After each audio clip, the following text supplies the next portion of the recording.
I'm gonna pause here for a moment and make sure nobody else has ever lured into this temple. You go on ahead. I'll be there soon.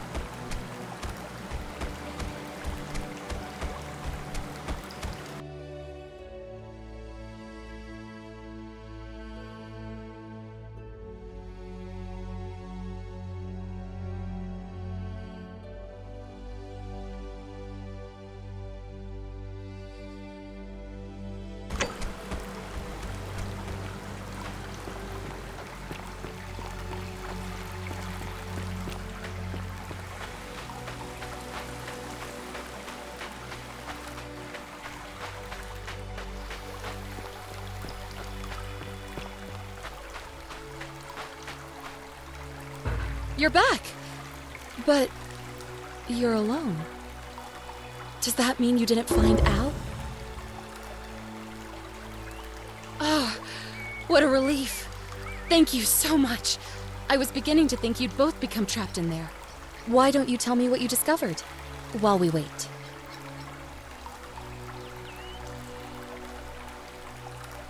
Really? Sounds amazing. And did you... Oh, look! Here he comes. Al! It's so good to see you. You were gone so long I thought I'd never see you again. Kinda lost track of time in there. You wouldn't believe what we found. The ruins of a long-forgotten city. And there was a tablet describing an event 2,000 years ago. Supposedly, the city was destroyed when a woman murdered a tyrant with the help of, well, my new friend here. I know how crazy that sounds. Maybe not that crazy. That woman. I don't suppose her name was... Scintilla? How could you... What? She left a tablet of her own. I stumbled across it while I was waiting here. I think she meant for you to read it. Here, take a look. I don't know what became of you, or if you'll ever read this, but I want you to know that I will never forget you, or what you did for me. It pains me that so many dear friends were not so fortunate. Ulpius, Cynthia, Lucretia, Horatius, Galerius, poor Dooley, and the others. But please understand, their blood is on my hands, not yours. I will live with the consequences of my actions, and all I can do is move forward, trying to show others the same compassion you showed me. I promise you that saving my life will not be for nothing. Scintilla. Sounds like you meant a lot to her. I'd love to hear your story, but first, you two look exhausted. Why don't you hop in my boat and rest while I ferry you back to civilization? Sounds good to me. And you? Are you ready to go home?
You? Who are you? Did he send you? Juno, you're here. You have to help me escape before that monster comes back.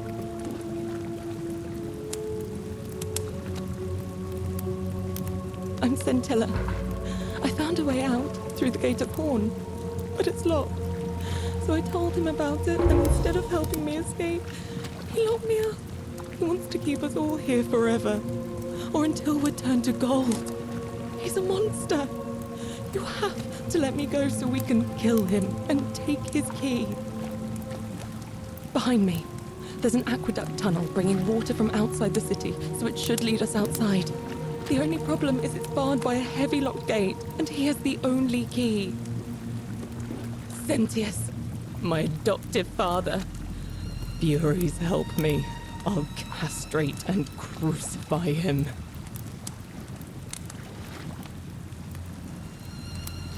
I'm going to take that key from around his neck, even if it means cutting his throat to get it. I'm done caring about the Golden Rule. I just want out. Help me, and we can escape together. There won't be enough time. Just you and me. What do you say?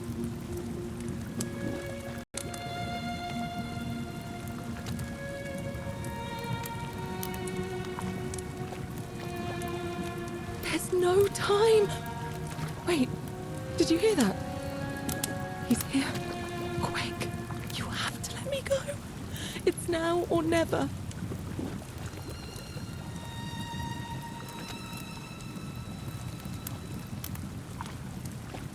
What?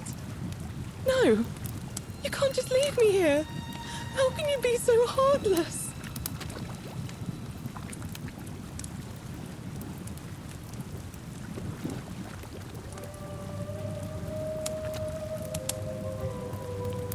I hate you. I spit on you. I hope Dis drags you to Tartarus.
The many shall suffer for the sins of the one.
Salve, friend.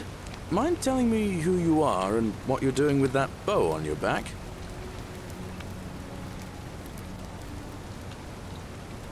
What? That's a big ask. But something tells me you're not kidding. All right, I'm gonna stick my neck out and believe you. But I doubt I'll be able to gather more than a handful of people.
You, Tantalus, cannot catch the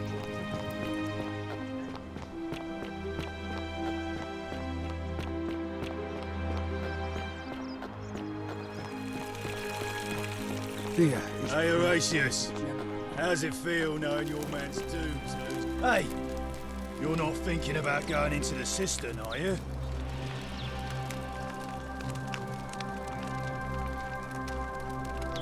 Well, it's your funeral.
You?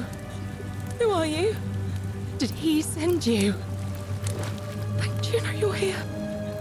You have to help me escape before that monster comes back. Wait, what? God's Am I going out of my mind? Are you going to let me go or not?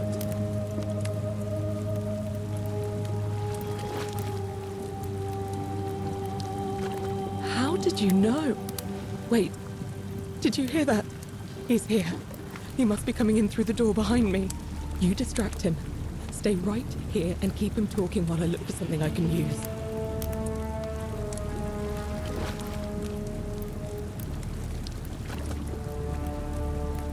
What did you do with Scintilla? Where is she?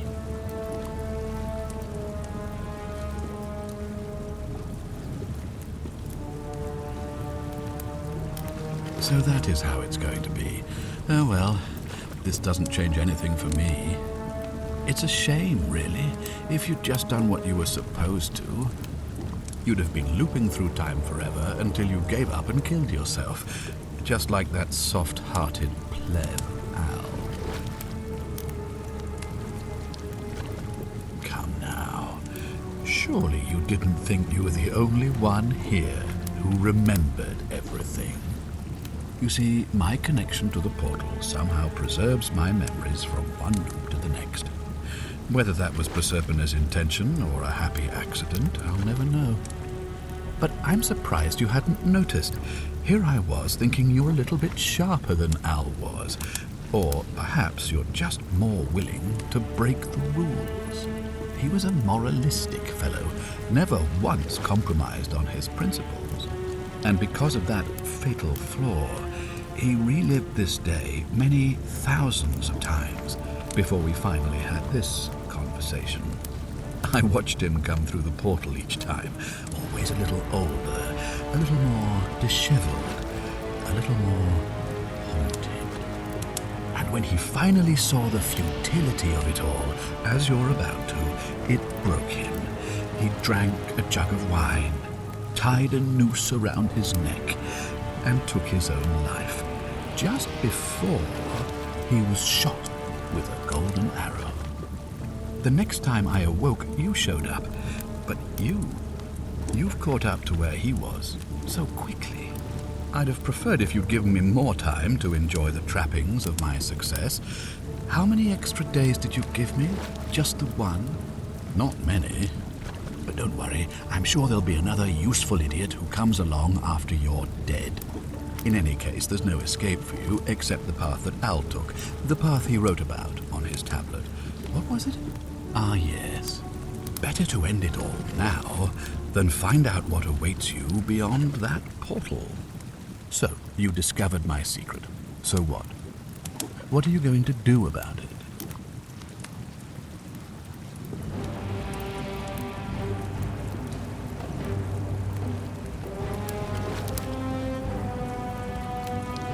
Do you really think you can take on a Decurion with that flimsy little bow?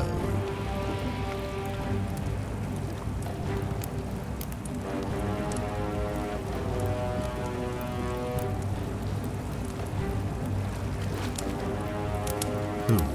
Scintilla? Where is she? I'm right here, Father.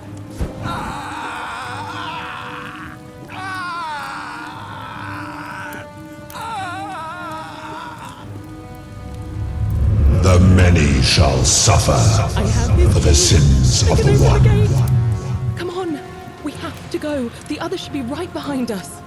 Hey, what's happening to you? That light, it's so bright.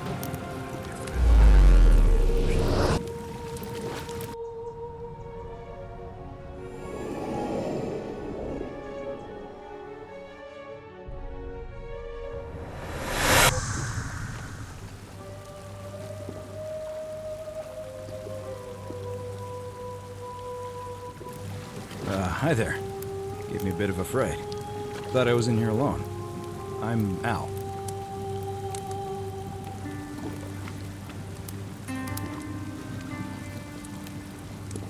Well, here I am. I'm sorry, I didn't catch your name. Really? That's strange. I was just reading an old tablet I found here. Well, trying. My Latin is kind of rusty, but the last entry mentioned someone with the same name. It described an event about 2,000 years ago. Someone with your name appeared in the city out of the shrine of Proserpina. Freed an imprisoned woman named Scintilla, who then murdered her captor, breaking some kind of ancient law. It said the attack caused golden statues to come alive, hunting down everyone in the city and turning them into gold. Apparently, Scintilla and a handful of other citizens managed to escape, while the stranger disappeared in a flash of light.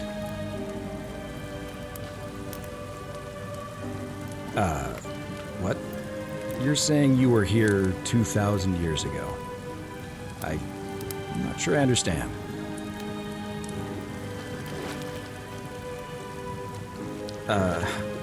I'm sorry, come again?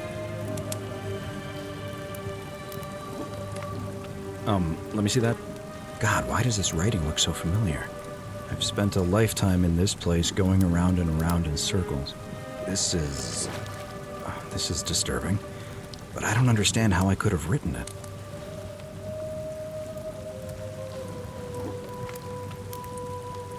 I'm not following.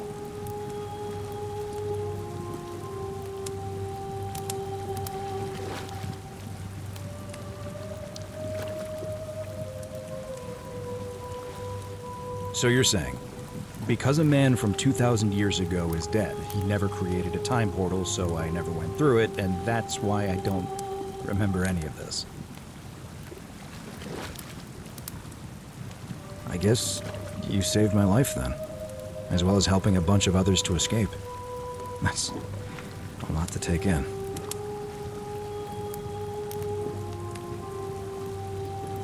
Maybe we can escape through the same aqueduct Scintilla used, if we can find it.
I'm gonna pause here for a moment and make sure nobody else is ever lured into this temple. You go on ahead. I'll be there soon.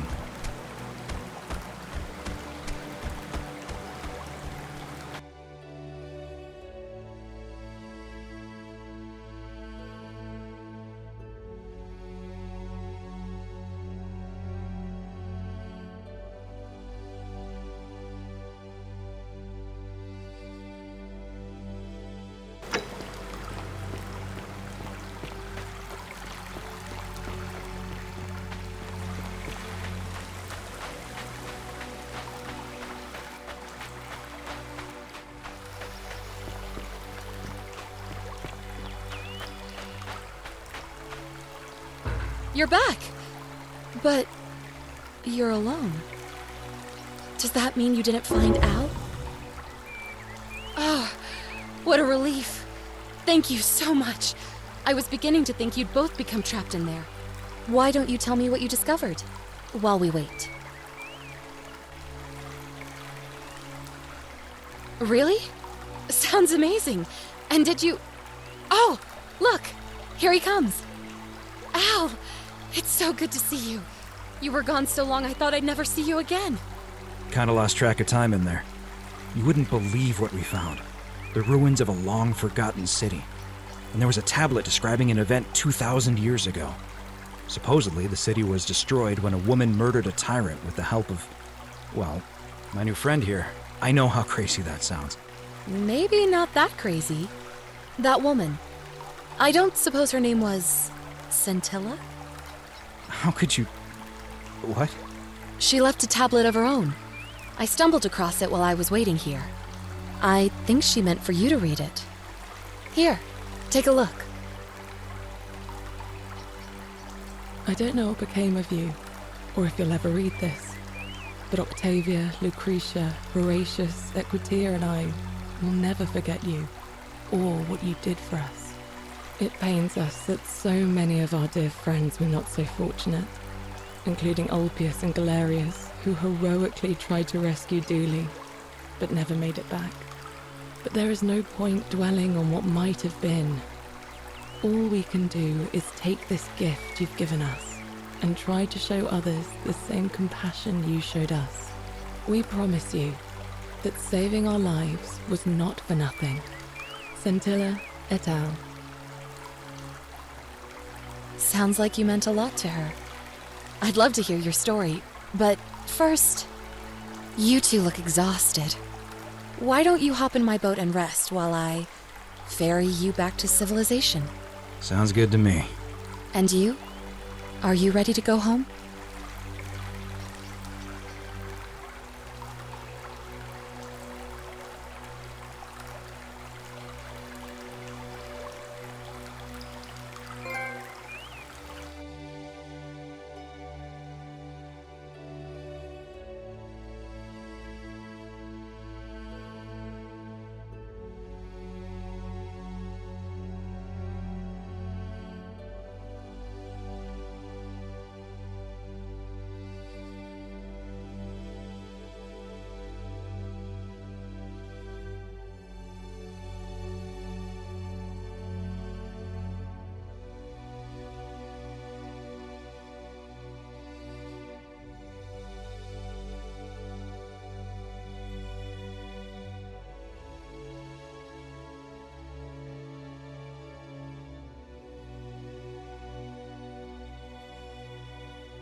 You look well, my sartorial friend.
Greetings and salutations.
The many shall suffer for the sins of the one.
Salve, friend. Mind telling me who you are and what you're doing with that bow on your back? I don't think so. I've never seen you before in my life. Oh, Bacchus, how much did I drink last night? Sorry to have bothered you. Oh, and since you seem to be in a hurry, you should try out this device I made. Worked real hard on it.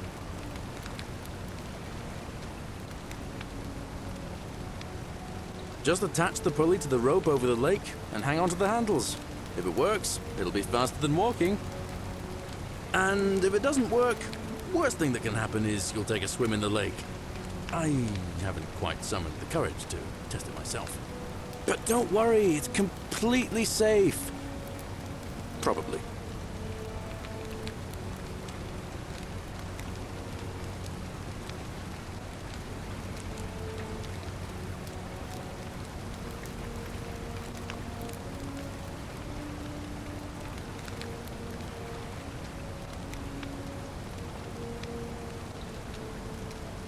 All right. See you around.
Help! You have to do something! A man arrived in the baths, a real nasty sort, with his face all covered up, and he's got a weapon. You have to do something, or he's going to break the golden rule.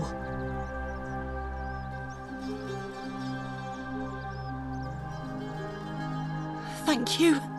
He's still in there, somewhere. I have to hide. Find me in this empty shrine when it's over. What? Why? All right, fine. Come and find me in my bakery instead. Please be careful.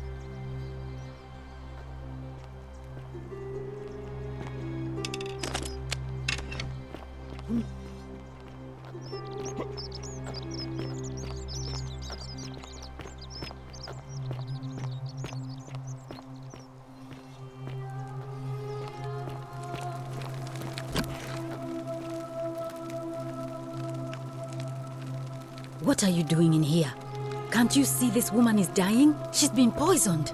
She needs the resin of a plant called Silphium, but that Culus cubulatus decius won't give it to me.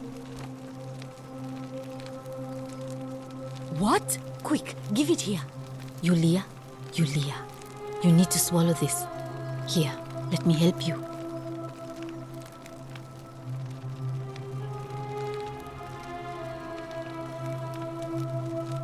Hopefully, in a moment, she should be able to breathe normally.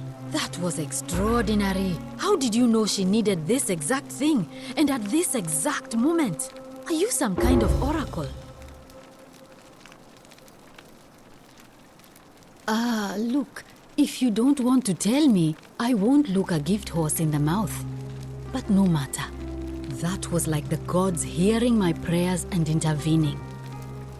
You just saved a person's life, and you should be proud of yourself. She might even be able to thank you herself in a few moments. And maybe she can tell us who poisoned her, and who she meant when she was muttering about that snake's cruel black eyes. In the meantime, I'm happy to help you with whatever it is you need.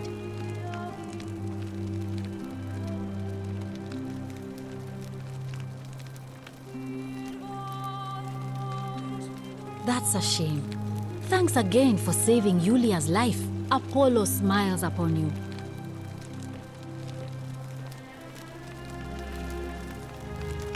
Feeling all right? That's a shame.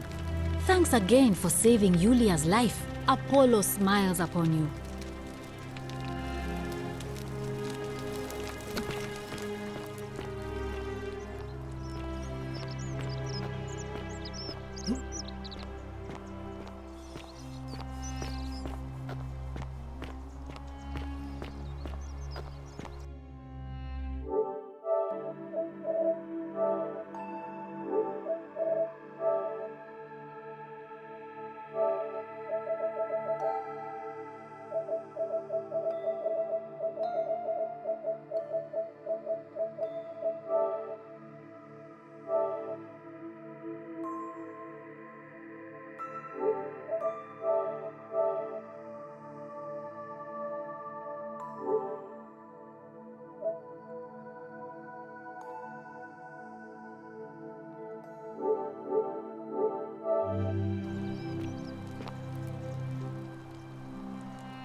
All weapons are to be tossed into the chasm. Magistrate's orders.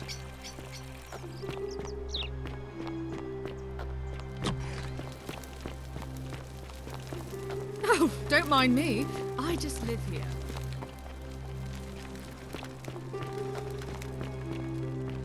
That's my room.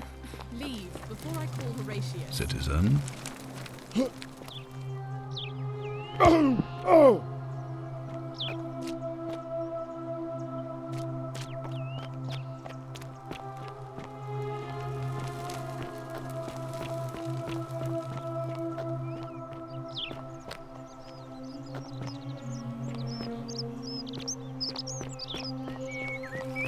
All weapons are to be tossed into the chasm.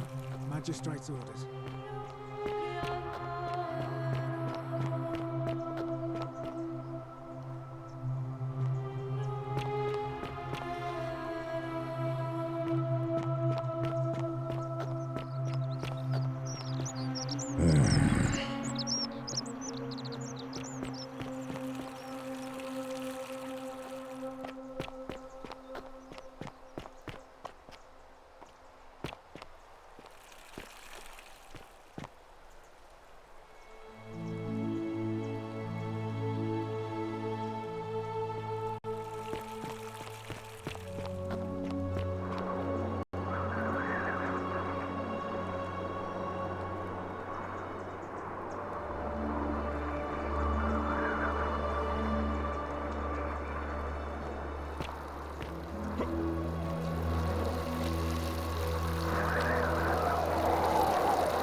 Salve, friend. I'm Octavia. Welcome to life under the Golden Rule. It's a ghastly thing, is it not? How are you faring so far?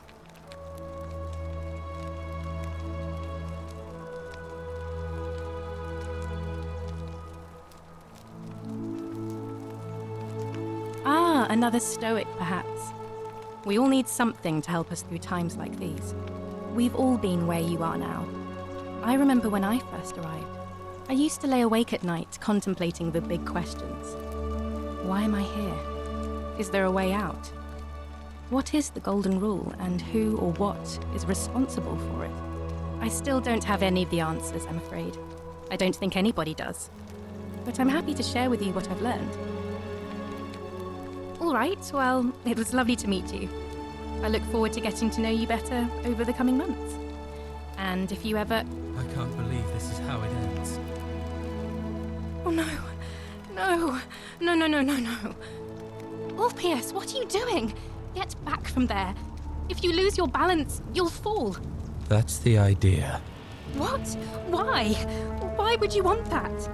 Why do you think I'm stuck for the rest of my life working for a man who treats me like an animal? I know things are hard for you right now. They're hard for all of us. We're all in this together, Ulpius. Please just think this through.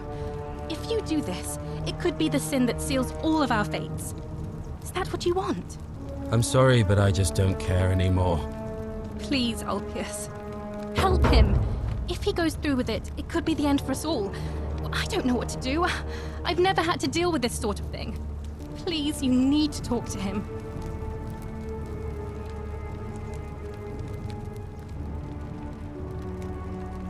Thank you. And please, choose your words carefully.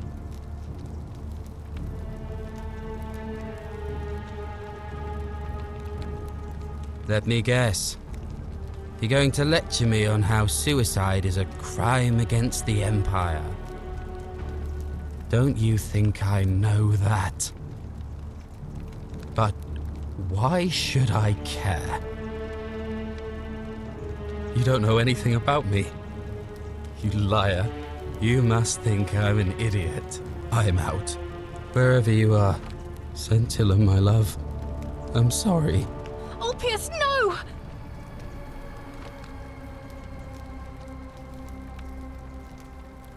I can't believe he went through with it. Oh Lord. That poor lamb.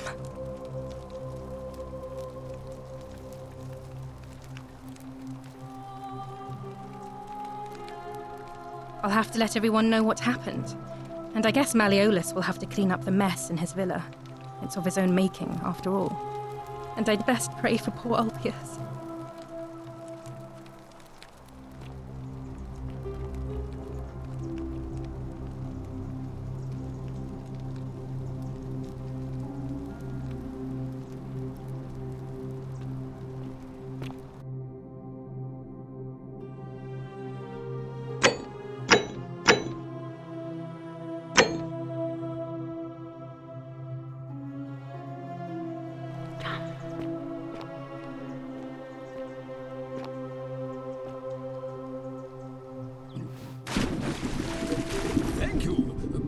Thank you. I am delighted and deeply honored to have been elected your...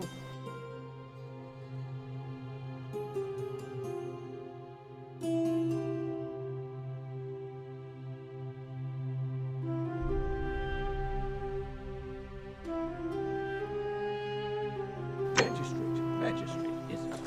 Thank you. I'm delighted and deeply honored to be... Did you just leap into my villa from the balcony 100 feet above? That was either extremely reckless or impressively clever. Well, why have you risked life and limb to see me?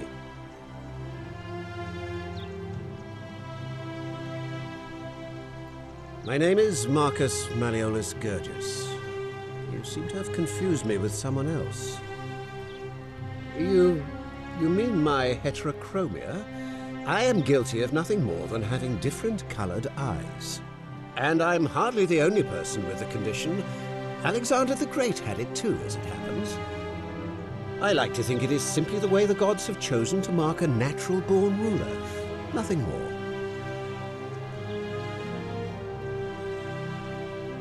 Unlikely, because it simply isn't true.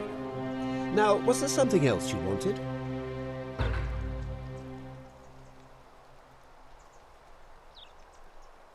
I trust you can see yourself out.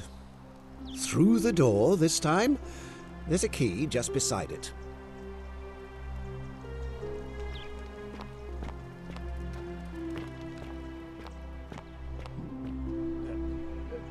Thank you. Thank you. I am delighted and deeply honored to have been elected your magistrate.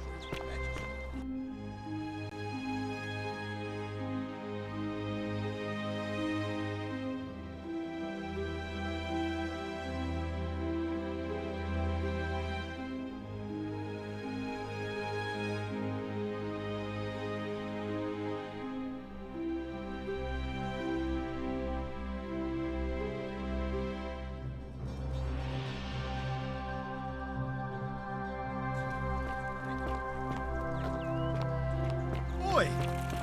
Don't you get in Here is proof of a degenerate mind.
How come you're allowed a weapon and I'm not?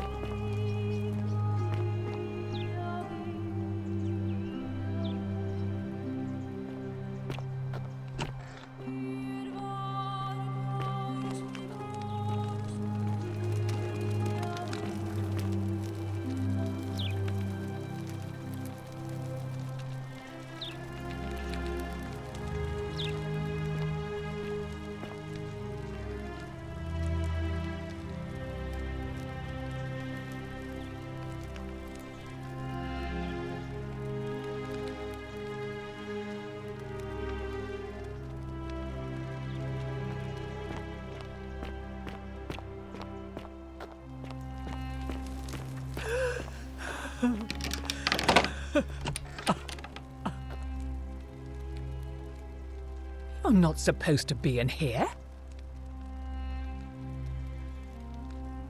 Talk. What business could you possibly have with me?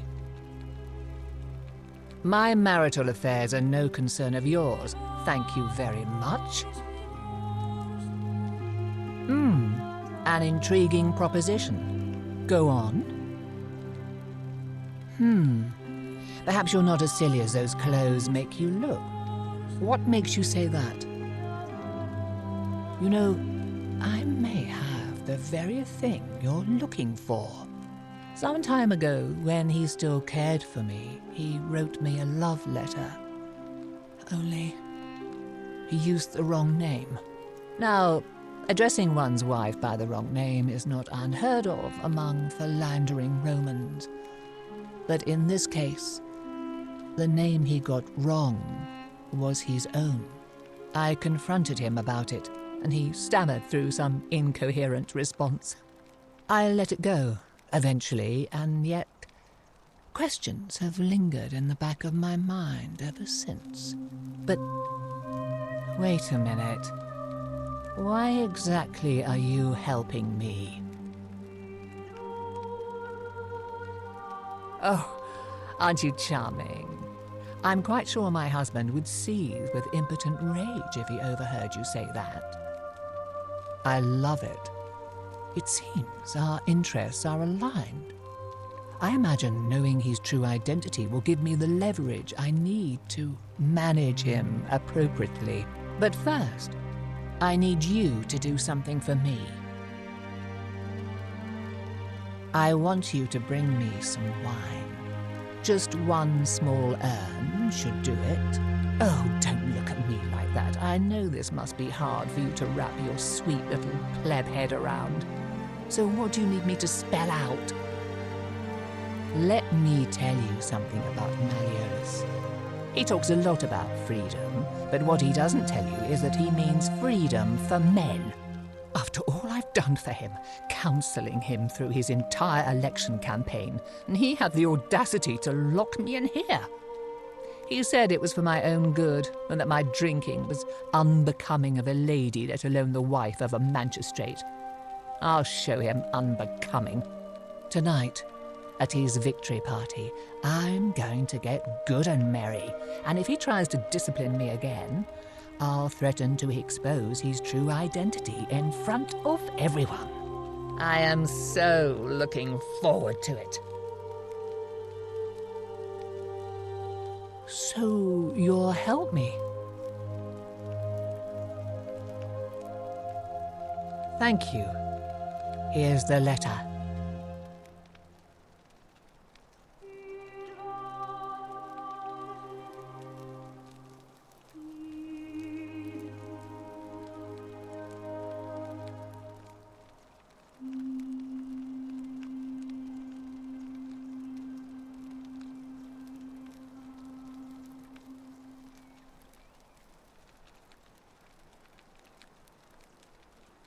Now, perhaps you can tell me who Quinctius really is.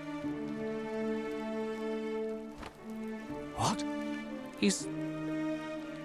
Oh no, that's... quite a lot more serious than I imagined. I only wanted some leverage over him, not to destroy him. Give me that immediately. Nobody else must know.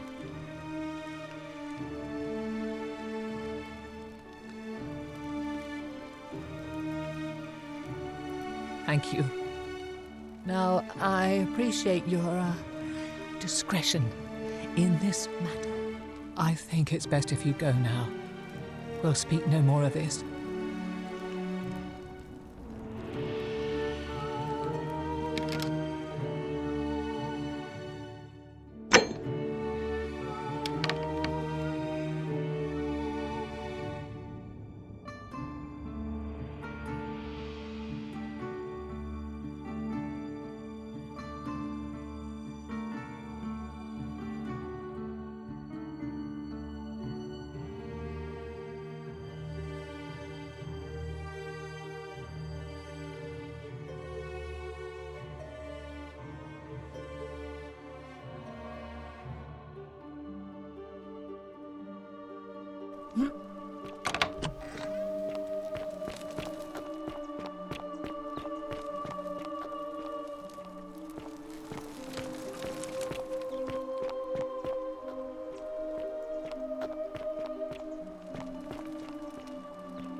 you again. What is it now? Are you insane? You barge into my villa uninvited and then make outrageous demands? Why would I withdraw from an election I'm bound to win?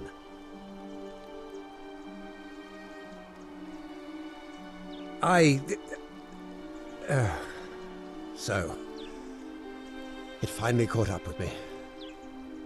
I suppose that makes you... what?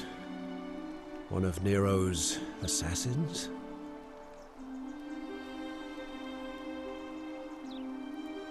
So, you're not going to kill me?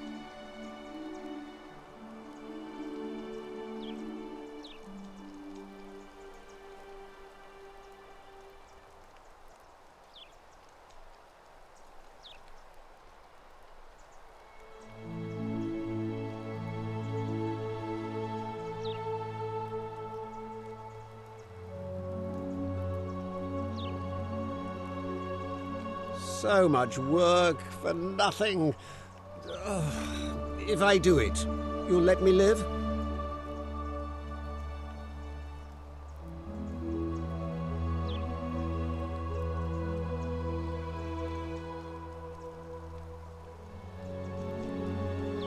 Fine. Ruling this cesspit of a city would have been beneath me anyway. I'll have Domitius notify the priestess of my withdrawal. There. You got what you wanted. Now, please, leave my villa and never speak to me again.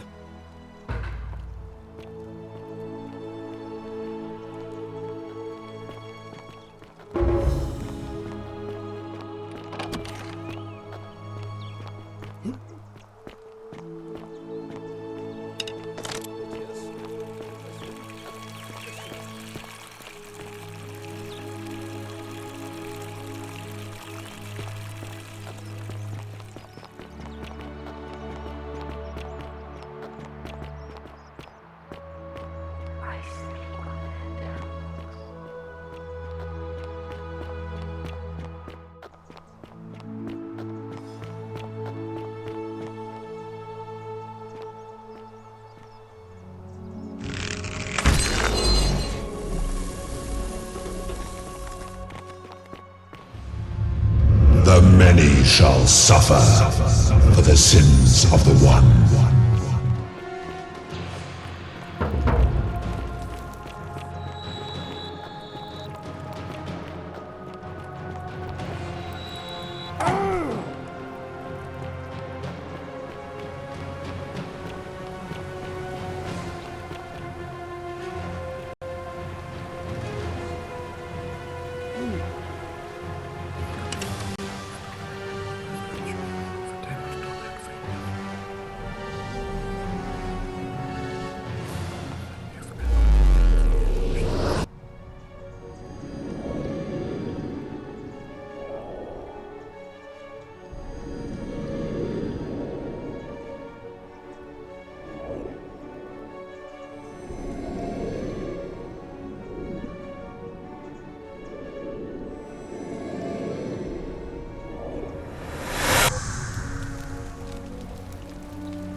Salve, friend. Mind telling me who you are and what you're doing with that bow on your back? Oh, sounds serious. I'm listening.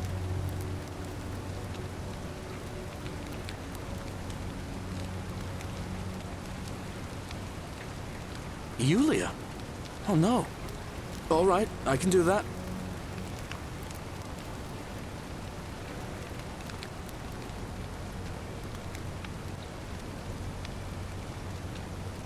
All right, let me see.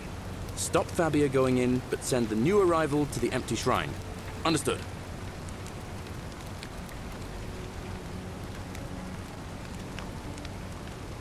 What? Are you... You're serious, aren't you? I doubt Domitius will let me talk to him, but I'll make sure he passes on the message. I'll go. But once I'm done, I'll need you to tell me how you know all of this.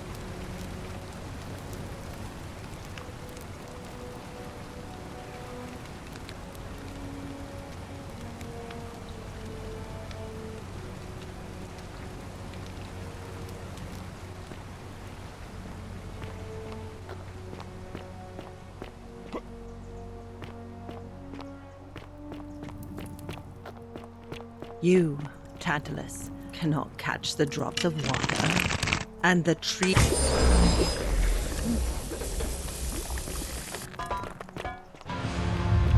The many shall suffer for the sins of the one.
Salve, friend.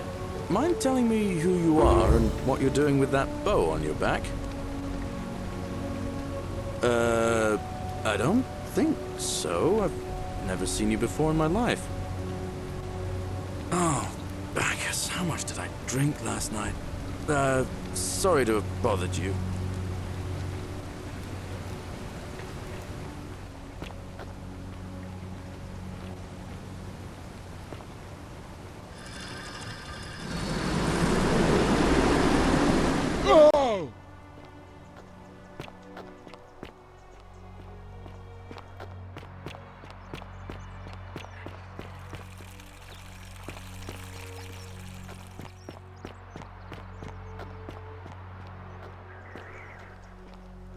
Ave.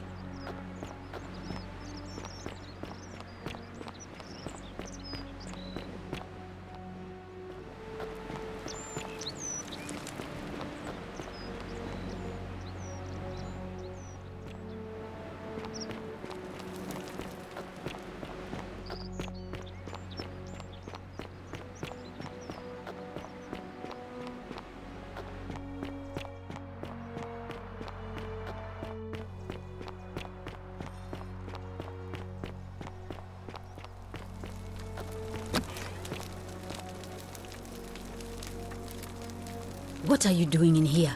Can't you see this woman is dying? She's been poisoned. She needs the resin of a plant called Silphium, but that Culus cubulatus decius won't give it to me. What? Quick, give it here. Yulia, you need to swallow this. Here, let me help you.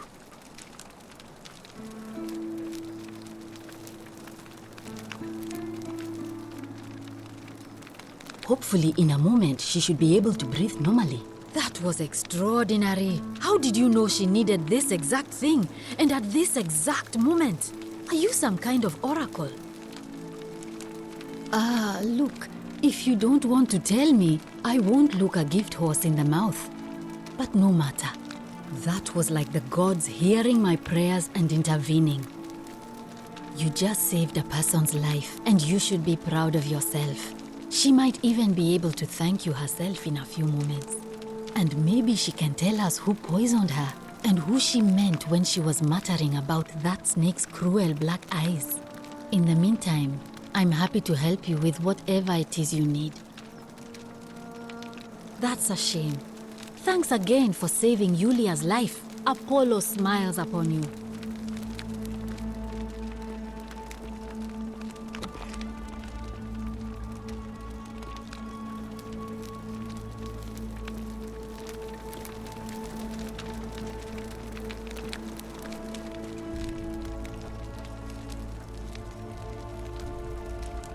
Oh, it's you.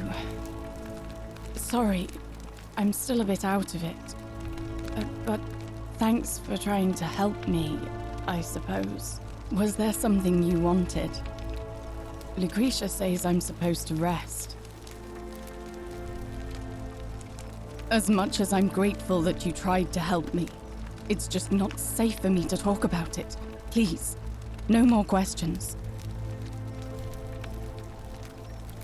The Golden Rule. That's the least of my worries. The gods may be cruel, but Malleolus and Claudia are far crueler. Please, just leave me alone. I don't want to talk about it. Persistent as Nemesis, aren't you? I can tell you, but it's a long saga. All right. I'd been here about a week when it dawned on me I'd be trapped here for the rest of my life.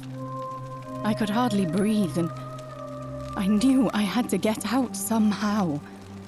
So when my new friend Aurelia offered me a secret way out, I would have done anything.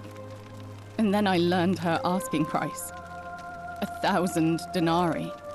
She was supposed to be my friend. I told her it would take me years to save up that much.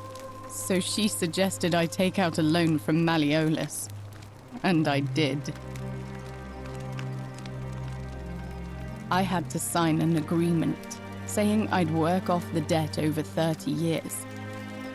But I figured I'd be out of here so soon it wouldn't matter. I paid Aurelia, and she gave me her so-called way out. Do you want to know what it was? Hemlock.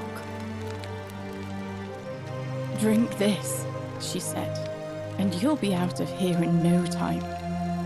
Of course, I demanded my money back, but she refused. She pointed to a sign on her tavern saying, "Let the buyer beware." Then she just looked at me with those cruel black eyes and she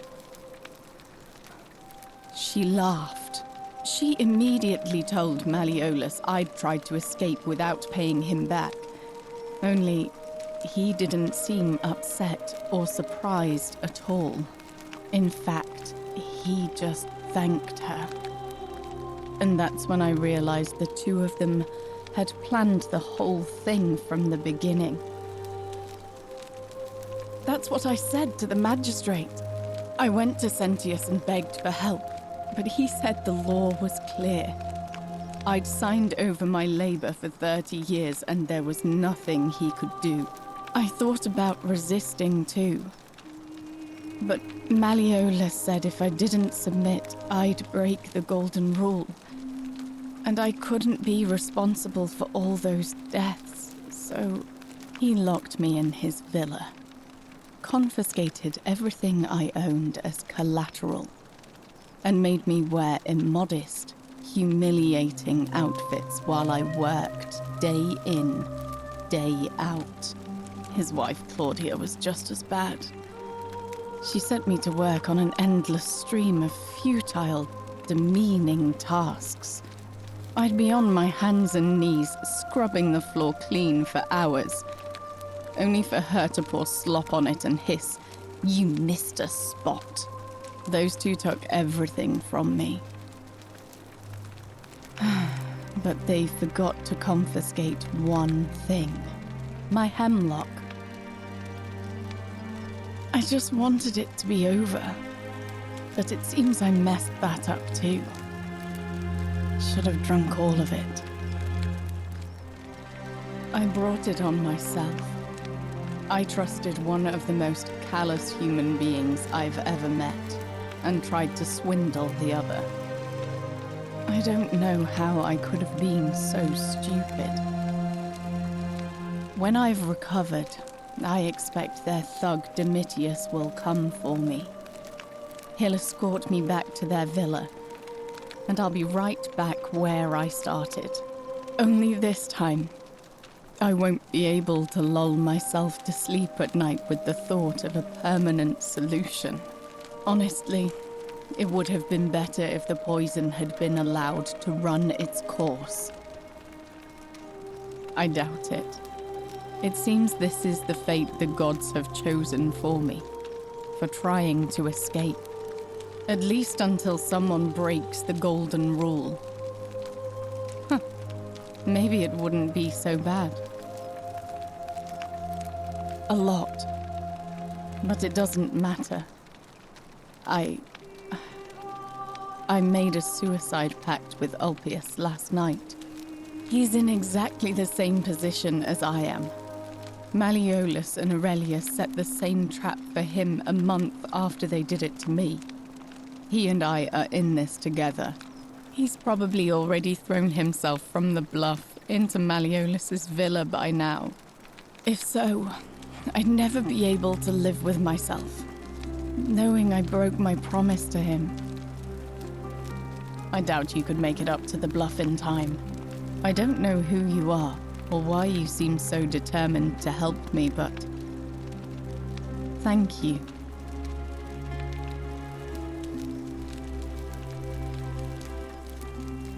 All right, but please don't take too long. All right. Thank you again for saving my life. May Apollo keep you safe.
Salve, friend. I'm Octavia. Welcome to life under the Golden Rule. It's a ghastly thing, is it not? How are you faring so far? Ah, another stoic, perhaps.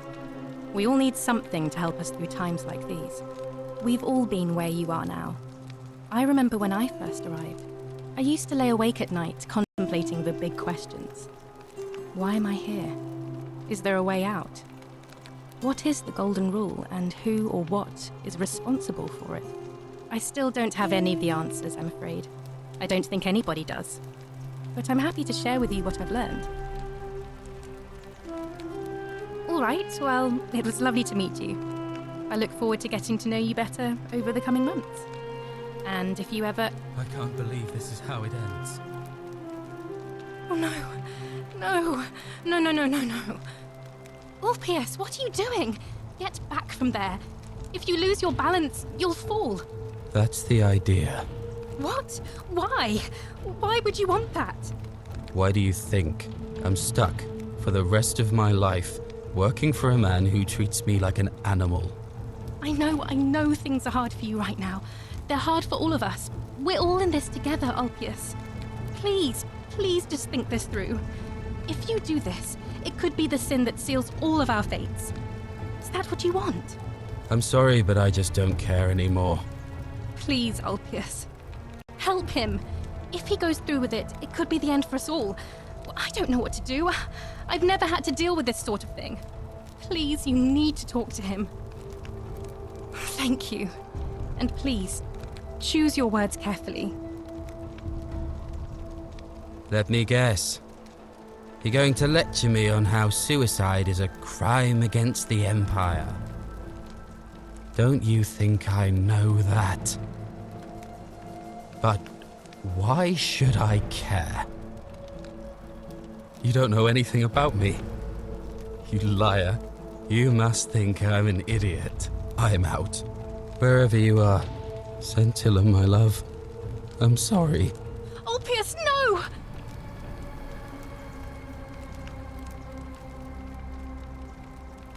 I can't believe he went through with it. Oh Lord.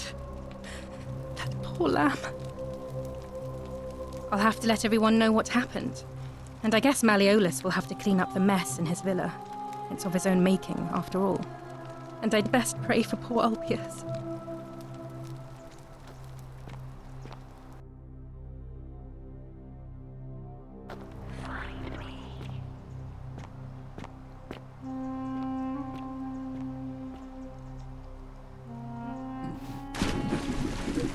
Thank you. Thank you. I am delighted and deeply honored to have been elected to your magistrate. Yes, thank you. I'm delighted and deeply honored to have been elected your magistrate. And Did you just leap into my villa from the balcony 100 feet above? That was either extremely reckless or impressively clever. Well, why have you risked life and limb to see me? Are you insane? You barge into my villa uninvited and then make outrageous demands? Why would I withdraw from an election I'm bound to win?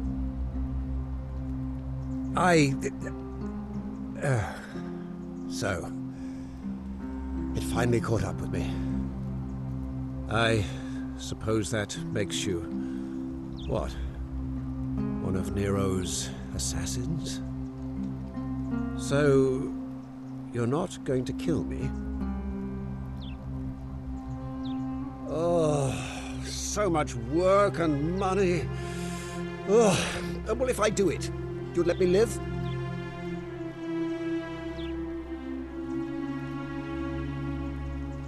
Fine. Ruling this cesspit of a city would have been beneath me anyway. I'll have Domitius notify the priestess of my withdrawal and release those two from debt bondage. There, you got what you wanted. Now, please, leave my villa and never speak to me again.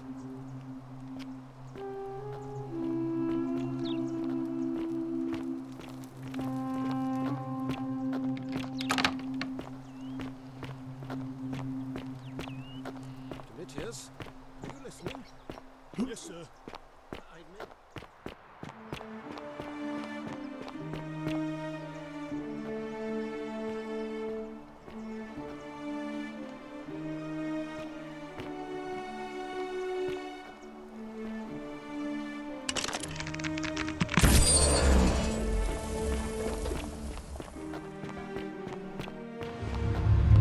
The many shall suffer for the sins of the one.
Did you just leap into my villa from the balcony 100 feet above?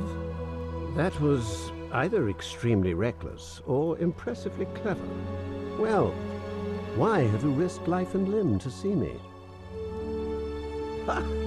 Are you insane?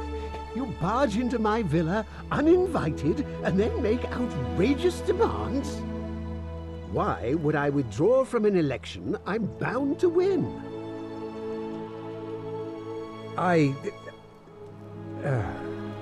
So, it finally caught up with me. I suppose that makes you, what, one of Nero's assassins? So, you're not going to kill me? Oh, so much work and money. Oh, well, if I do it, you'll let me live?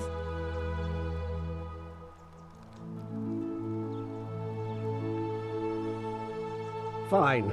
Ruling this cesspit of a city would have been beneath me anyway. I'll have Domitius notify the priestess of my withdrawal and release those two from debt bondage. There, you got what you wanted. Now, please, leave my villa and never speak to me again.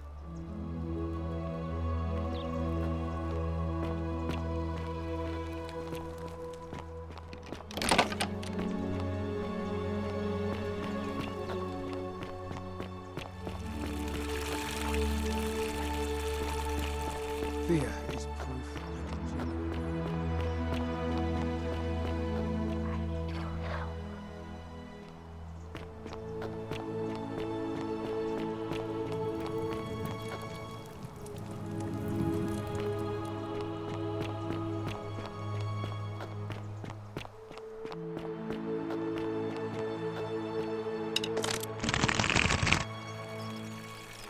All weapons.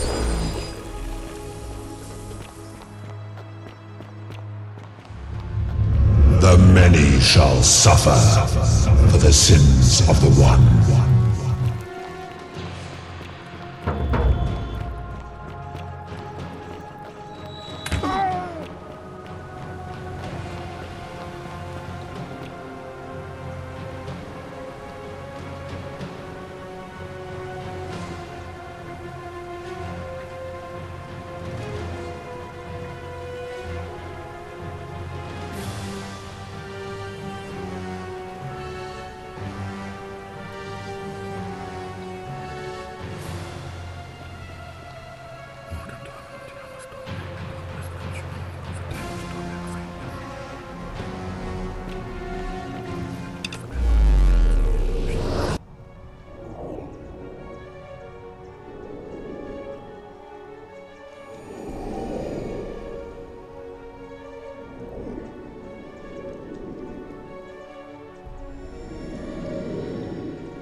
Salve, friend.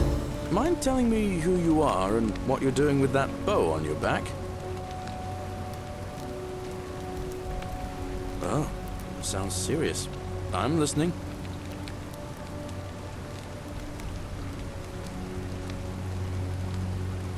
Yulia? Oh no. All right, I can do that. All right, let me see. Stop Fabia going in, but send the new arrival to the empty shrine. Understood.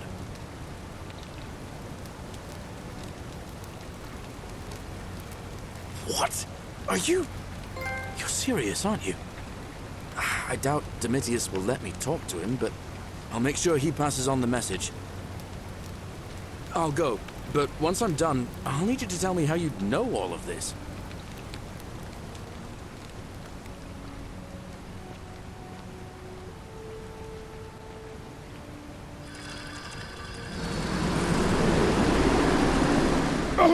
Oh!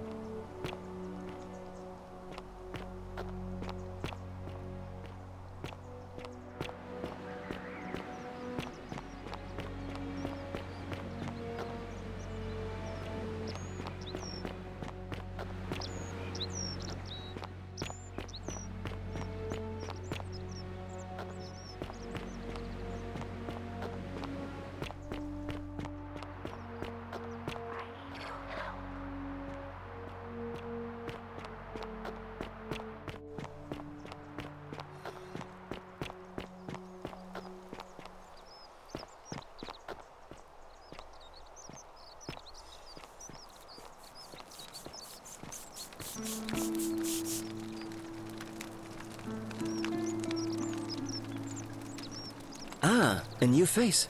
Salve, and welcome to a little community. My name's impossible to pronounce for most people, so you can just call me Virgil.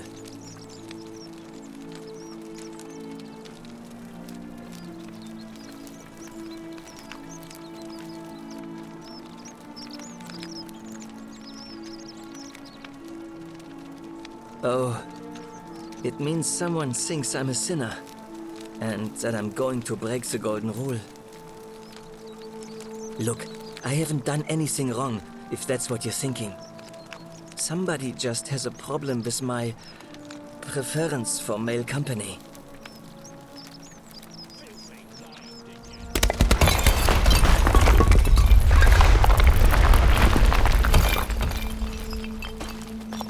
Hey, nothing gets by you, huh?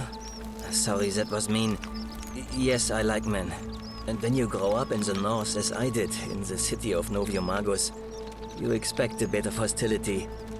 The Batavi are not known for their tolerance. I saw enough friends killed or driven away to know the cost of not keeping your personal affairs to yourself. So I hid who I was for, what was it, nearly 10 years? Watching what I said and where I looked.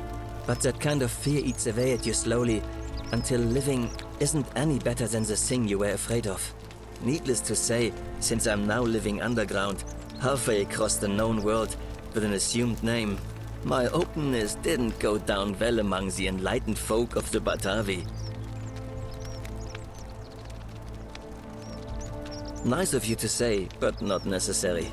In any case, the Romans are far more accepting, and among them, I get to be who I am. Or at least I thought that was the case. It seems I was wrong.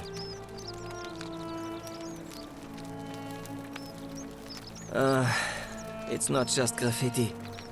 I have quite a collection of handwritten notes too. The strange thing is, I keep my personal affairs to myself. I've never really been interested in any of the men here. Not my type. So I'm not sure what I could have done to upset this person. If I had to guess, I'd say it's probably one of those cultists.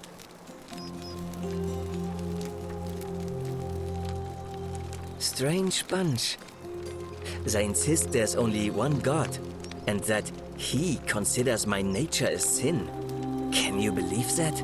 If there are any of them here, they won't admit it. Not since they supposedly burnt down half of Rome last year and went into hiding. All I know is, if these threats keep escalating, eventually my secret admirer is going to cross a line and break the golden rule.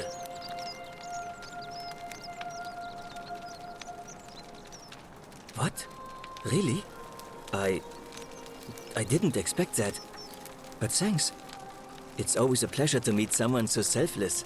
I'm glad you arrived when you did. I'd start by figuring out who the cultists are. Or maybe ask around among the merchants here. Someone who lives or works in the forum must have seen something. But if you find them, please don't hurt or humiliate them. I suspect they're just confused.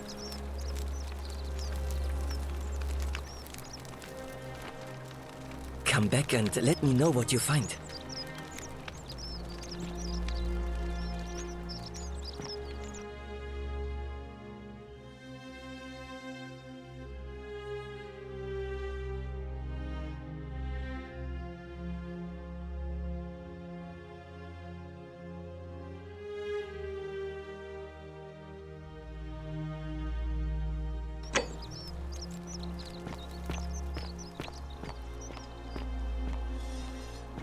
Ah, a fellow traveler. Greetings. I'm Georgius. It gladdens me to see another foreigner in our midst. We must stick together, you and I.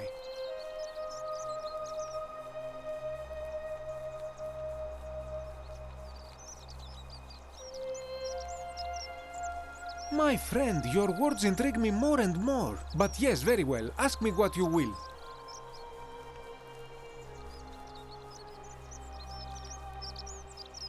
This is troubling, is it not? I am afraid I have no idea. It is ridiculous, though. Virgil is a fine man. But my young friend Fabia confided in me that she saw someone leaving graffiti on his shop front last night. Perhaps you should ask her about it.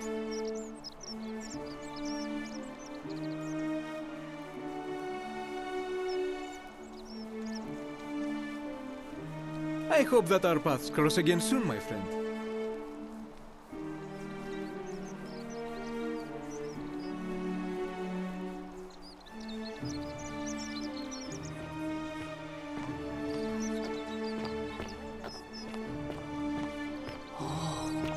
Shiny. Salve and welcome. Need something?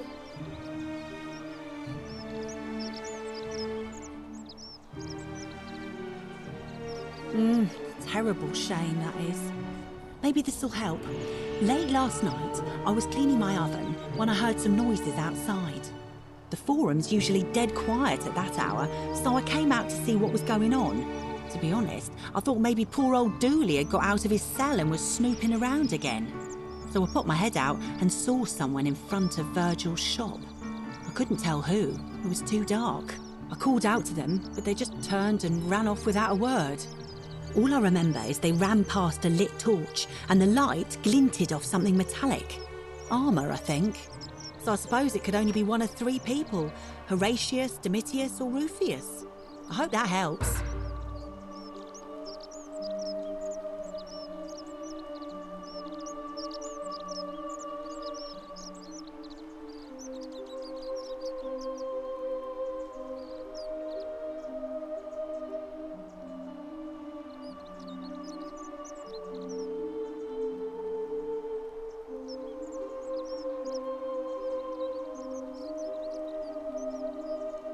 All right. Thanks again for taking care of our problem. I won't forget it.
Don't believe a word they tell you.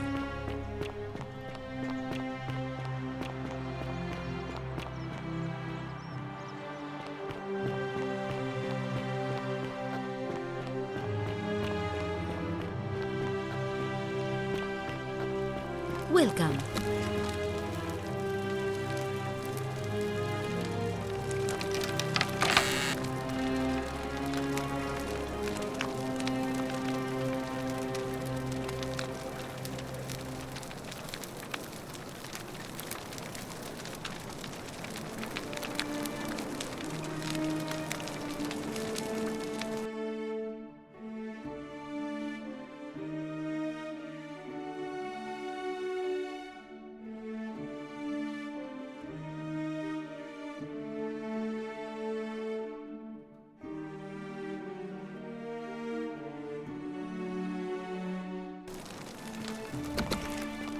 Welcome.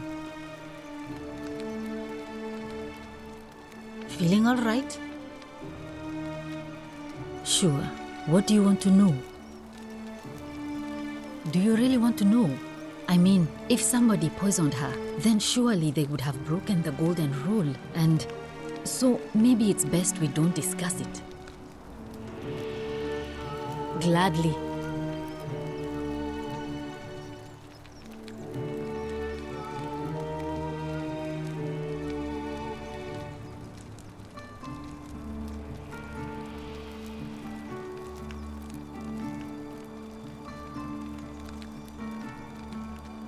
I'm Lucretia, and I'm going to be straight with you. I'm not a physician. This is Nevia's clinic. I've just been filling in ever since she disappeared. I'm tired and out of my depth and miserable all the time. But I'd rather take this on myself than let one of you lot mess it up.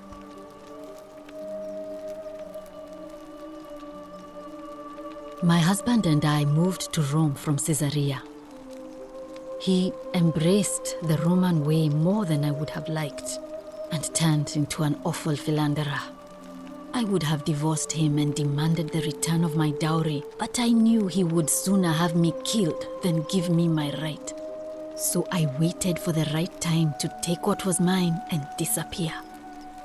And then the fires came. As he prepared to evacuate our villa, I gathered our most precious belongings, coins and gemstones, and the moment his back was turned, I ran. I could barely see for the smoke, and the streets were full of people trampling each other. I ran for the river, like everyone else, and leapt in. The next thing I remember, I was waking up on a riverbank, not far from here.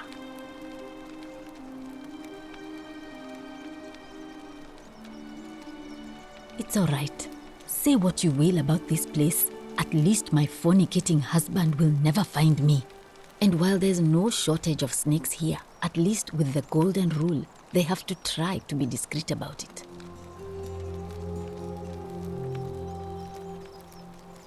Well, she used to run the clinic.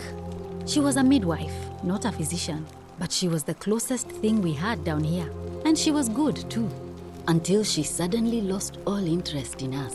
One day she told me she'd made some profound discovery about the golden statues. This changes everything, she kept saying, but I had no idea what she was talking about. The last time I saw her, the last time any of us saw her, she was muttering to the statues, like she could talk to them. And then she shut herself in the palace, barred the door from the inside, and nobody's seen her since. She's been gone so long now, we figure she's either dead or up to something so strange that she doesn't want anyone else to know about it. But I really wish I could reach her, because that's the only hope I have of solving a troubling problem, a real thorn in the paw situation. One of my patients is suffering from terrible rheumatism. His joints are inflamed and he's in constant pain.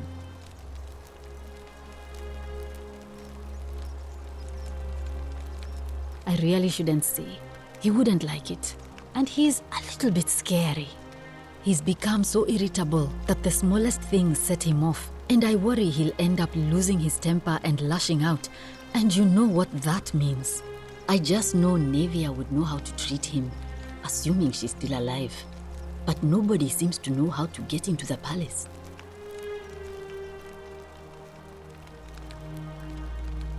You did? That's unexpected. But tell me, what is it?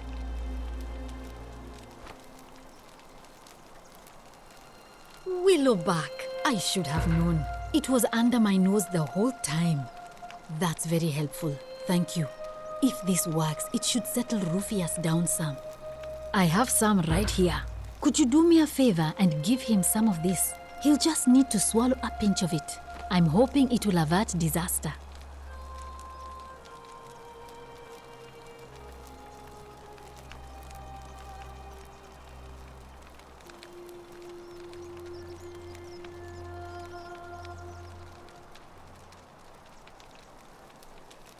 Thank you. I'm really glad you arrived when you did. That's a shame. Thanks again for saving Yulia's life. Apollo smiles upon you.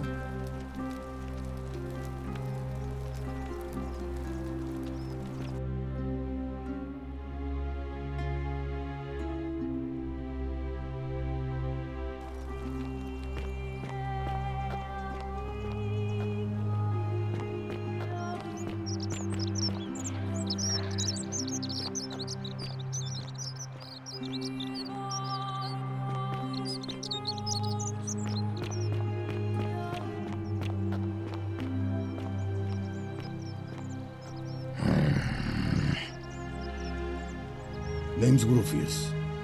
Better watch your step.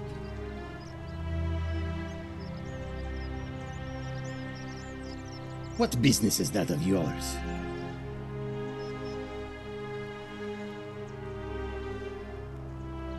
Willow bark. And this will work? Oh, thank God. Finally, some relief. This is what I've been praying for. Maybe God hasn't abandoned me after all. Thank you. I've been in a lot of pain lately. The rheumatism, these cursed statues always watching, and the crisis of faith. It was too much. Started messing with my head. This is exactly what I needed to set it straight again. I owe you one. No idea what you're talking about?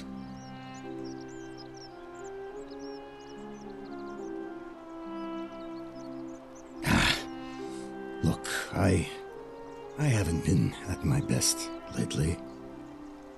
I know that. It's the rheumatism. It starts with constant pain in all your joints. Then the pain starts to mess with your head. Makes you angry, mean. I know that's not an excuse for how I acted.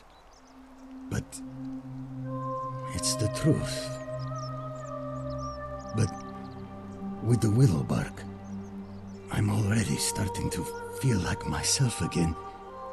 And I know I said I owe you one. So I'll leave him alone from now on. It's not as if I was ever going to hurt him anyway. I was just lashing out. I'm going to go and clean up the graffiti. Just forget this ever happened, will you?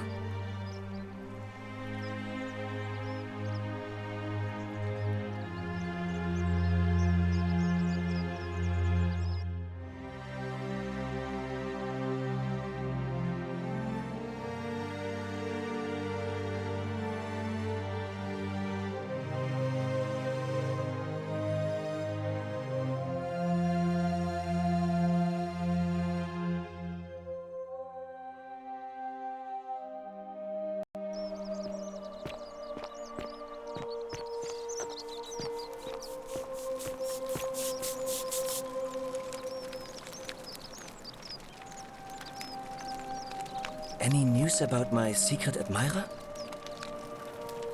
You went snooping in his place? That was risky. We're lucky you didn't cross any lines. Have you spoken to him about it? Really? How did you manage that?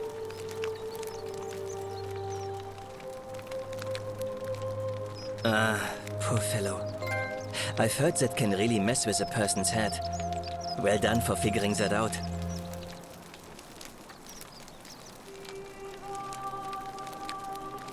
Really? That's promising. I'll keep an eye out for him.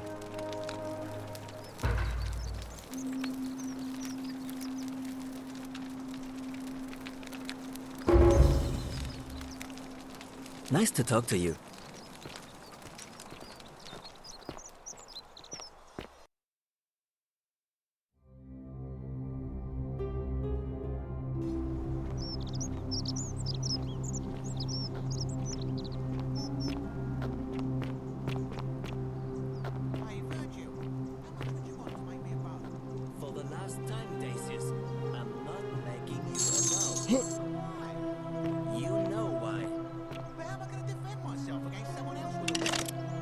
are no other weapons in the city. We all went along with the magistrate's weapons ban, so it wouldn't be an issue.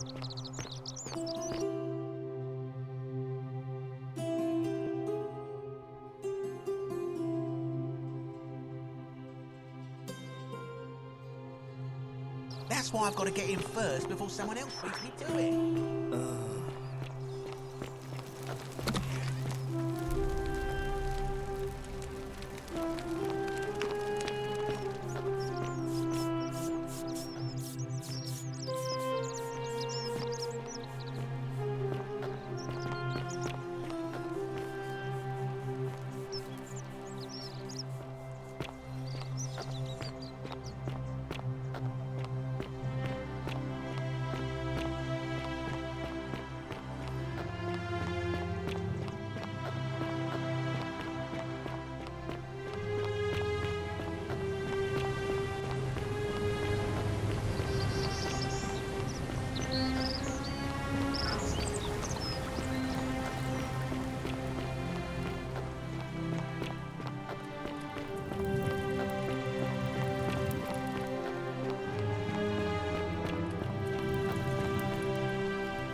Handsome.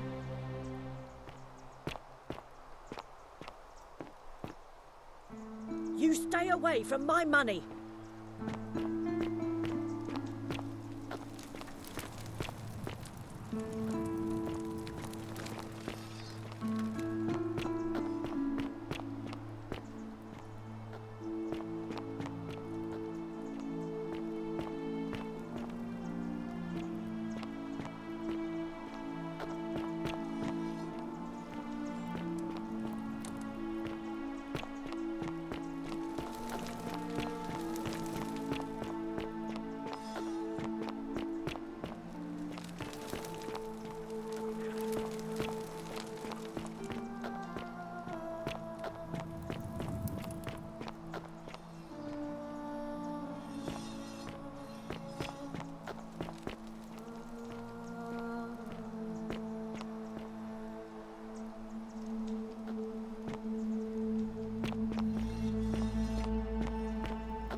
don't believe a word they tell you.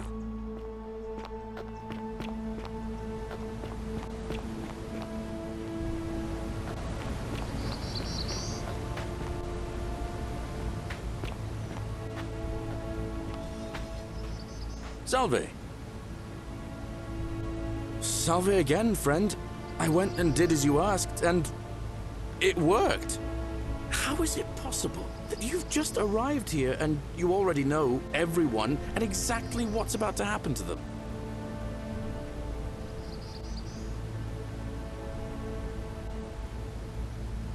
Oh, come on. I just did as you asked. The least you can do is level with me. I'll keep it between us. I promise. You're toying with me, right? Wait, you're not kidding, are you? That's the only way you could have known. You're a bit like... Oh, what was his name? Sisyphus. Yeah, that's the one. Old King Sisyphus. Sisyphus was a Greek king a long time ago. For daring to think he could outsmart the gods, he was given a terrible punishment. He was forced to push a great boulder up to the top of a hill. Only, just as it reached the top, it would roll all the way back down to the bottom, forcing him to start over and over and over again, for all eternity. Just like you. Actually, now that I think about it, there are a bunch of old stories about the gods punishing people by making them do the same futile task over and over. Tantalus was made to grasp at fruit on a tree he could never quite reach. The Pleiades had to keep fetching water in a sieve. Oh, and Ixion was strapped to a wheel going round and round forever. But on the bright side, at least you're not stuck in the underworld like they all were. Anyway, I don't know which god you managed to upset to get yourself into this position, friend, but you seem all right to me. So, I'll tell you what. I'll keep doing whatever I can to help you. And you just focus on finding a way to break the cycle you're in. Oh, and I'm in the running for magistrate. Feeling kind of nervous, but I'm hoping it'll all be worth it when I order Dooley's release. I just hope I'll have the votes I need. Believe a word they tell you. Oh, that's kind of you to say. Now, I'm going to keep your secret. Although, it's not as if I'll remember this next time we talk anyway, right? Oh, and if our conversations ever start to annoy you, just tell me you're busy. I know when I'm not wanted. May fortune smile on you, friend. I saw you slide down that rope before. Very impressive.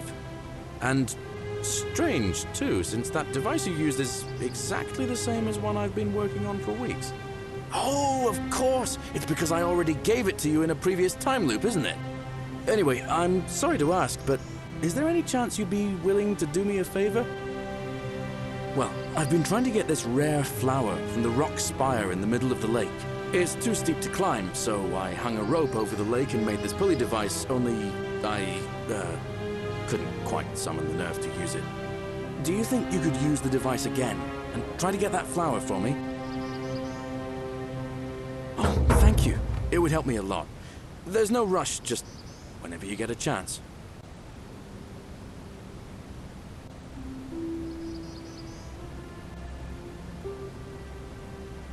Well, it's a long one and kind of sad, but I don't mind telling it. I'm a farmer.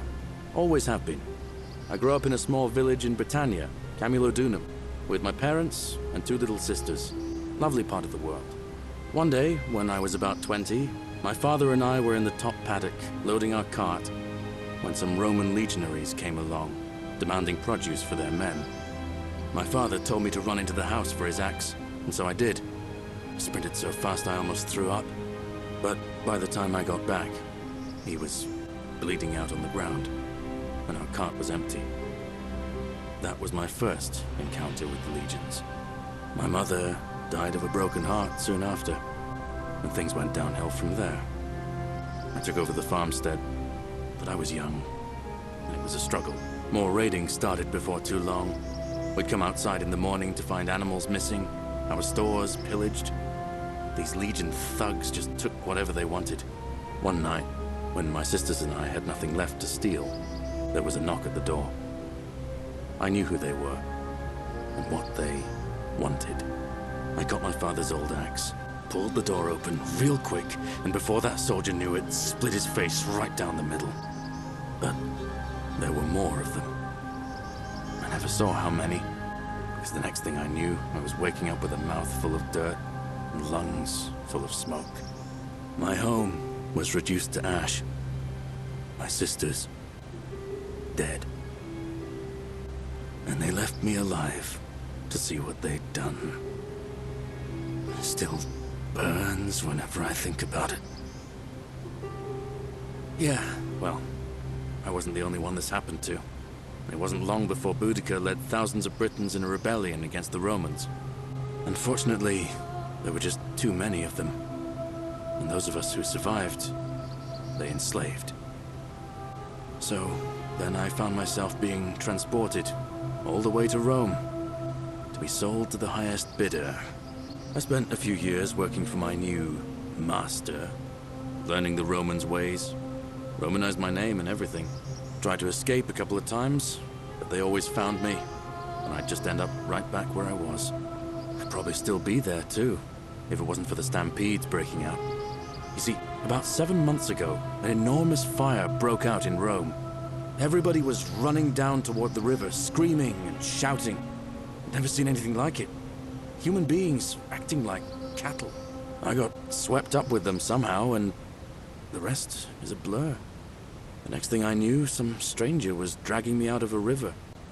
Stumbled across this place, and I started my life over again. That's what I thought too, for a while. But it seems the gods aren't done tormenting me yet. See, I finally had my own farm again, safe from the grasping hands of the Romans. Or so I thought. Until Sentius the Decurion demanded I hand over all my produce. It's for the good of us all, he says. Only he takes the best bits for himself, of course. He even told me if I refuse his demands, I'll break the golden rule. I'm not sure I believe him, but then, what if he's right? So, it turns out our dear old magistrate is no better than the Legion thugs who took everything from me. I'm right back where I began. But don't you worry, Nemesis is waiting, and he'll get his, one day. He'll get his. Forget I said that last part, will you? I get carried away sometimes. Thanks, friend. I knew I liked you. Anyway, that's enough of me rambling. Was there something else you wanted to talk about?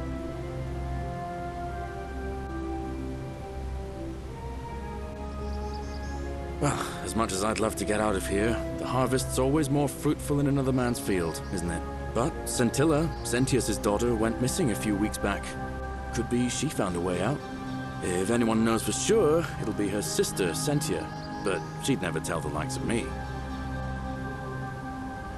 Oh, I don't give it much thought these days. I mean, everybody here's got their own view about what we need to do to survive. But I say, let's spend less time arguing about what it means to be good and just get on with it, you know? All right, friend. Hope you find a way to break that cycle you're in.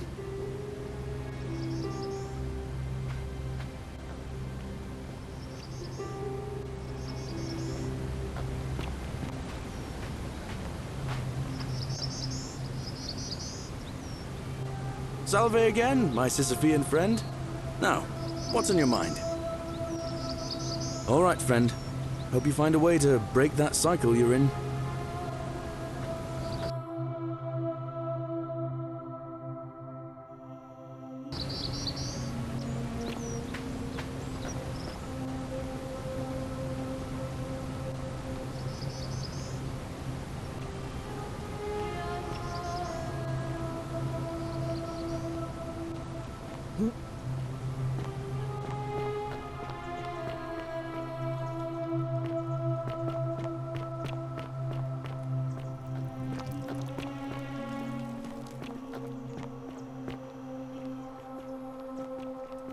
Don't believe a word they tell you.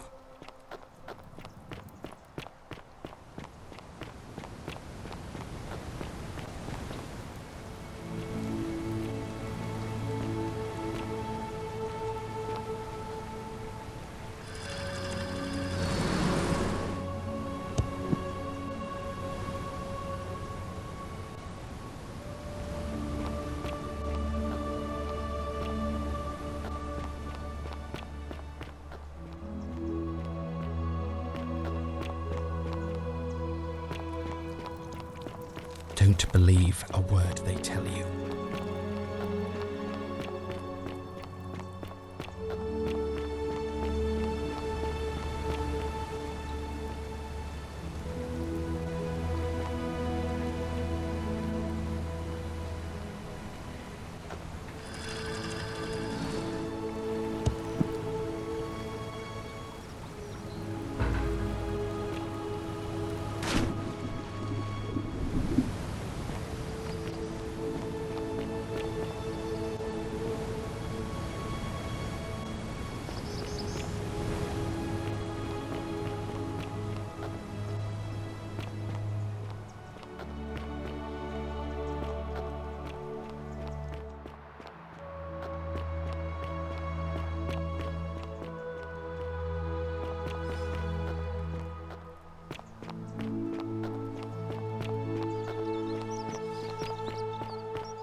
Salve again, my Sisyphean friend. Now, what's on your mind? Brilliant! You did it! Well done! This is going to make her so happy. Equitia, I mean. Now I just have to figure out how to give it to her. What I really want to do is walk up to her, give her the flower, and confess I've been madly in love with her since the moment we met. But on the other hand, I can't shake the feeling that the consequences could be terrible. You mean, aside from her execution? You see, Equitia is a Vestal priestess, meaning she's taken a vow of chastity, the breaking of which would be an extremely serious affront to the gods and a capital offense. Even if she was just suspected of being unchaste, it could lead to her execution. Unchaste Vestals get buried alive. Oh, and I'd get flogged to death for good measure. But at the same time, she's just so kind and graceful, and I feel so much love for her that if I don't tell her, it'll burn a hole in my chest. I don't know what to do. What do you think? What would you do?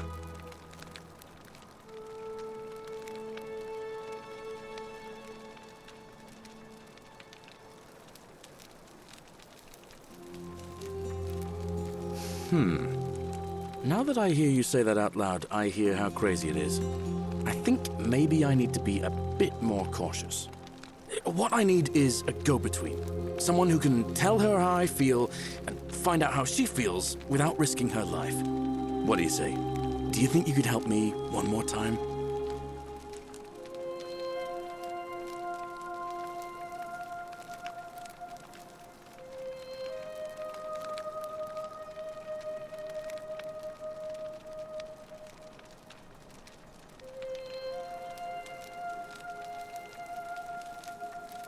Wonderful!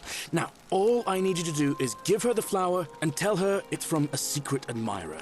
Tell her I'll keep my distance and that I just want her to know that she's loved.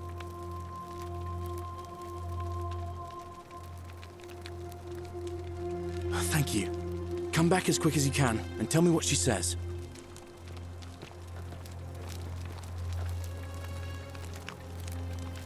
Salve again, my Sisyphean friend. Now, what's on your mind? All right, friend. Hope you find a way to break that cycle you're in.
How come you're allowed a weapon and I'm not?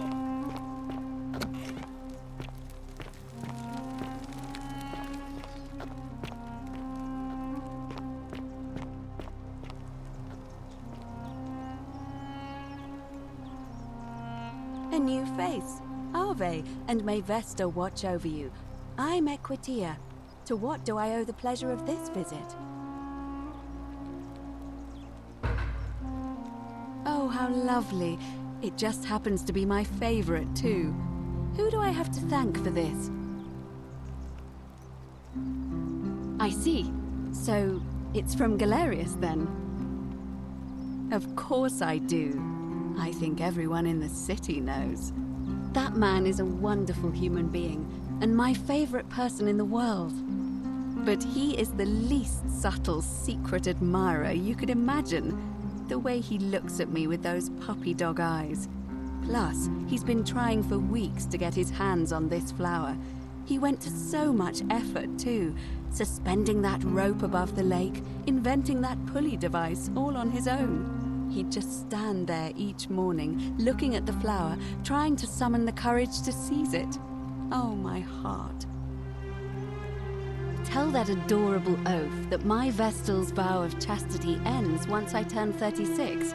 So if we ever make it out of here, and he doesn't mind waiting a few years, then tell him I love him too. I hope so. See you again soon, I hope.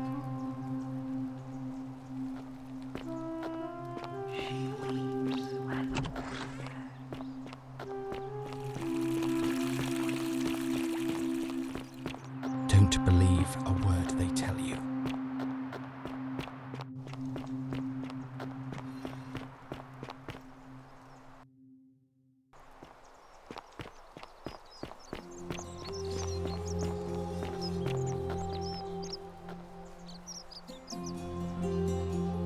Salve again, my Sisyphean friend. Now, what's on your mind? Thanks. What did she say? Venus, that is the best news I've ever heard in my life. Oh, thank you. Thank you so much. You have no idea how happy you've made me. I wish there was something I could do to thank you properly, but I don't have much to offer you. All I can do is tell you where there's a secret stash of coins you might be interested in. In the rock tunnel near the stairs, there's a little doorway set into the rock. Inside, if you look carefully, you can see a chest. Unfortunately, one of those golden huntress statues is blocking the path, and I'm not game to move it. If you can figure out how to get past it, I reckon there might be a small fortune waiting for you. I hope that helps in some way. All right, friend. Hope you find a way to break that cycle you're in.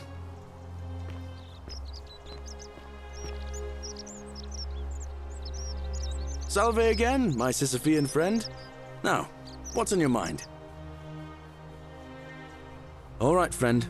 Hope you find a way to break that cycle you're in.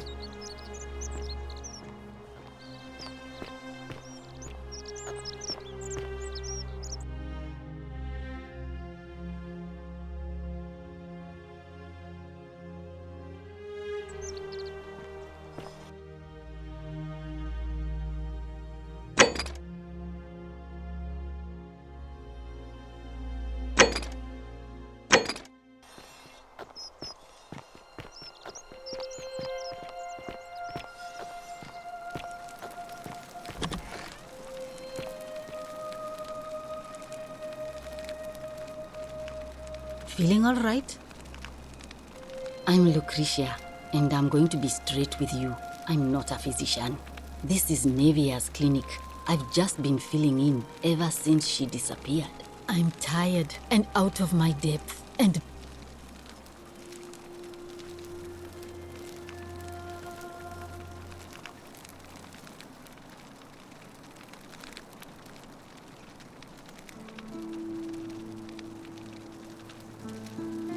my husband and I moved to Rome. I was as I the next. It's all right. And what? Oh, this shrine was in use as a clinic long before any of us arrived here. kind of strange to set up a clinic in the temple of the god of disease. But the god who inflicts a curse is also the only god who can undo it. So I suppose praying to Apollo for healing kind of makes sense. Gladly. I wish. Some people here need proper medical care, not the half-baked, hanging by a thread excuse for treatment I'm giving them. Just don't get sick or injured here. I'll do my best to treat you, but I'm out of my depth and dangerously short on everything you can imagine. A city without sin might sound good on paper, but whoever dreamt it up didn't think it through. Maybe it was an attempt to create some kind of utopia. But snakes like Decius will always find loopholes to exploit. And what can we do about it? Absolutely nothing. In some ways, we are worse off because we can't take the law into our own hands. Oh no. Sorry, I don't mean to worry you, but no, that is definitely not normal. There was one other person who claimed she could hear the statues talking to her. But that was Nevia, and she went a little mad. Well, she used to run the clinic. She was a midwife, not a physician, but she was the closest thing we had down here. And she was good, too, until she suddenly lost all interest in us. One day she told me she'd made some profound discovery about the golden statues. This changes everything, she kept saying, but I had no idea what she was talking about. The last time I saw her, the last time any of us saw her, she was muttering to the statues, like she could talk to them. And then she shut herself in the palace, barred the door from the inside, and nobody's seen her since. She's been gone so long now, we figure she's either dead or up to something so strange that she doesn't want anyone else to know about it. But I really wish I could reach her, because that's the only hope I have of solving a troubling problem, a real thorn in the paw situation. One of my patients is suffering from terrible rheumatism. His joints are inflamed and he's in constant pain. I really shouldn't say. He wouldn't like it. And he's a little bit scary. He's become so irritable that the smallest things set him off, and I worry he'll end up losing his temper and lashing out, and you know what that means. I just know Nevia would know how to treat him, assuming she's still alive. But nobody seems to know how to get into the palace.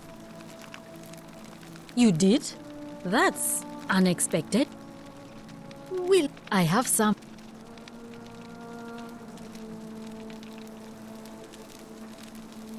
Thank you. I'm really glad you...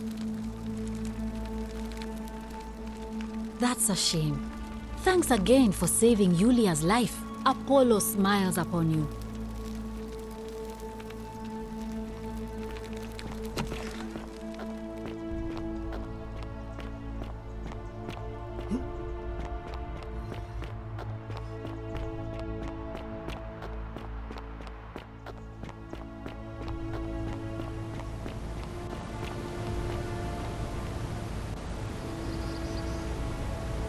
Salve again?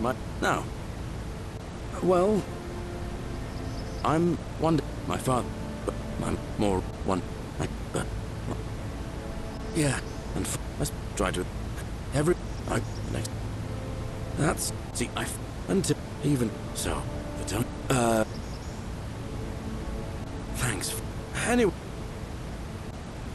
Alright, friend.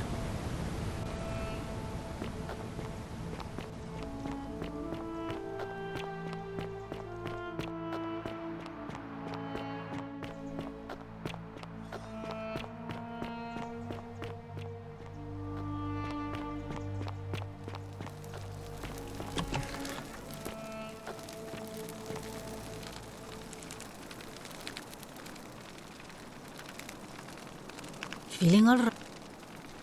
I'm Lucretia.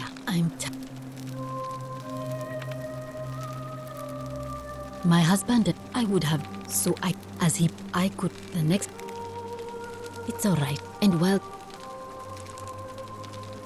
oh, kind of, but well, until this, and then she's but I, one of, I real, he's I just, you, I,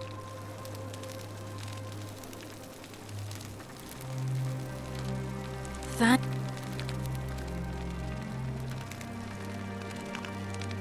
I'm Lucretia, and I'm good, I'm gladly. That's a shame.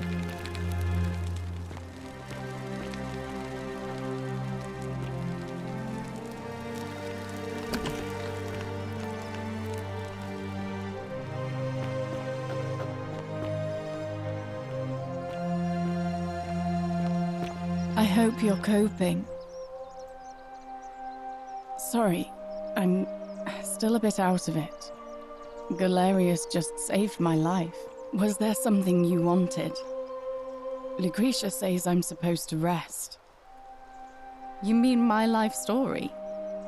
Oh, well, I grew up as part of a big family in Rome. Me and 3 older sisters.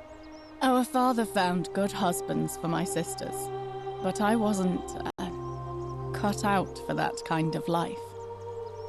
So he found me a job as a scribe for a prominent merchant. It was a good life for a while, until 7 months ago when the fires came. My colleagues and I worked desperately to try to protect our warehouse.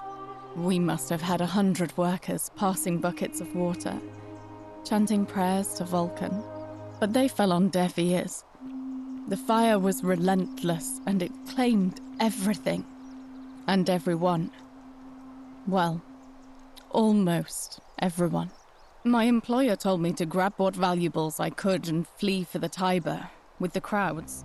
I remember diving into the river and then the next thing I knew, I was waking up on the riverbank not far from here. Thank you. I consider myself fortunate. At least I'm still alive. If that's your idea of a joke, it's not funny. Go away.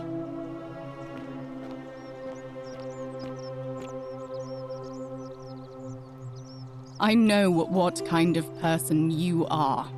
Leave me alone.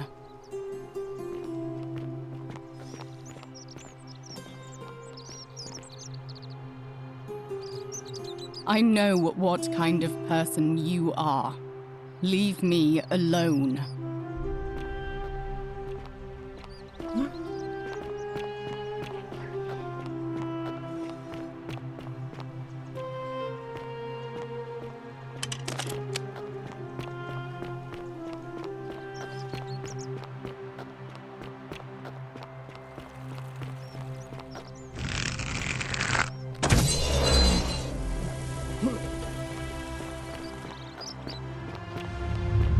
The many shall suffer for the sins of the one.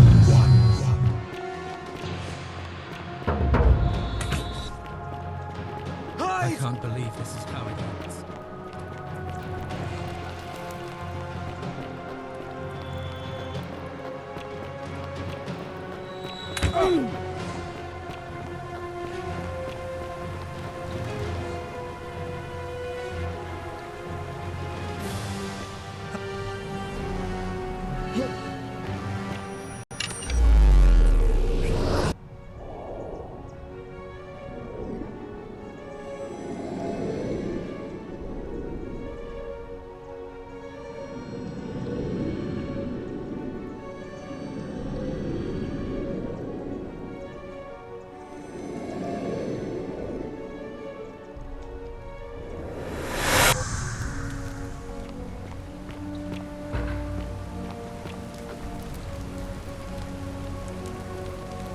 Salve, friend. Mind telling me who you are and what you're doing with that bow on your back?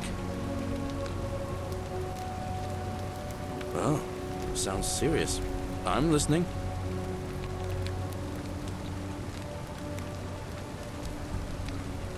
Yulia? Oh no. All right, I can do that. Poor Virgil. Poor Rufius too, I guess. All right, got it. All right, let me see. Stop Fabia going in, but send the new arrival to the empty shrine. Understood. What? Are you... You're serious, aren't you? I doubt Domitius will let me talk to him, but I'll make sure he passes on the message. I'll go, but once I'm done, I'll need you to tell me how you know all of this.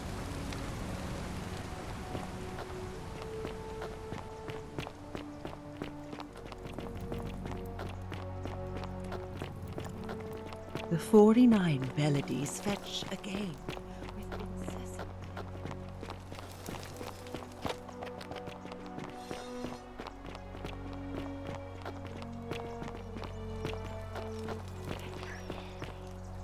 Fabia, listen.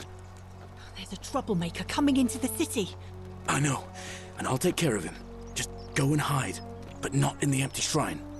Wait, how did you know I was headed in there? No time to explain. Go! All right, I'll be in my bakery. Thank you, Galerius.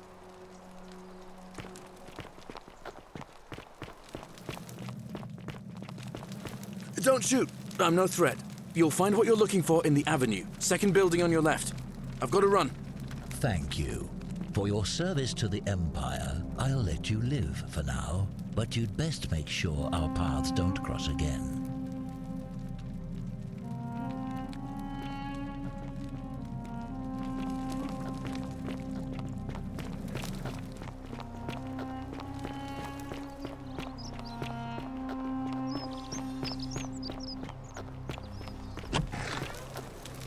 Lucretia, no time to explain. I'm supposed to give you the Silphium resin for Yulia.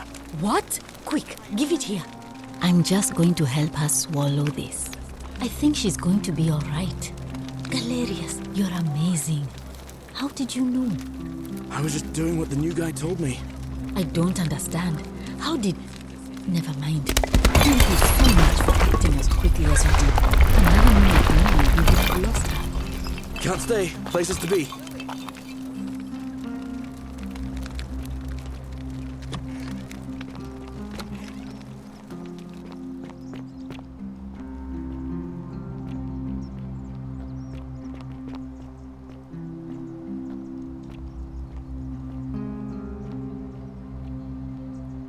Salve, Rufius. I hear your rheumatism has you so riled up you've been harassing Virgil. What? My condition is nobody's business but mine. There's no need for that. I just wanted to give you this willow bark to help you treat it. A treatment? Really? Thank God. Finally, some relief after all this time. Thank you, Galerius. You're a good man, and I'll be sure to leave Virgil alone. I know I haven't been at my best lately. Appreciate that. Now, I've got to run.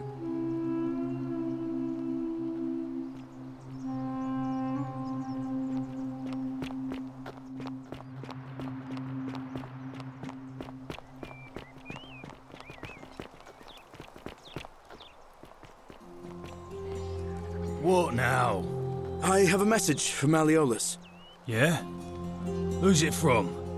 The Emperor. He knows Malleolus's real name is Quinctius, thanks to Claudia, and demands he withdraw from the election and release Ulpius and Iulia immediately. Are you out of your mind, farm boy? Domitius, that's enough. What? You're not going to listen to this dolt, are you? Galerius, all right, I'll withdraw, and Ulpius and Julia are free. I trust our business is concluded? Yes, that ought to do it. I guess I'll go and tell Ulpius the good news then.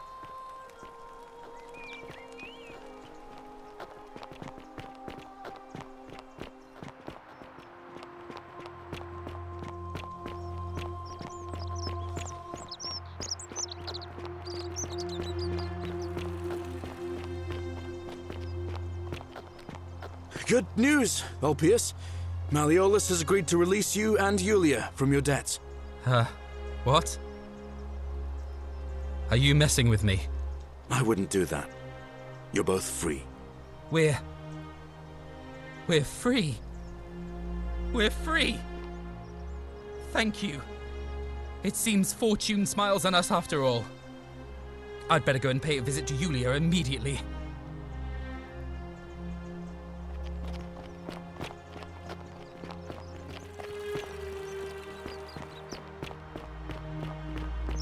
Citizen.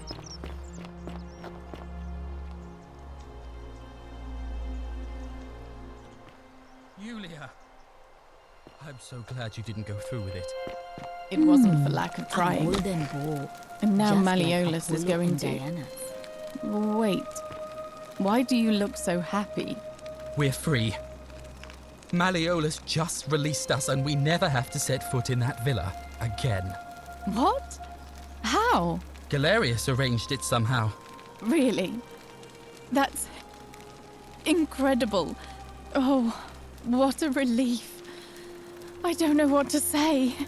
You don't need to say anything. Just rest up, get your strength back, and we'll celebrate properly when you're ready. I will. Thank you, Ulpius. I will.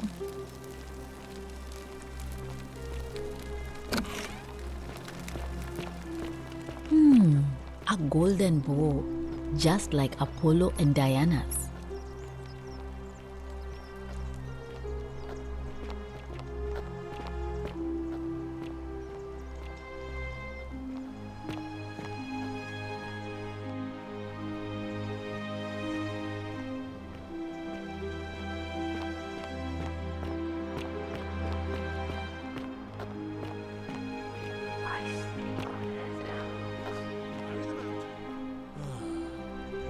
As you wish, sir. Don't believe a word they tell you.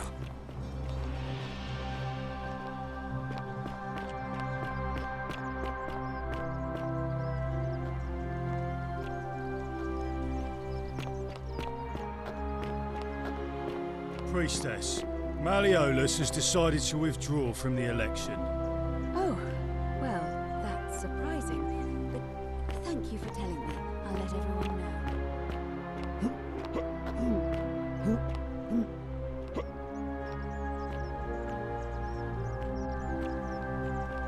Citizens, I have an announcement. Malleolus has withdrawn his candidacy from today's election. Unless any new challengers are nominated by nightfall, Sentius will be re-elected magistrate by default. Actually, I'd like to nominate myself, if that's all right. Of course, Galerius. That's your right. Citizens, the election will proceed. Salve again, friend. I went and did as you asked, and it worked. How is it possible that you've just... You're toying with me, right? You're a bit like Sisyphus. Sisyphus, he was forcing Tantalus. Oh, anyway. So, and if our...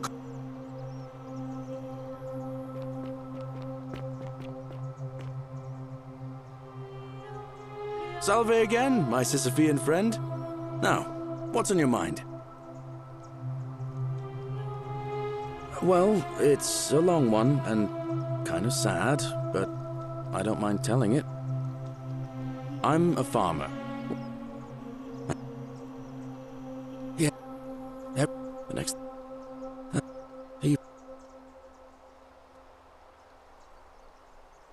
Well, as much as I... But... Oh. All right.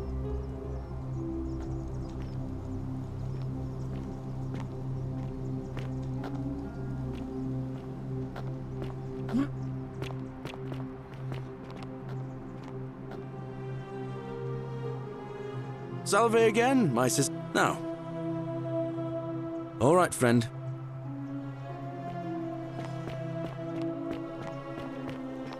Welcome.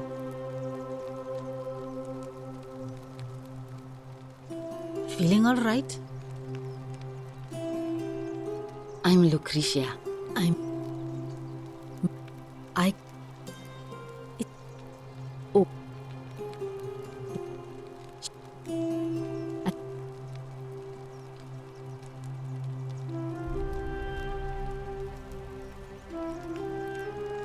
Thank you. I'm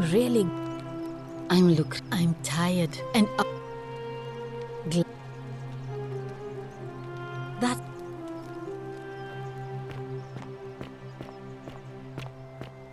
Citizen.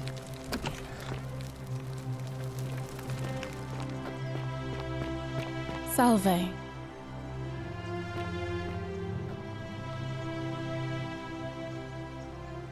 Sorry, I'm still a bit out of it. Galerius just saved my life. Was there something you wanted? Lucretia says I'm supposed to rest. You mean my life story? Our priestess, Equitia, once told me it's the god's way of creating a city without sin. But if that's the case, then whichever god is responsible for it didn't think it through. I mean, all it really does is make bad people better at hiding their sins, and good people too frightened to stand up for themselves. I've seen Malleolus, Claudia, and Domitius make grown men cry. Romans. They don't cry easily. They've never physically hurt anyone. But the point is, they don't have to. They've got people running scared because everyone knows Malleolus is the favorite to win today's election. I doubt it. I mean, the election is today, and you've only just arrived. I just don't think there's enough time for you to do anything. I suppose we will.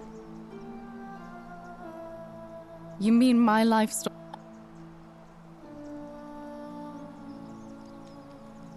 All right. Goodbye.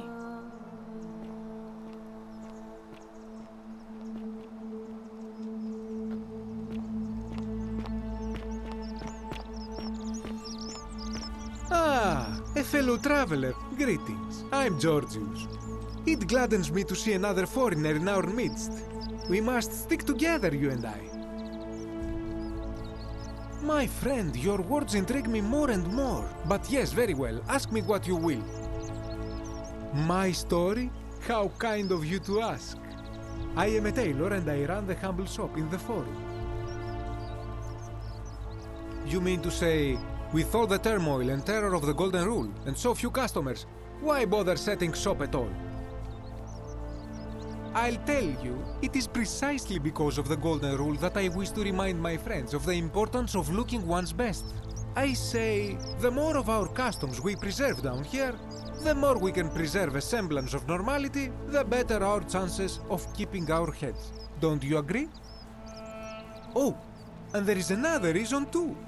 If we all end up as golden statues for future generations to marvel at, I don't know about you, but I would like to look my best. A good question. A very good question indeed. And I would be happy to tell you if only I could remember it clearly myself. I remember I had just been to Rome to sell an extraordinary selection of wares, and drowning in coin, I decided to celebrate my success.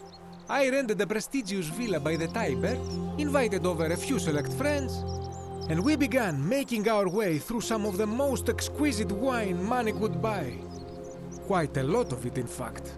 Now, I have had visions and awoken in strange places before. I have even found myself naked in the desert sands more than once, but none of that compares to this. This time, I remember people screaming, then falling into a void as empty as time before creation, gasping for air, and then nothing. When I regained my faculties, I was lying naked by the banks of the Tiber, gods know how many miles from my villa. Indeed. I'm lucky I was carrying a little extra weight.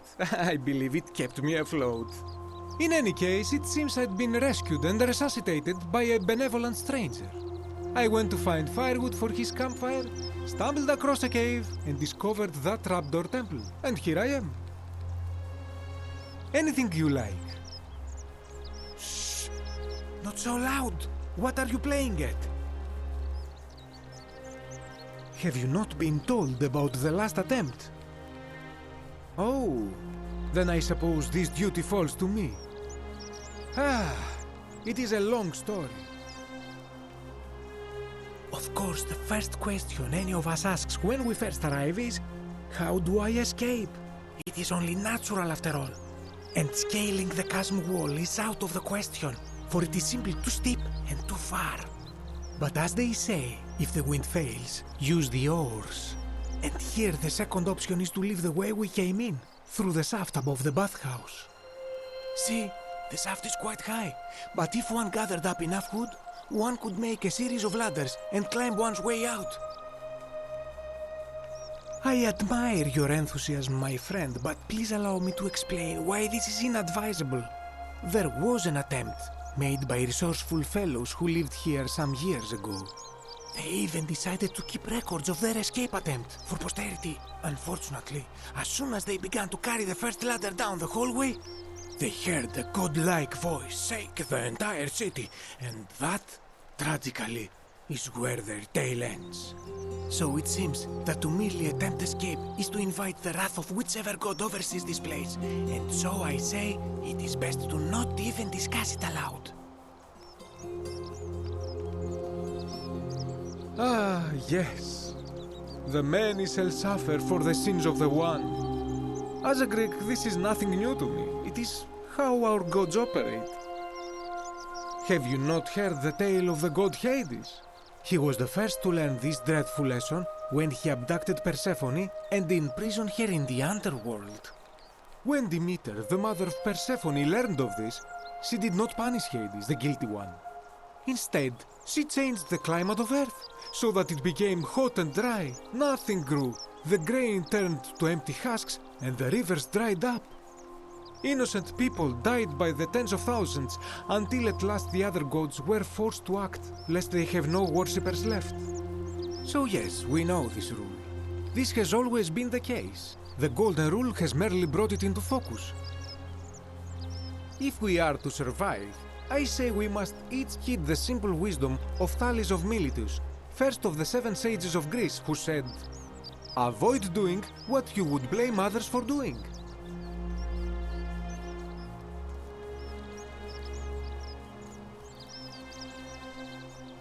It does, doesn't it? But it is not enough for us to do this alone. For even if 99% of us adopt this principle, that will never be enough. Sadly, no matter how well we protect ourselves, the life's work of many good people can be undone in the blink of an eye by a single selfish act. Ah, the voice of experience. I am sorry for your loss, my friend. But on a lighter note, I will say one thing for the Golden Rule. For all their grim and haunting poses, these golden statues do make magnificent models for my clothing, do they not? Galerius, did you know he saved the life of my young friend Fabia? The man is a hero. But of course, my story? How? You mean... Oh! A good... I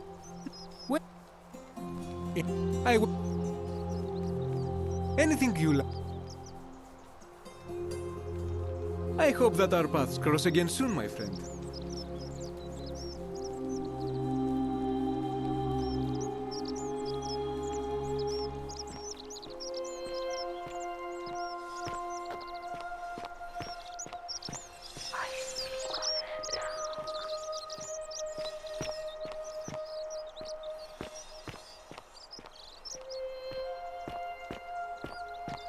Salve. Hello there, friend. May I say, that is a glorious bow you're carrying. Do you mind if I ask where you acquired it?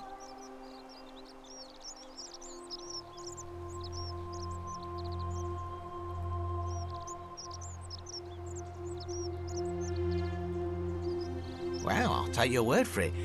But perhaps you'd be interested in selling it to me. I mean, it's not as if you have any use for it down here.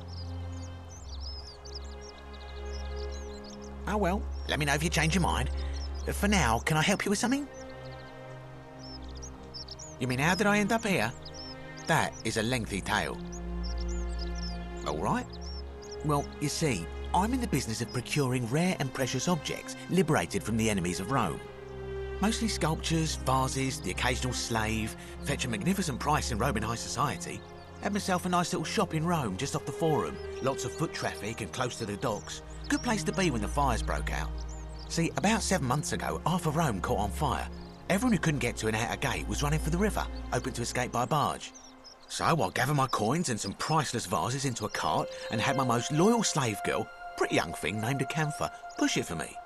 All the way down to the river, I'm elbowing for a stampede of people, turning back now and then to make sure she hasn't legged it with my valuables. But, to my surprise, we make it, and I see this barge loading up, and it's so full it's almost sinking. But the captain's happy to take my coin, so I start boarding, and then he puts his hand on my chest and he says, "No, too heavy. The cart or the girl." So I did what anyone would have done. The girl? Weren't you listening? All my valuables or the girl? I mean, I can always buy a new slave girl if I still have my money.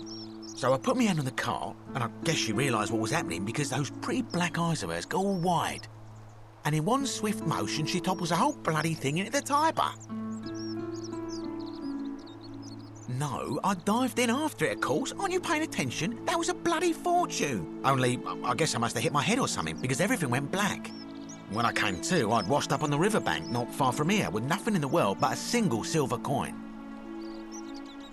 Thank you, friend. But it turns out it might have been a stroke of good fortune because this place is a veritable treasure trove. Look around you. There must be more gold in here than in the treasury of Rome. If I can just figure out how to get it out of here. I'm afraid not. If you're desperate, I did hear that Aurelia down at the tavern claims to know of a way out, but I'm not sure I trust her. Some people here are a little shady for my liking. It's terrible for inflation is what it is.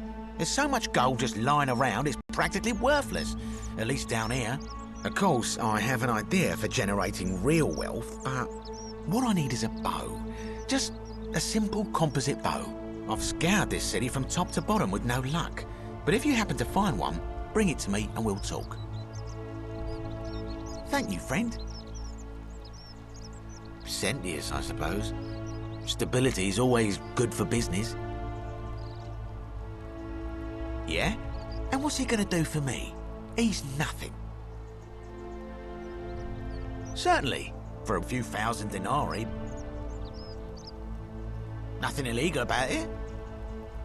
Well, that's a shame. Come back if you change your mind.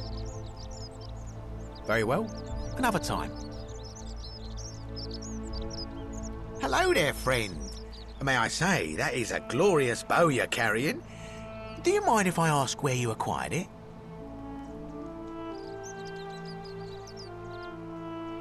Well, I'll take your word for it. But perhaps you'd be interested in selling it to me.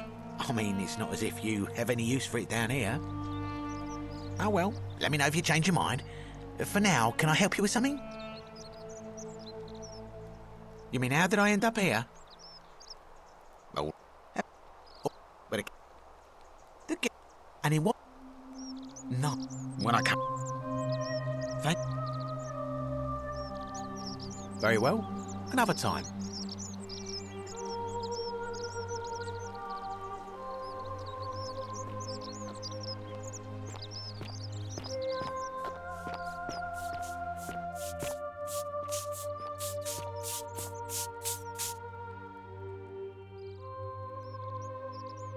Salve and welcome. Need something? Oh, there's not much to tell. I mostly just bake bread and try to help out where I can.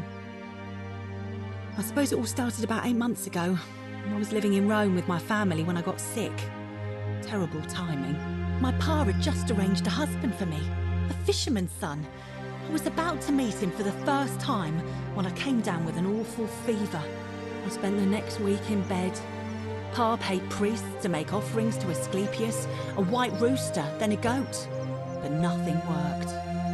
In the end, they decided I'd do better outside the city. Clean air in the countryside would do me good, they said. But after about a day in a carriage on the Appian Way, I was getting worse, not better. I remember closing my eyes for a bit, and I guess I must have fell asleep because when I opened them again, I was in a forest by a river. I suppose the driver took off with his fee and left me for dead. Can't say I blame him. I wouldn't have wanted to catch what I had either. Anyway, I went searching for help, stumbled across the trapdoor temple, and here I am. It's nice of you to say, but you should save your sympathy. Lots of people here need it more than I do. What? You've been here a few moments and you're desperate to get out already? Why not give the place a chance before you try to leave? Good people here. Galerius works hard on the farm so I can put food on our tables, and Lucretia tries to keep us healthy. My friend Georgius is always mending our clothes, and Virgil makes sure these old walls don't fall down around us. Well, he does his best. I'm just saying, there are worse places you could live out your days. Well, I can tell from your funny accent you're not from around here, but that doesn't mean you don't belong, does it? Oh, I try not to worry about it. I mean, if people are nice to each other, we won't have anything to worry about, will we? Thanks. And I like your teeth. They're so white. And your clothes. Oh, I bet my friend Georgius would like to get a look at you. And I'm sure he'd love to chatter about the Golden Rule with you too. He'll be just across the forum in his shop. All right. Thanks again for taking care of our problem. I won't forget it.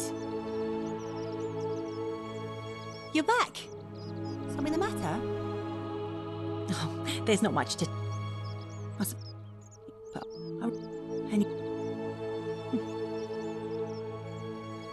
All right. Thanks again for taking care of our problem. I won't forget it.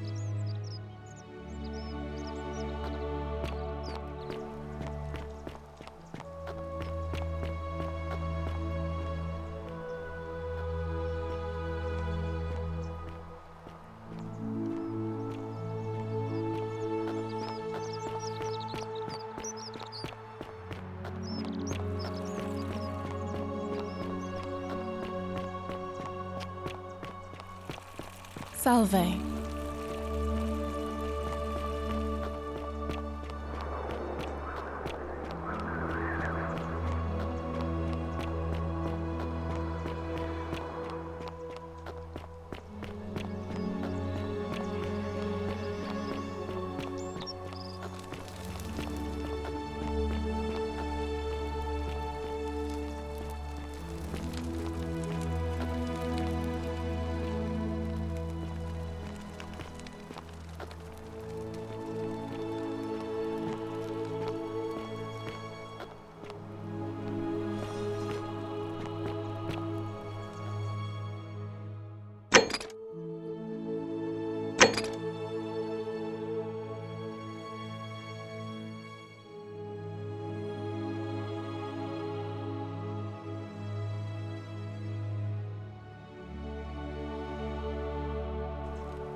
I hope you're coping.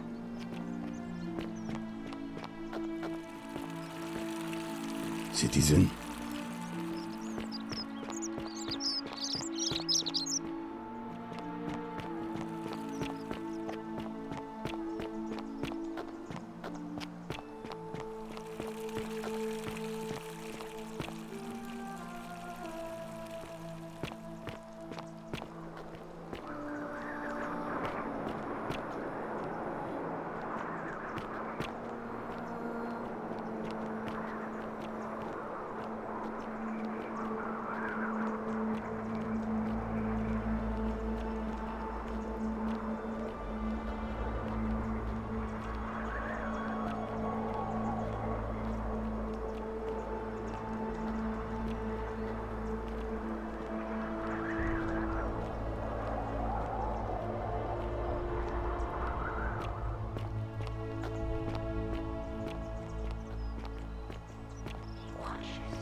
Be careful who you trust.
Salve, friend.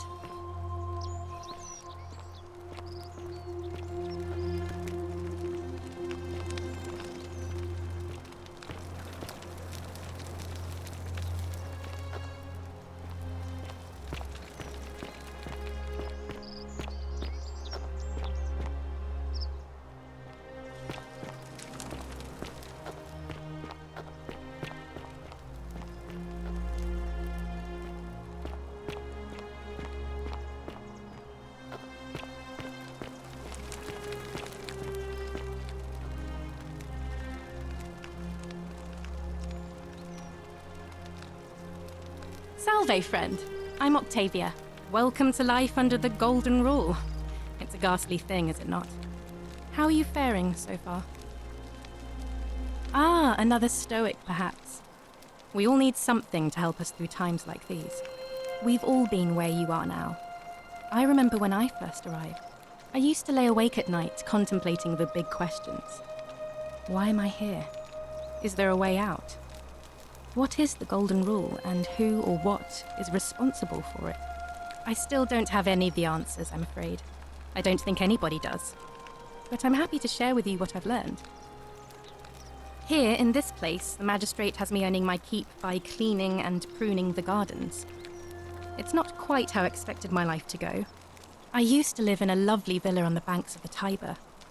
I was even betrothed to a handsome young man from a prominent family.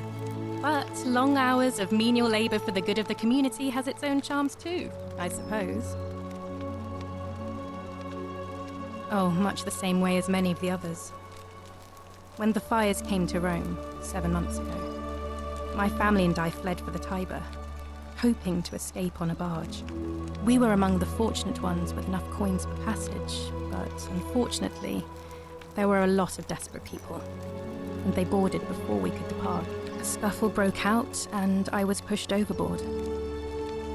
The last thing I remember was the water, rising up to hit my cheekbone. I woke up by the river, near that shrine, and stumbled across this place. Oh, that's all right. I'm sure it's all part of God's plan for me.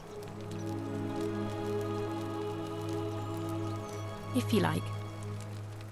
I'm afraid not. Although, I did once hear someone gossiping down at Aurelia's tavern about a possible way out. I don't put a lot of stock in such rumors, but if you're desperate and wealthy, you could look into it, I suppose. If that doesn't work, then I suppose we're all stuck here until the gods decide our fate. I hope it works out. The many shall suffer for the sins of the one. I think about those words a lot. I'd like to think that if we all love our neighbours as ourselves and do to them as we'd have them do to us, then we'll all be fine. But on the other hand, I was always taught the intent of man's heart is evil from his youth. and that all of us are born with a tendency towards sin. And that's where I get stuck. Is it true? Are we born with a tendency towards sin? You don't think that's a little naive? I suppose you've never seen what I've seen. Innocent men and women, torn apart in arenas while thousands of Romans look on and cheer. If that's true, then sooner or later, things are going to end badly for all of us down here. Unless, of course, there's some kind of divine intervention. I wish I shared your faith. Please keep that to yourself. I know you're not from around here, but things are very difficult for us right now. There was a terrible fire in Rome last year, and our emperor decided to make us his scapegoats. There were executions. It was horrible. Oh, thank you. You have no idea how much I appreciate that. Ah, that's a shame. Another time, then. What you did was extraordinary, and I'll never forget it. I'm thankful that you're here. Can I help you with something? Ah, that's a shame. Another time, then.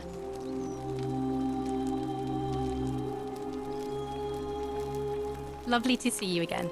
Can I help you with something? Here, in this place, the magistrate... Oh, I woke... Oh. If you like. Ah, that's a shame. Another time, then.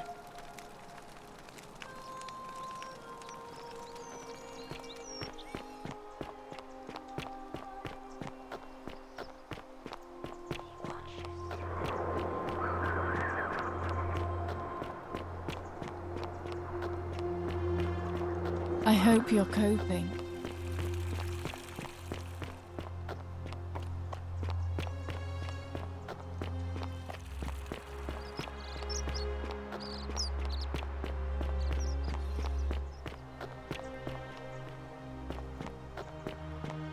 Citizen.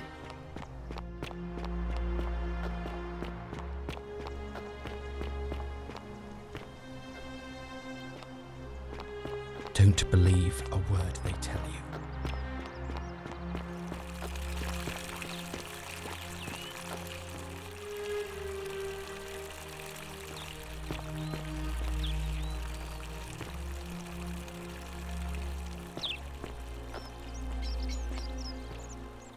Citizen.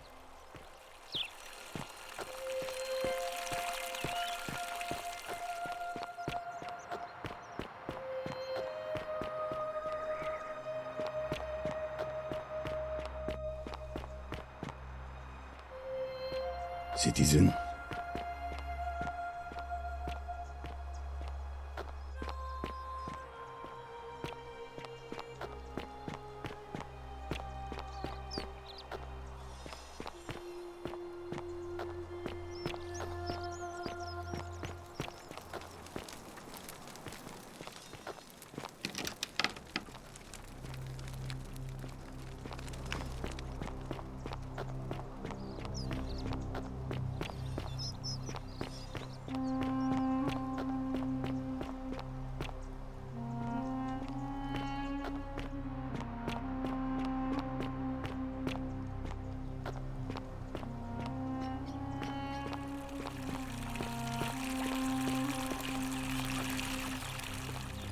Citizen.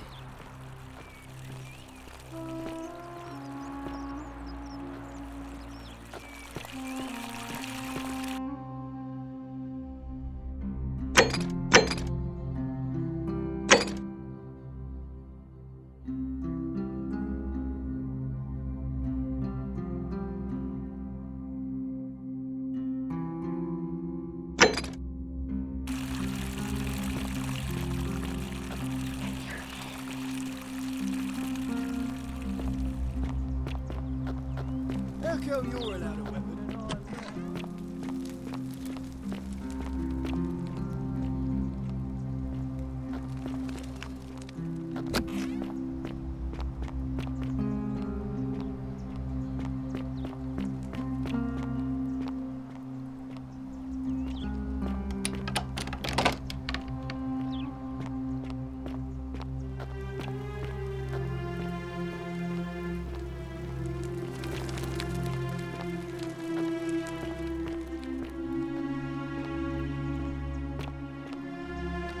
is the meaning of this? Leave me be.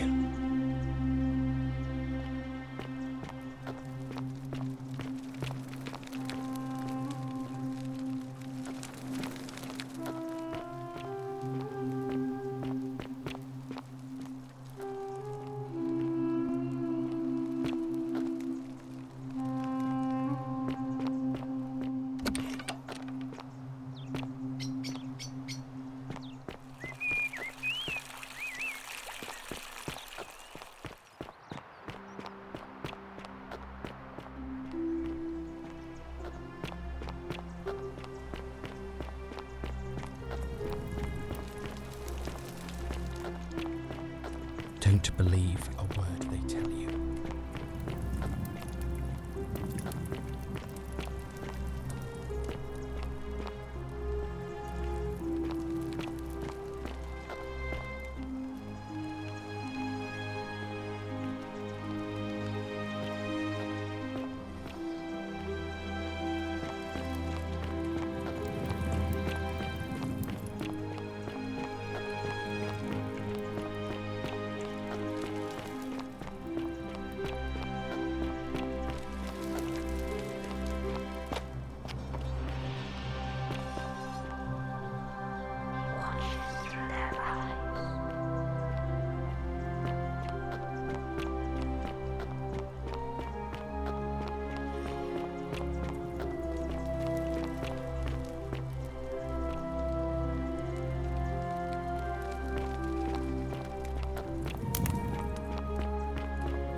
Citizen?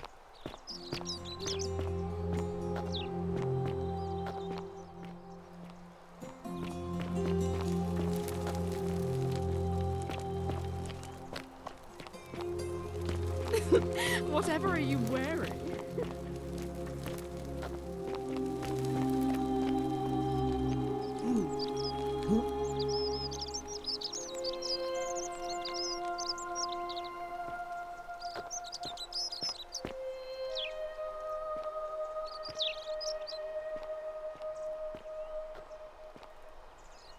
Oh!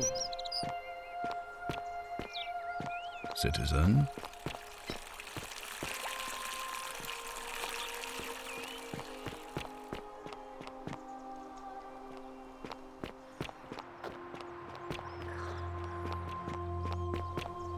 Citizen.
Don't believe a word they tell you.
You stay away from my money.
Oi!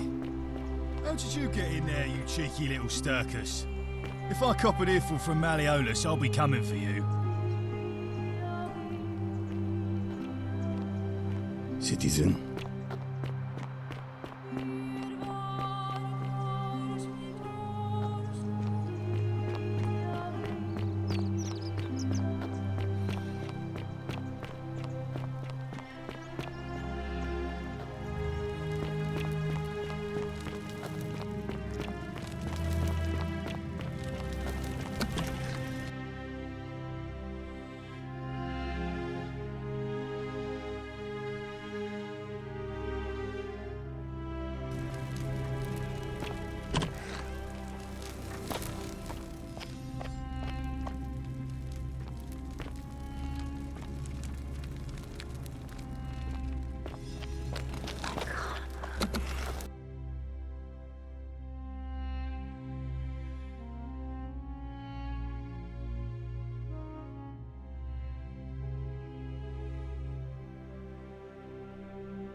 Whatever's in that great temple up there on the bluff, I bet it's worth a fortune.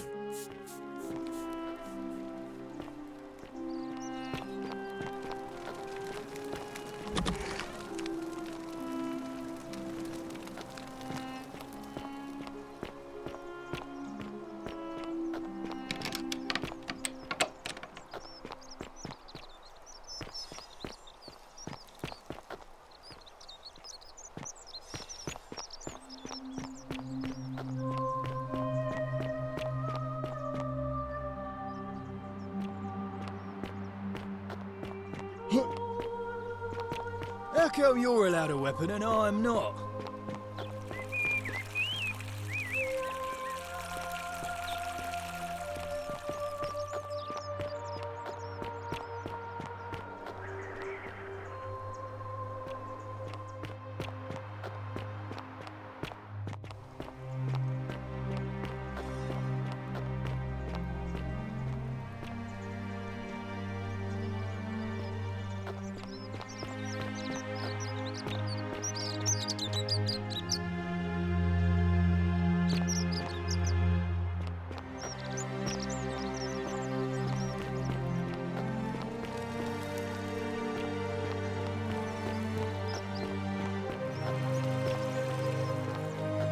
Citizen, Be careful who you trust.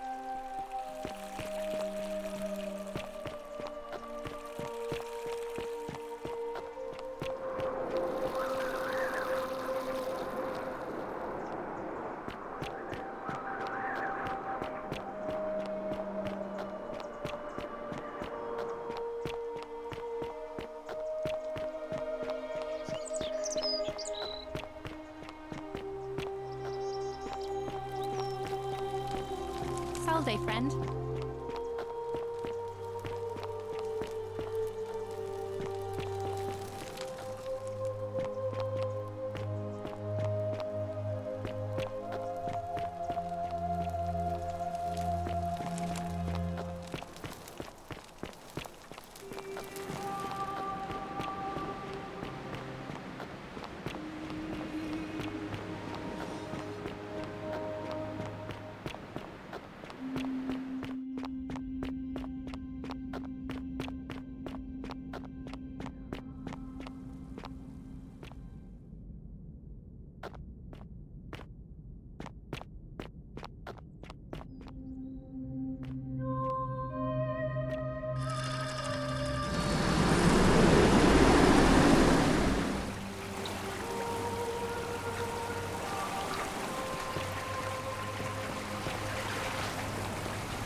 Don't believe a word they tell you.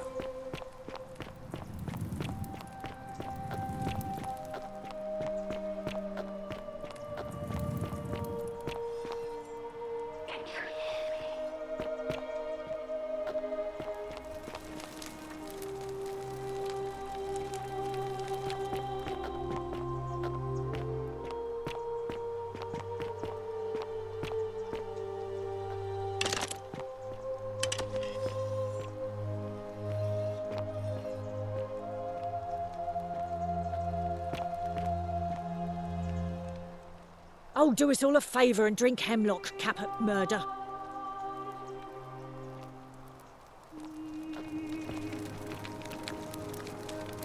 Just as the ocean accepts the rivers of all the world, so this place accepts all the souls. But it does not notice the crowds that come.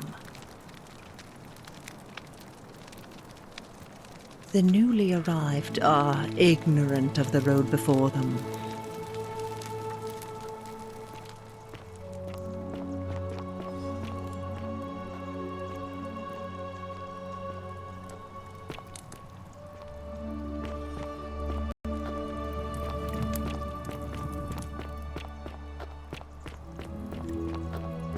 Don't believe a word they tell you.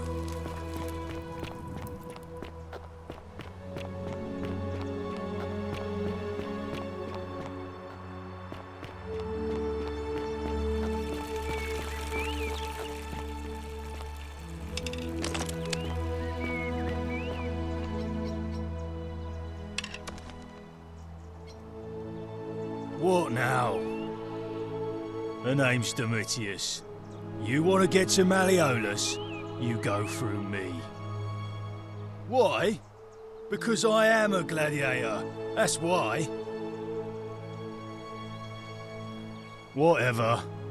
Just remember, I'll be watching.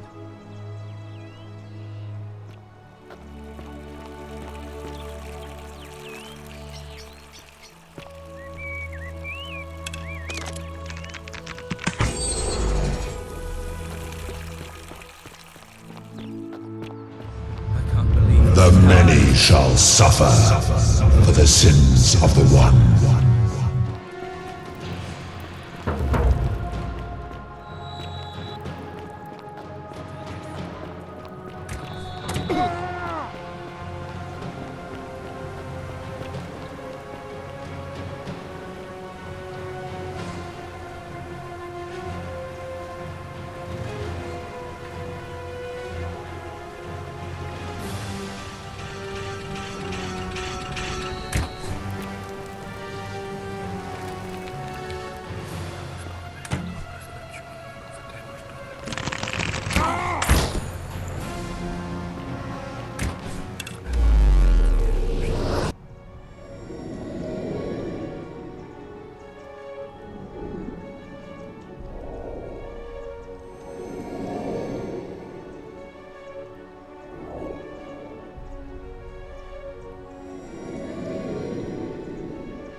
Salve, friend. Mind telling me who you are and why you look like you've just taken on a gladiator and lost? Oh, sounds serious. I'm listening. Yulia? Oh no. All right, I can do that. Poor Virgil. Poor Rufius too, I guess. All right, got it. All right, let me see. Stop Fabia going in, but send the new arrival to the empty shrine. Understood. What? Are you... You're serious, aren't you? I doubt Domitius will let me talk to him, but I'll make sure he passes on the message. I'll go, but once I'm done, I'll need you to tell me how you know all of this.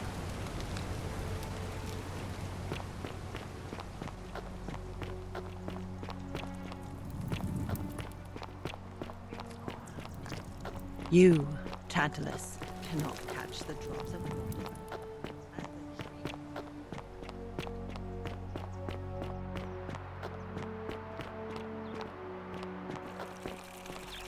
That's quite an impressive... On your best behavior, I trust? Just like Diana. What is it, citizen? I'm a legionary of the First Italica, but there's not a lot of fighting down here. So the magistrate has assigned me other duties. I act as the magistrate's right-hand man, keeping an eye on his daughters. Daughter, I should say.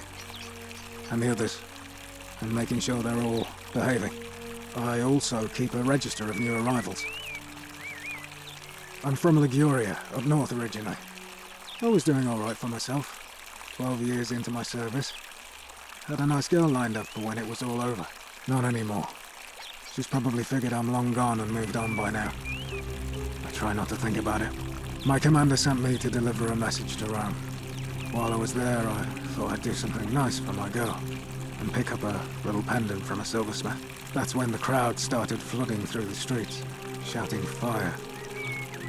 People screaming, trampling each other. Then some Genetricum Fugitor tried to take advantage of the chaos and pinch my pendant. I remember chasing him through the crowds, down towards the river. And then, nothing. Blacked out and woke up near here. No idea how I ended up floating so far downriver. But I'm fortunate to be alive, I suppose. Ah, don't be. As Seneca the Younger said, difficulties strengthen the mind, as labor does the body. That said, Scintilla's disappearance has been more difficult than I'd care to admit. He's one of the better commanders I've ever had, that's for sure. Good stoic. Lives by Seneca's words. Treat your inferior as you would wish your superior to treat you. Can't ask for much more than that. I went around asking the same questions when I first arrived. Never did find a way out. But I learned how to accept my situation. To bear trials with a calm mind robs misfortune of its strength and burden. That's from Seneca the Younger, if you're interested.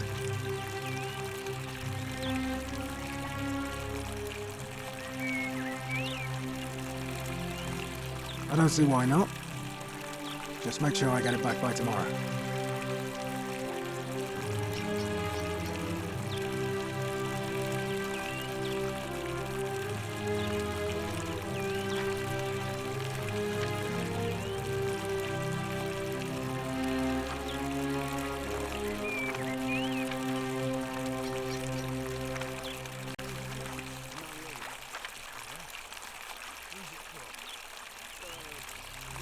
Of course.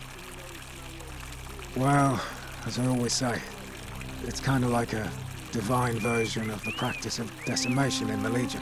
By threatening to execute 1 in 10 men, the idea is to ensure order and discipline among everyone. And it works. If you knew you could be executed because your brother-in-arms is planning a mutiny, well, you'd bloody well watch him like hundred-eyed Argus, wouldn't you? Because your only chance of saving yourself is to stop bad things before they happen. Makes us all responsible for keeping each other in check. It's brutal, of course, but effective. The Legion wouldn't be the most formidable force in the world without it. What's done is done. I was forced to execute my brothers-in-arms, and those memories will always visit me in my sleep. But life is harsh, and I've come to accept my lot. As with the Golden Rule, I don't have any control over it, so railing against it would be like trying to stop the seasons or the tides.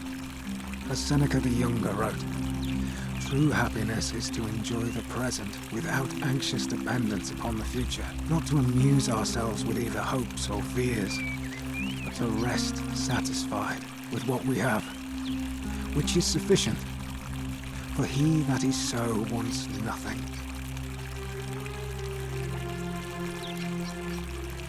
War crime.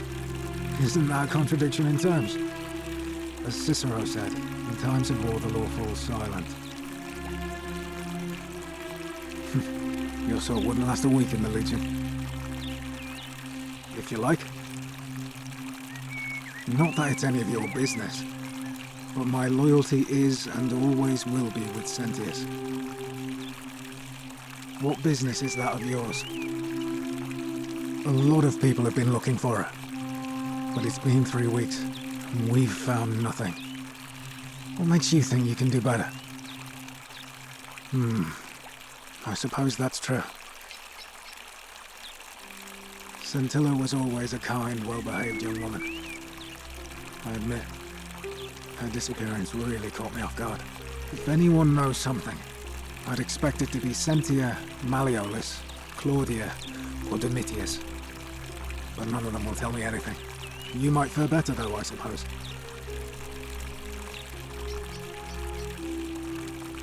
Fine. All right. Please keep an eye out for anything that might lead us to Scintilla.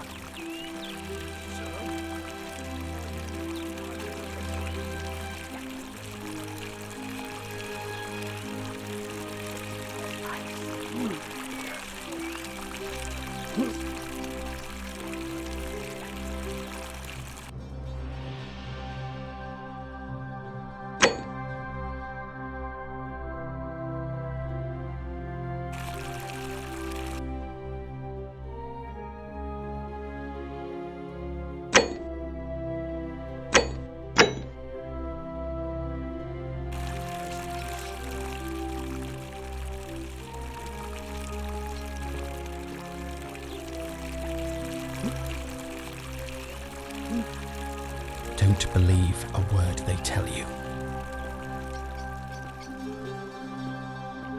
Priestess, Malleolus has decided to withdraw from the election. Surprising, but thank you for telling me. I'll let everyone know.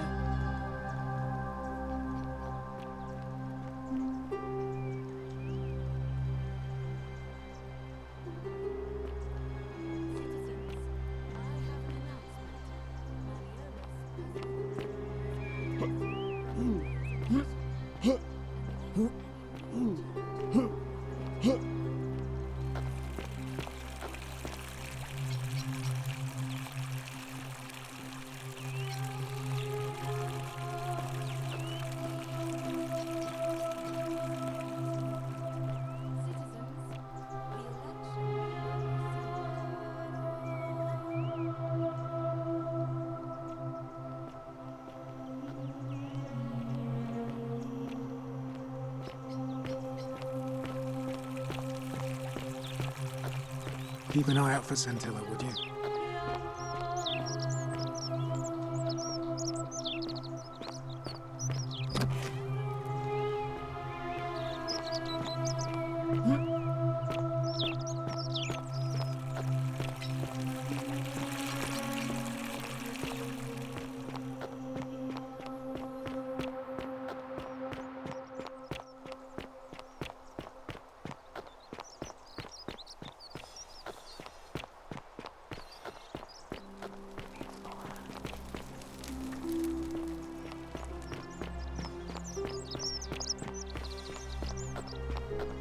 Hey, Virgil.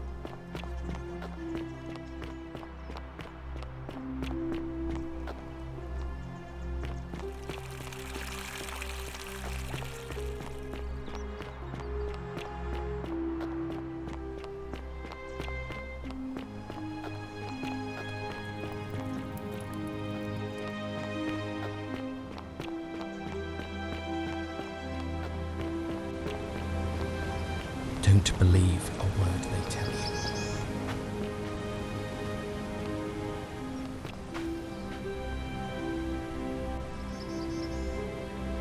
Salve again? How? Oh, so. Oh.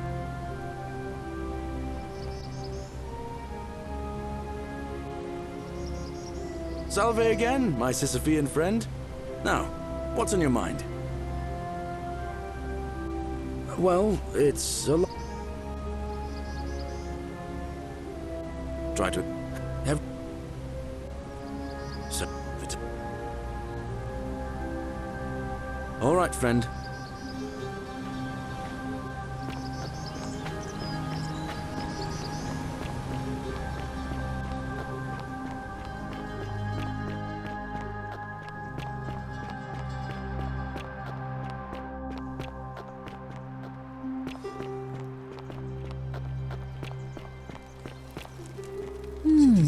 A golden bow. Feeling all right? I'm Lucretia, and I'm going to... Oh.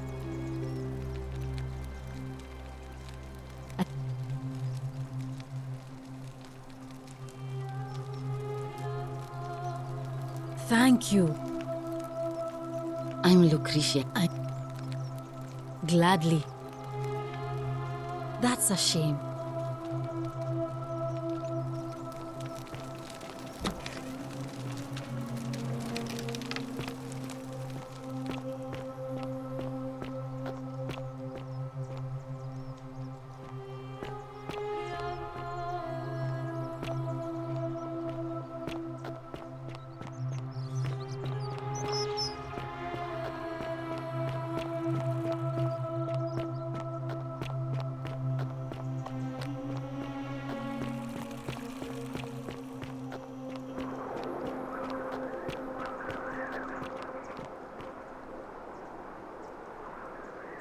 Sorry, I'm still. Was there. You mean.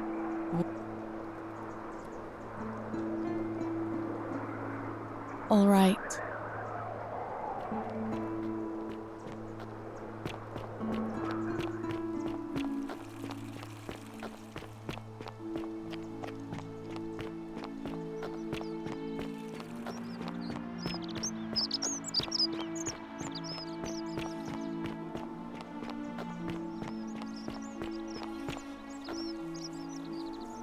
Great. My...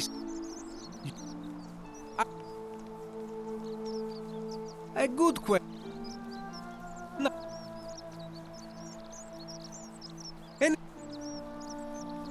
I hope.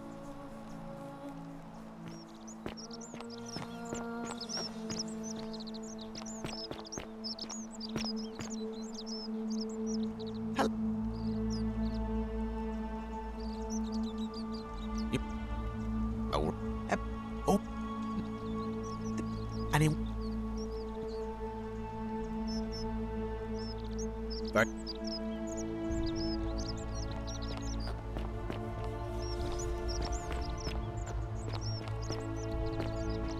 Oh, Salva.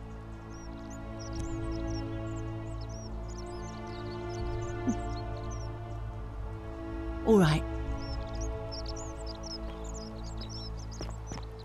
Citizen. Are they?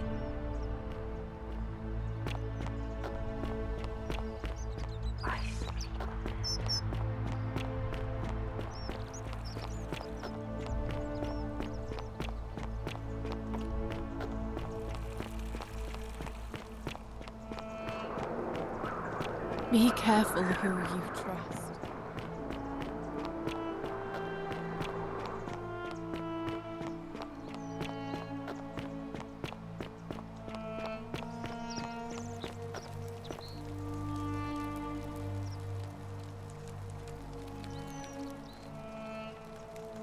Salve, friend.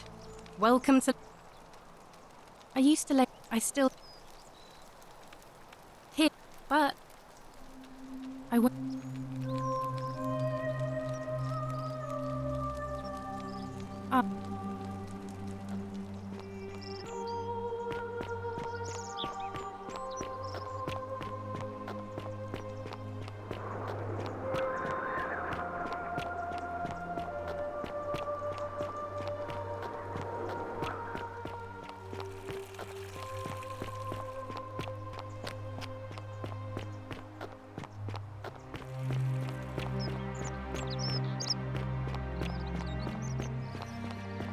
Be careful who you trust. Isn't the Great Temple majestic?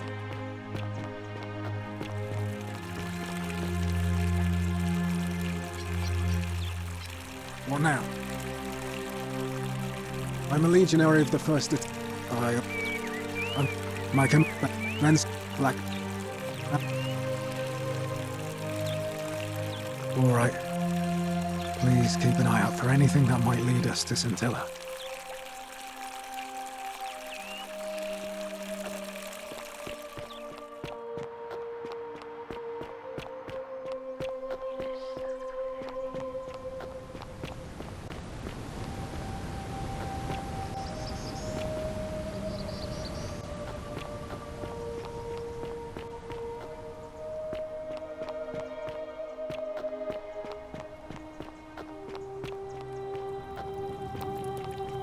Don't believe a word they tell you. Shalom, friend.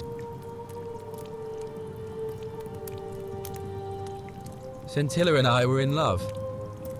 And then, 22 days ago, she went missing.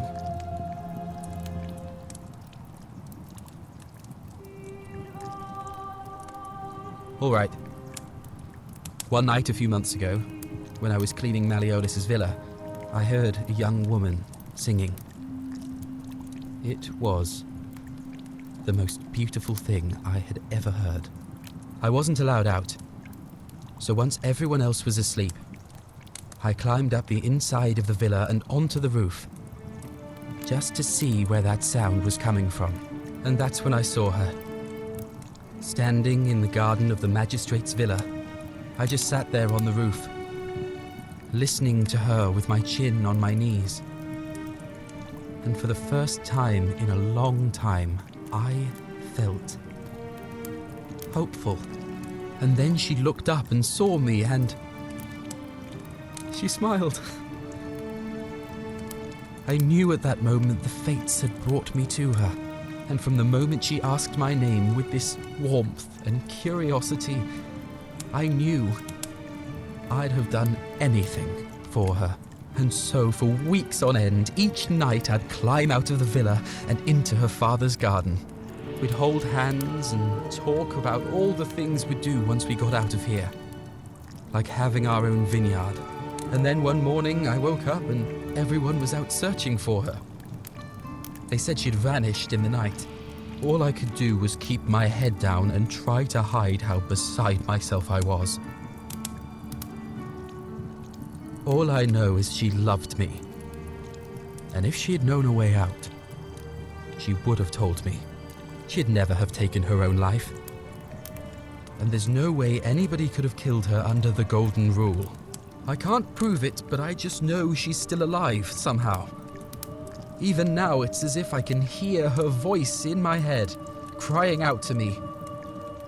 That can only mean one thing. Somebody abducted her. I have no idea how, or who would want to do something like that to such a sweet, lovely girl. But what else could have happened? My guess? Malleolus had something to do with it. He is without doubt the most evil man I have ever known. I have no idea where he'd be keeping her, but there is one room in his villa, upstairs, which is always locked. I've never seen the inside of it, and I haven't been able to steal a key without breaking the Golden Rule. But I have a feeling that if you could get in there somehow, it would shed light on a great many things. Really? I was sure he was hiding something in there. I feel like I've looked everywhere. At least everywhere I could get to. There are still two places I've never been able to reach. First, the palace. If Navia managed to get in, then I suppose Scintilla could have too. The only other place she could be is somewhere in the Cistern network. I remember hearing that Dooley had been poking around in the upper cistern before he was locked up. So you could ask him about it, I suppose.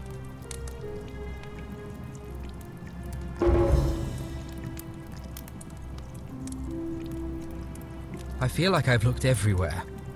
At least everywhere I could get to. There are still two places I've never been able to reach. First, the palace. If Navia managed to get in, then I suppose Scintilla could have too. The only other place she could be is somewhere in the Cistern network. I remember hearing that Dooley had been poking around in the upper cistern before he was locked up. So you could ask him about it, I suppose. You mean where am I from and all that? Judea, originally. But when I was a child, I moved to Rome with my family, Romanized my name and spent most of my life in the Jewish district of Trans-Tiberim, across the Tiber from the main city. That's where I was when the fires broke out. Everyone was running toward the river and I, listening to my inner contrarian, ran the other way. Every road leading out of Rome was in chaos, full of people with all their belongings in carts and brigands preying on them. Several hours down the Appian Way, I saw another Jewish family being attacked by 3 opportunists. So I picked up a branch from the side of the road and went to defend them. I can only assume they got the better of me because the next thing I knew, I was waking up in a forest, by a river not far from here, with no memory of how I got there. It's strange though, because I still had my purse on me. Why would a robber knock me unconscious and throw me in a river, but not take my coins? A lot of good it did me, and that family. I sometimes wonder what happened to them. I don't, but even if I did, I'm not going anywhere. I have unfinished business. Well, neither of us have a couple of hours to stand around talking about theology, law, and collective punishment, so I guess you're looking for a pithy summary? You remind me of an old story from my people about Hillel the Elder. He was approached by a Gentile and asked to explain the entire Torah while he stood on one foot. Obliging, he replied, "What is hateful to you, do not do to another. That is the whole Torah. The rest is commentary. Go and learn." Of course, what I want to know is, what kind of a god sees a young woman abducted and does nothing about it? Not my god. That's for sure. Thanks. I just wish there was a way to find out. Galerius, He saved my life. I have a feeling he can do a lot more if given the chance. All right, friend. Thanks for the chat.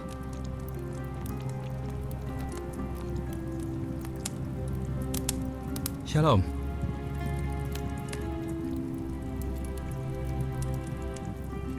You mean where am I from and all? But several. It's a lot. All right, friend. Thanks for the chat.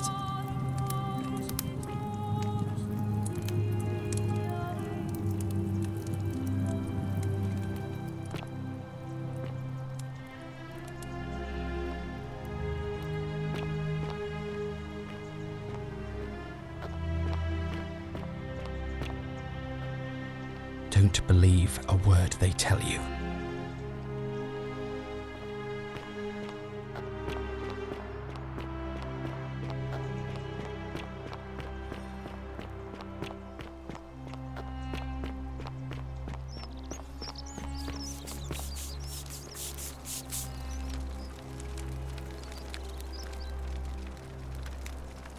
Ah, a new face. Salve, and welcome to our little community. I hear we have you to thank for saving Julia's life. I'm glad you arrived when you did. Nice to talk to you.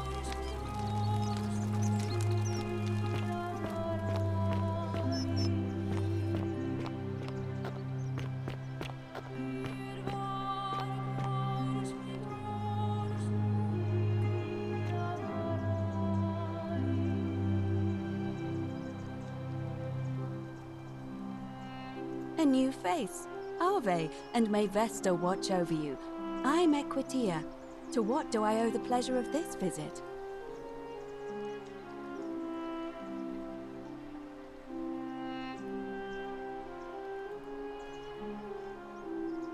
Oh my. I take it people are quite direct where you're from. I suppose it's quite charming in its own way. Usually, however, you wouldn't simply march up to a Vestal priestess and without due formality or courtesy ask, "What is your story?" The proper approach would be to arrange an introduction through a mutual acquaintance in high office, by which time you would already know how to address me. And then you would find a way to satisfy your curiosity rather more indirectly. But to be honest, I've often thought what an unnecessarily formal way to communicate that is. So, let's do it your way. You just keep being yourself and ask whatever you like. It'll be a refreshing change.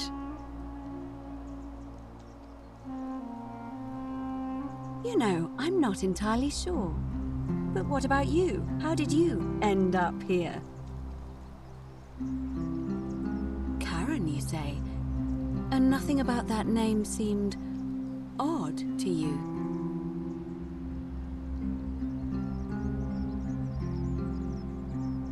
Older. I see. I wonder if... No. I apologize. I don't mean to be cryptic.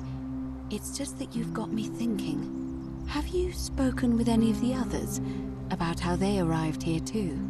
I really think you should. Go around and ask them what they remember and see if you notice any patterns. Good. Thank you. But please be careful. I just don't want to see what happened to Livia happen to you too. You have? Then what is it?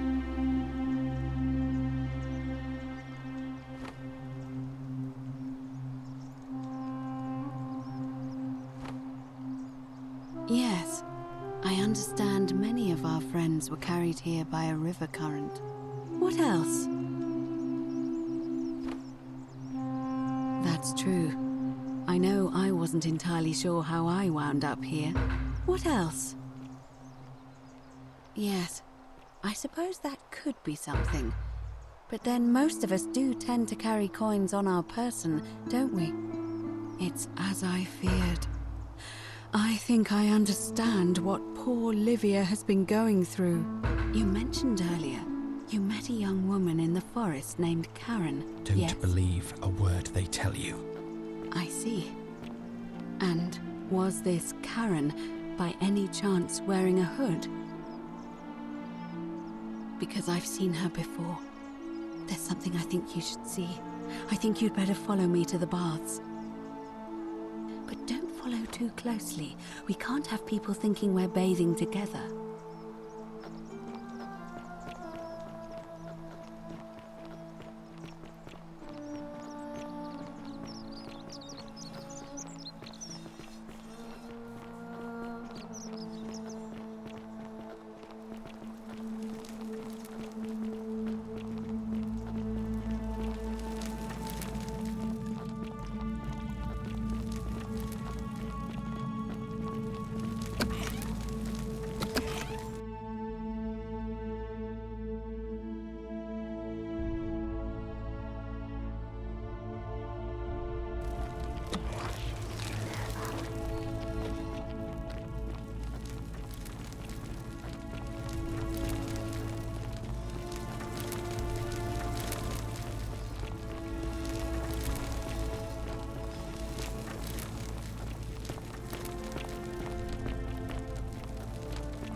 All right, you're here.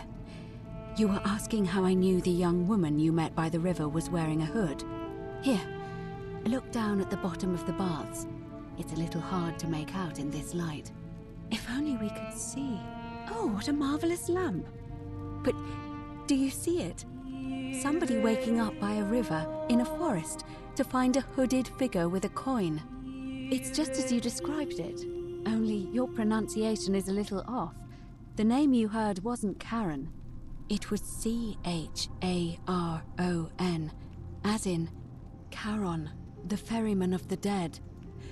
Charon, who, in exchange for the right coin, helps the souls of the newly deceased cross the Styx, the river that separates the land of the living from the land of the dead. When I dragged you out of the river, I thought you were never gonna wake up.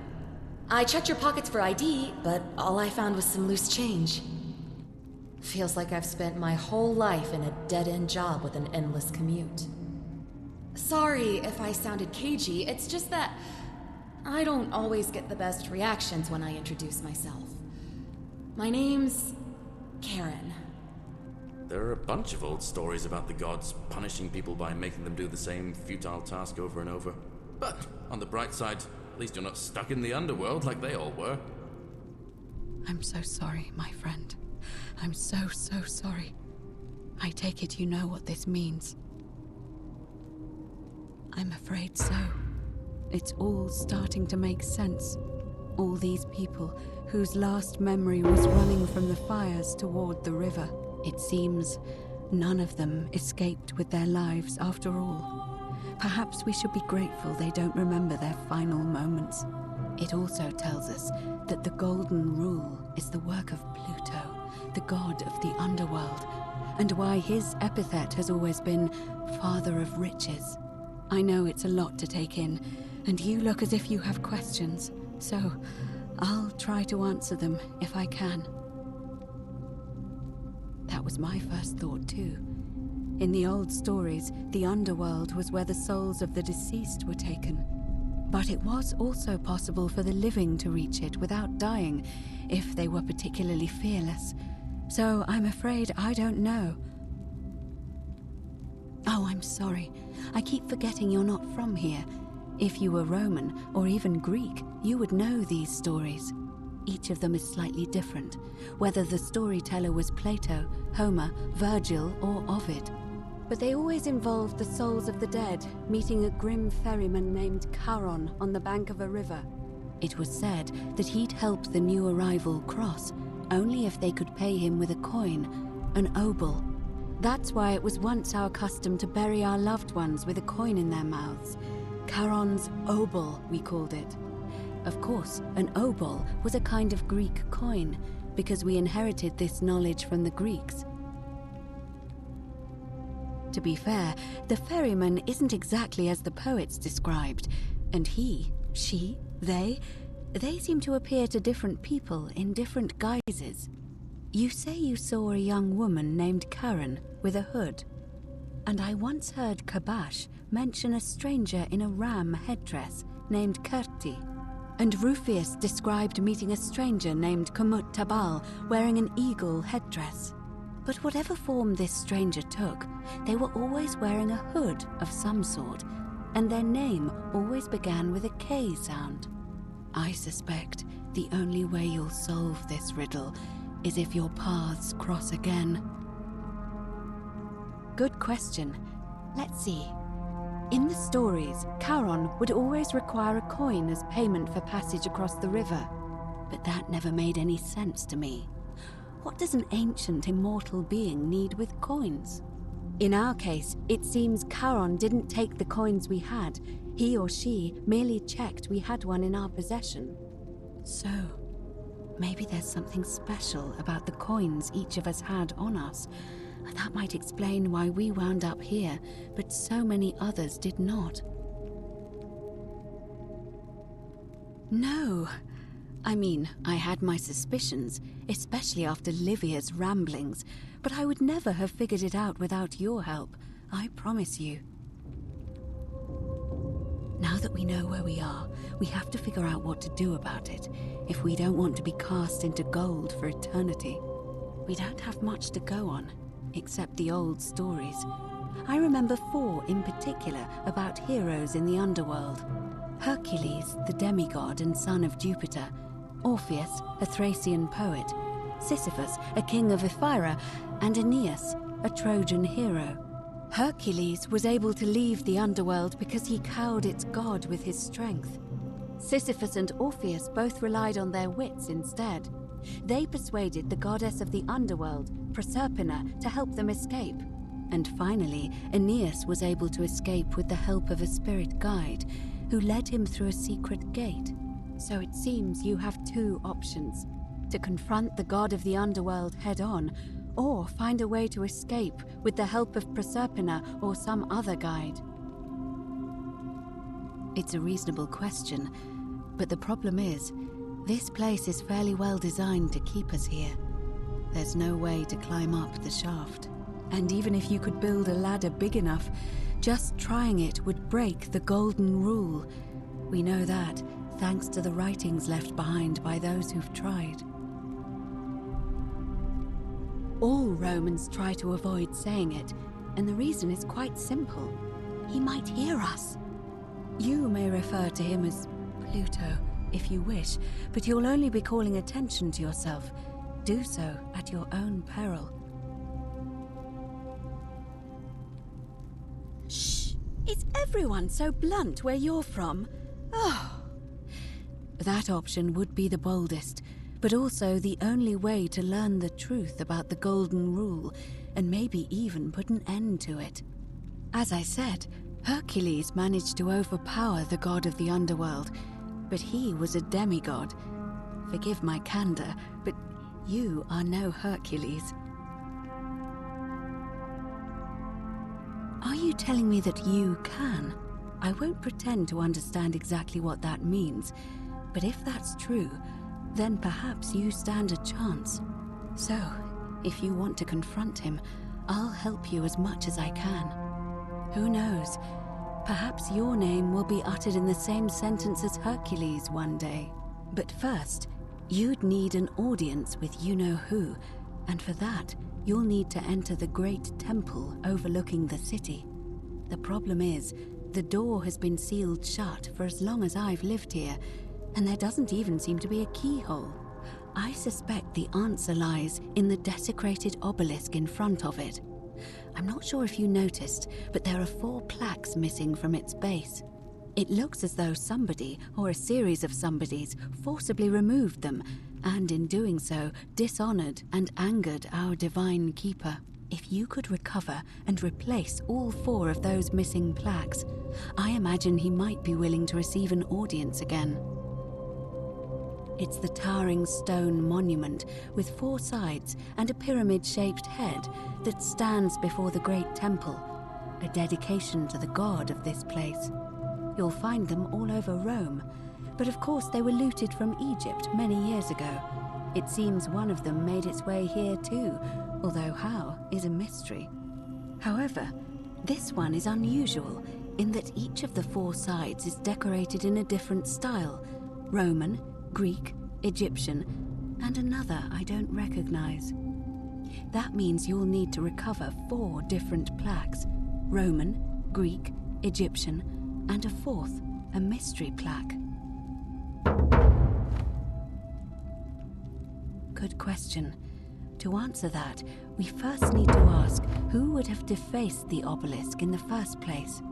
It would have had the god's name engraved into it, so it may be that whoever desecrated it wanted that name to be forgotten. And there's only one group of people I know of who might want to do that. There's a cult in Rome that often argued there is only one true god. Theirs, of course. They've been known to start fires, as well as deface religious monuments whose existence challenged their beliefs. If I were you, I'd go looking for them. Of course, they've all been in hiding since the fire last year, so finding them won't be easy. But I did hear a rumor they have a secret shrine somewhere in the city. Perhaps, if you could find that, you might be able to recover the Roman plaque. I don't know. But perhaps you should begin your search with the local Greek fellow, Georgius. His store is in the Forum. Perhaps Kabash, our Egyptian resident, will be able to tell us. Unfortunately, he disappeared weeks ago. But I did hear Aurelia is peddling rumors about him at the tavern, so perhaps you could talk to her, or just take a look in his room. I'm afraid you're on your own with that one, but perhaps finding the other 3 will illuminate the way.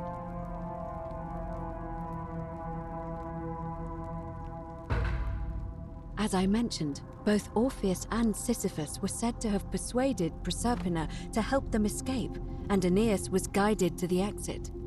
The problem is, those are the stories of a poet, a self-aggrandizing king, and a brawler about their own heroic deeds, so they should be taken with a grain of salt. First, Proserpina. What we do know about her is, well, it's a grim tale. It's said the god of the underworld abducted and dragged her here against her will, forcing her into marriage. It is.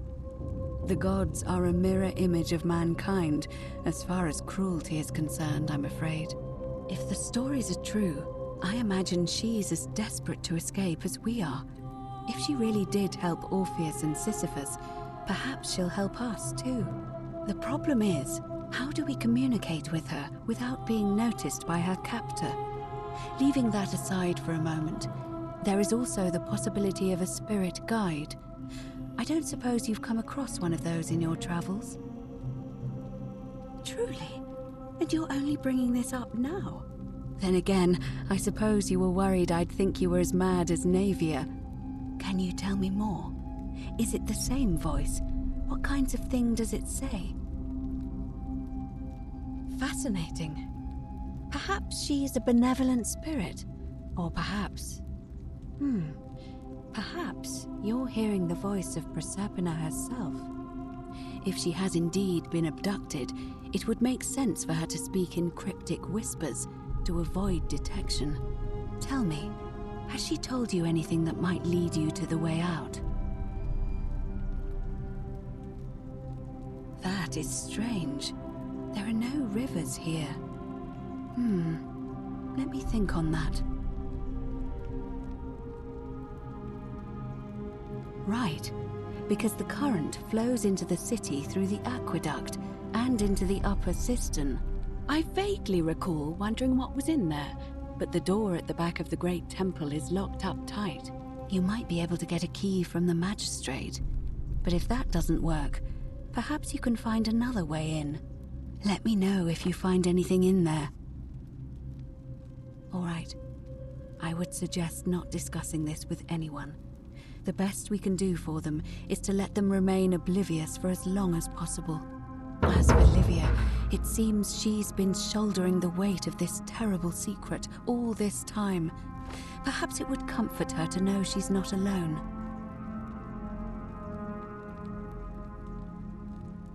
In any case, time is of the essence, so you'd best begin. May Fortuna guide you, although you may not need her with Proserpina on your side.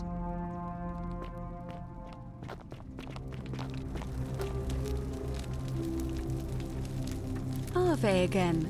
Did you find what you need? Certainly. May Fortuna guide you, although you may not need her with Proserpina on your side. Ave again. Did you find what you need? I don't, I'm afraid. It seems to me we're exiled here until the gods judge us, one way or another. I'm quite sure it's the work of the gods, which is strange because they've never been particularly concerned with our misdeeds, as long as we've kept the peace of the gods. We asked for blessings, for good health, bountiful harvest, military victory, and in return, we offer praise, wine, incense, or animals. But here, it seems they require much more of us. I find myself reminded of an especially pertinent tale from our great poet Ovid in his epic Metamorphoses. Would you like to hear it? It is rather long. Wonderful. It goes like this. Baucis and Philemon were an old married couple living a humble life in a small town. One night, the town gets a visit from a couple of vagrants. They go from door to door, asking for a place to stay the night. Of course, being vagrants, they're turned away sharply from house after house, 1,000 in all, until finally they come to the little cottage where Baucis and Philemon lived. Now, the kind old couple had very little to offer, but nevertheless, they invite these strangers into their house and offer them food, wine, and a place to stay. Immediately, the guests make themselves at home. They begin gulping down the old couple's wine, so much so that Baucis, the old lady, begins to worry they're going to run out. And then she notices something strange. Her wine pitcher keeps refilling itself, as if by magic, realizing only a select few possess such powers. Says to her husband, Philemon, "I think these men are gods in disguise." Immediately, the couple begins apologizing for offering such coarse wine, and the vagrants metamorphosize and reveal themselves to be Jupiter, the king of the gods, and Mercury, the trickster god. They confide they didn't mind the meager offerings. They were just pleased that someone in the town offered them hospitality. Then Jupiter says to them, "You have passed our test, but everyone else in this city failed, so we are going to destroy this place and everyone in it, except you, who we will grant a wish."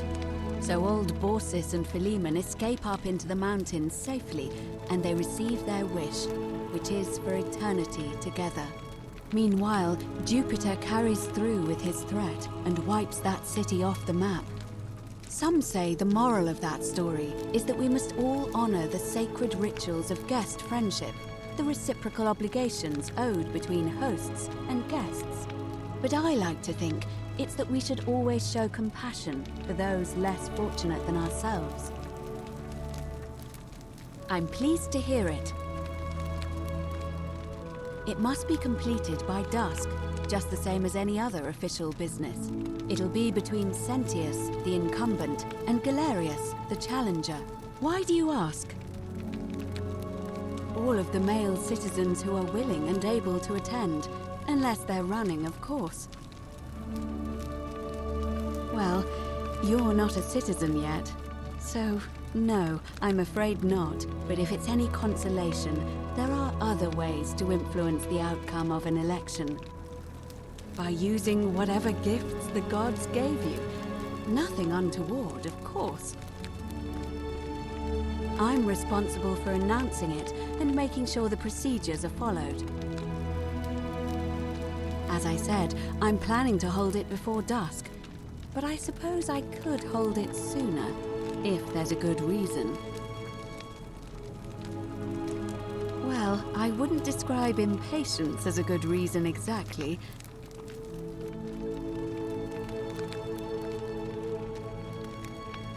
As you wish. Certainly. See you again soon, I hope.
Don't believe a word they tell you.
You carry the gift of Prometheus in your hand.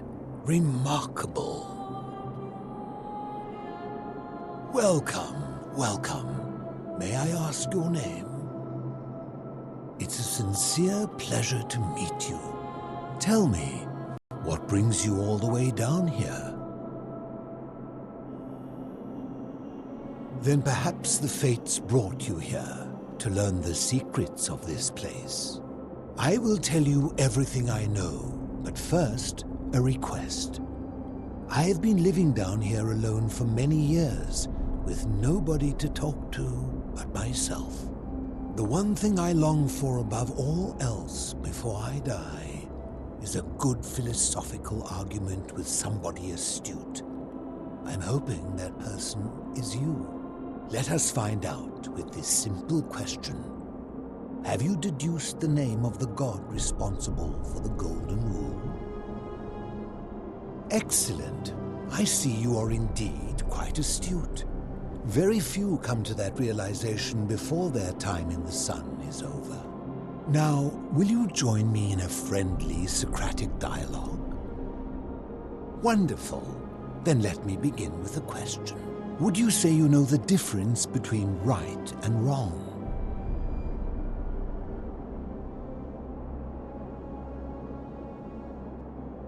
You are an overthinker too. We're the same then. It is probably why I became a philosopher. But if you struggle with right and wrong normally, then down here with the Golden Rule, surely your struggle can only have become more difficult. Well, that's reassuring. And the truth is, you're not alone. You see, out there in the world, being uncertain about right and wrong was acceptable, because our mistakes rarely had consequences. So we would tell lies and bend rules and turn a blind eye and rationalize, and yet still find a way to think of ourselves as good people. But under the Golden Rule, morality matters. The slightest wrongdoing could result in a mass execution. So to navigate this maze, we would have to be certain about the difference between right and wrong. Wouldn't you agree? So let me ask you this. Is there one system of morality which is always perfectly correct, which you could follow in every situation and always do the right thing? Let me guess. Is it yours? Ah, so you think of all the thousands of competing morality systems that exist. All of them were wrong, except yours, which is always perfectly correct. And that's a credit to you.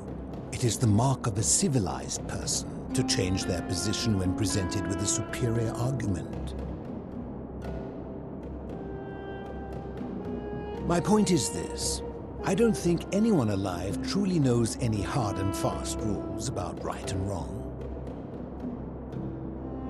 If there is one thing I have observed about rules, it is that virtuous people do not need them, and evil people will always find a way around them. And so we must accept our limitations, and the sad truth that no human society will ever achieve the utopia for which it strives. In mathematics, we would call it an asymptote, a line that can be approached but never reached.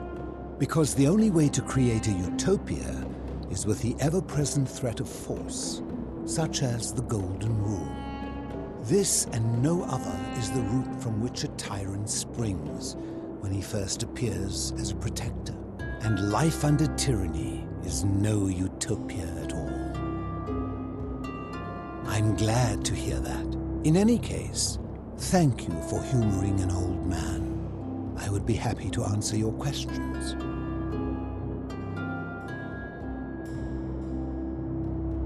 You seek the plaque bearing the Egyptian inscription. It is a cursed object, and I would be happy to give it to you if Kabash had not already taken it. I will tell you, but you may find him hostile. To prepare for your encounter, there are certain things you must know. Very few know this, but before the Romans came to this city, it was once entirely Greek. The architecture, the temples, and the people. When the Romans came, in typical fashion, they claimed it as their own, built over everything that could be built over, and renamed the things that could not. Thus, the shrine of Persephone became the shrine of Proserpina. And when they found an obelisk bearing the name Hades, they tore it off and replaced it with Pluto instead. And the city's dwindling Greek residents, witnessing this compulsive Roman conquest, decided to preserve what they could of their heritage. They gathered their art and valuables, secreted them away through the Temple of Demeter, and hid them here, out of reach of the Romans. However, there was one thing that always seemed out of place to me, and it is the very thing you seek. An even older plaque bearing an Egyptian inscription. We had no idea until years later when the first of my friends began to die. As a result of their deaths, we began to dig catacombs branching off from this cavern to lay them to rest. We extended the tunnel so far that we accidentally discovered another, an even older tunnel, which somebody had gone to great lengths to keep hidden. Suddenly it made sense why there was an out-of-place Egyptian plaque among our people's possessions. You see, we proud Greeks had thought the Romans beasts for stealing and corrupting our heritage. But it turns out this game has been going on much longer than any of us imagined. I think it is best you head through the catacombs and follow Kabash's trail. There are certain things you must see for yourself. Take this key. You'll need it to open the gate.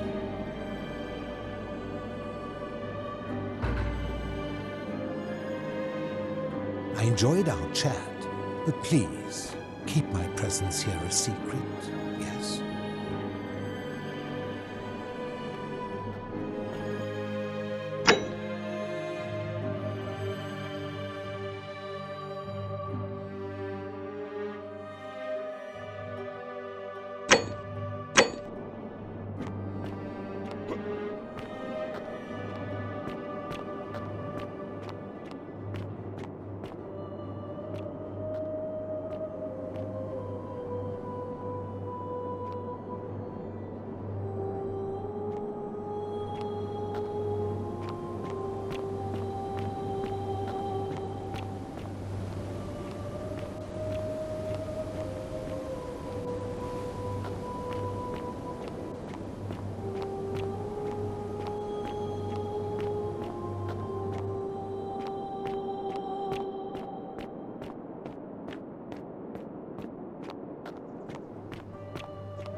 Stop!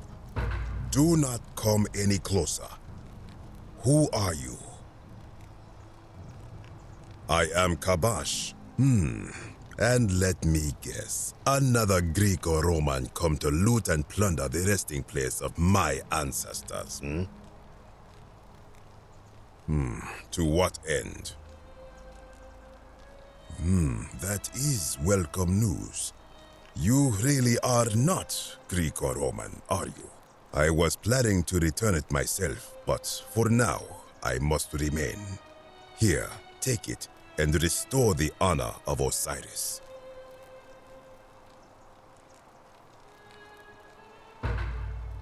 Now, as for the other plaque. Indeed, I have it right here. I stumbled across a collection of dusty curiosities while searching for a place to hide from the hungry children of Amit, and there it was. You may not. In fact, I am about to destroy it. Because it speaks a treacherous, blasphemous lie. I will tell you, but first, do you know what this place is? It has a name, and that is the Duat. See what has become of it. I have been down here for weeks, piecing together its story, and here is what I have learned. As Egypt declined and the Greeks had their turn to flourish, their souls came here in great numbers. But instead of adopting our ways, they copied and corrupted them. When they found the obelisk bearing the name Osiris, the true god of the underworld, they desecrated it, removing his name and replacing it with Hades. Even the ferryman of the dead, known to my people long before as Kerti, they renamed to Keron. As if that desecration was not enough, they built over this place, using it as the foundation for their own underworld, so that ours was forgotten. My only solace is that the Greeks then suffered the same fate when the Romans rose to power, renaming Hades to Pluto, and the cycle began anew. It is inscribed with a script I do not recognize, but it is ancient, almost as if it is older than the plaque bearing Osiris's name. But if that is so, it would imply the gods of Egypt are mere imitations too, copied and corrupted from an ancient people who prospered even before us, and that my people did to them what the Greeks and Romans did to us. But this I cannot accept. I sense a deception. Perhaps it is the work of Set, the usurper, seeking to undermine Osiris once more. You will never know. This work of sacrilege must be destroyed, thrown into the black abyss below in Osiris's name. You are too late. It is done. It could not have gone any other way. It was Osiris's will. Now, the thing of evil you sought is gone. Why are you still here? I do not know. What could possibly lie beneath the underworld? Perhaps it is infinite darkness. Perhaps it is the lair of Amit, the devourer of souls. All I know is, it would be unwise to venture down there. Most unwise. Good. Be gone from this place. Wait. You are planning to go down there. I see it in your eyes. You would plunge into the depths of the Duat with no way back up. Madness.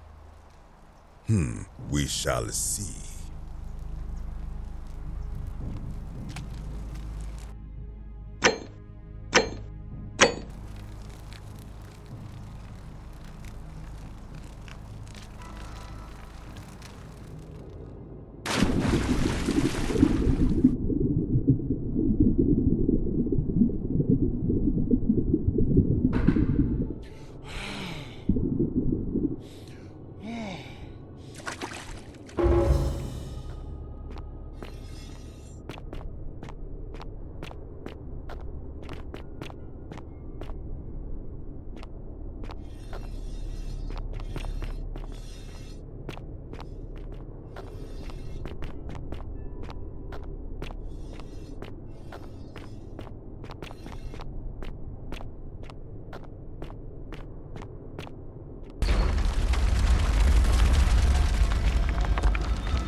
When I told you that you would not find a way back up, that was not a prediction. That was a promise. You will die here. I disagree. I warned you against coming down here, against perpetuating this sacrilege, but you persisted. You have undermined and dishonored the true god of the underworld. How did you think this would end, if not with bloodshed? Very well, I will listen. But if I sense deception, or if you further insult my gods, I will carry out my threat. So tell me, why should I let you live after you salvaged this instrument of blasphemy?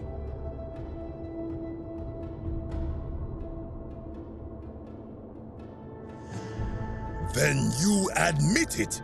You wish to destroy the sacred beliefs of my people. I will not allow this. Many of my ancestors endured great hardship to live good lives so that we may descend to the Duat in death and be judged accordingly. We prepare to have our hearts weighed on Anubis' scales and to swear ourselves innocent of sin before the 42 assessors of Ma'at. And yet, I arrive here to find the Book of the Dead contained only a seed of truth. And now I ask myself, did our priests steal and embellish the stories of an older people and feed us lies all our lives simply to trick us into obedience? Blasphemer! You have sealed your own fate. Ha, good. I welcome it. You see, the philosopher told me that each time it breaks, Osiris bellows with rage, and his voice shakes the very foundations of the earth. I can only hope one more tremor will lay waste to this fragile place once and for all, and you along with it. The many shall suffer for the sins of the one.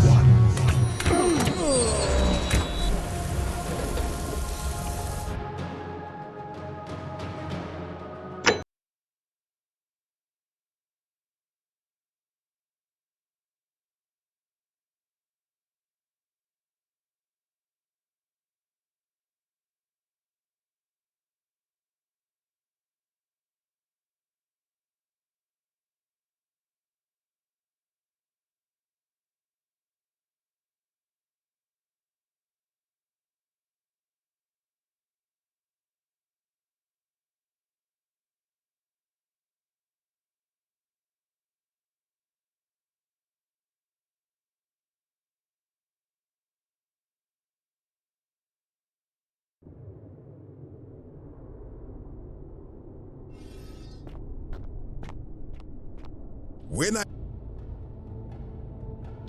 I disagree.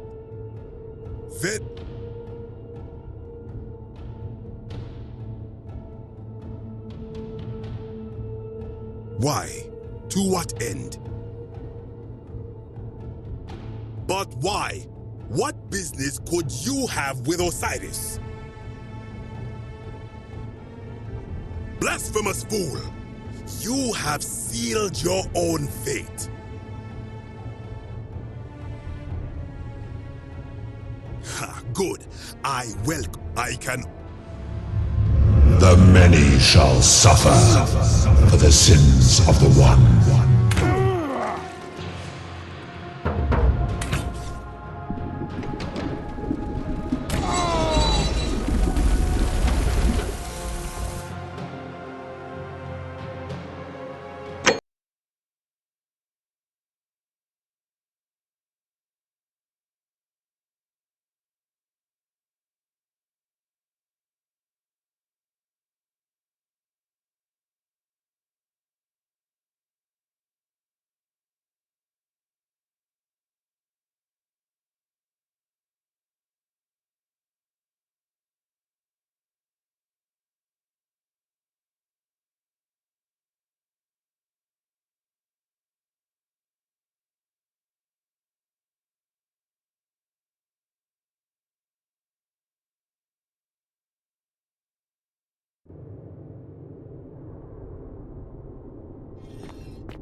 That may be true of many things, but this is different.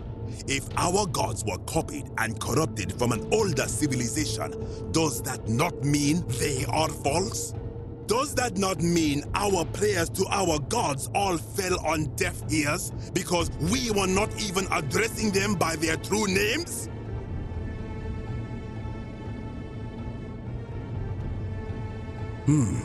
Now that I think about it, my people would sometimes call Osiris the god of many names. Perhaps it is so. But the underworld of my people is so different to this one, and so unlike the way it was described by our priests.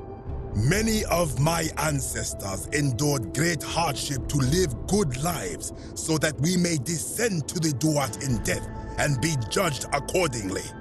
We prepare to have our hearts weighed on Anubis' scale, and yet I arrive here to... Did our priests... I am not sure I follow. Speak plainly.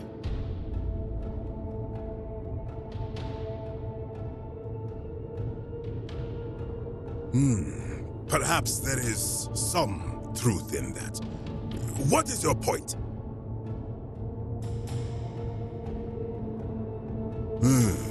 You are persuasive. Very well. I will let you live, and you may do what you will with that plaque.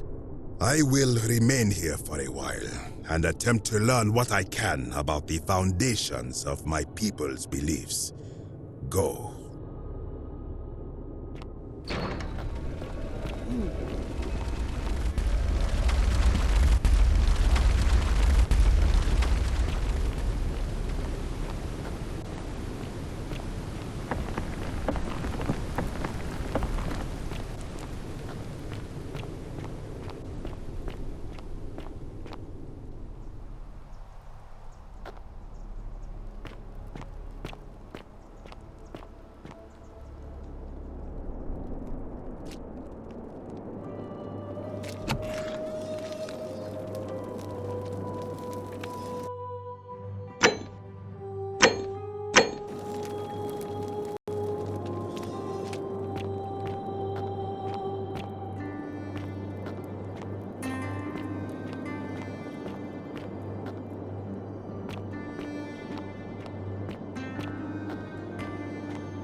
You carry the gift of Prometheus in your hand. Remarkable.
That's quite an impressive bow you have there, just like Diana's.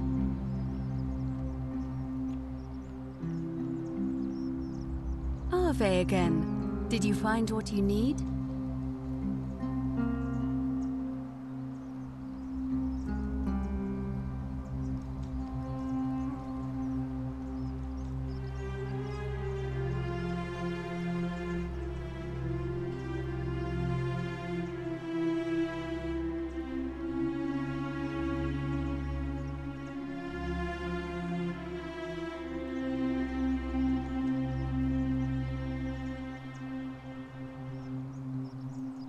See you again soon, I hope.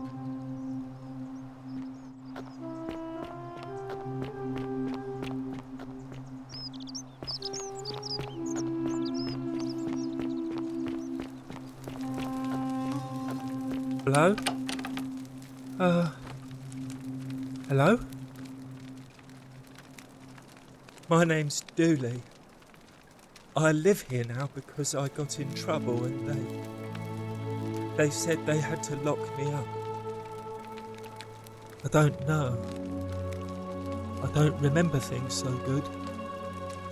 I think it's just because I was looking for treasure.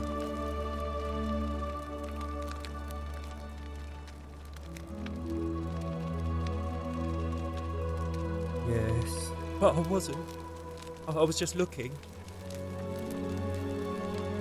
They said I did it more than once, but I can't remember things so good. Then they called me mean names. They called me a liar, Billy.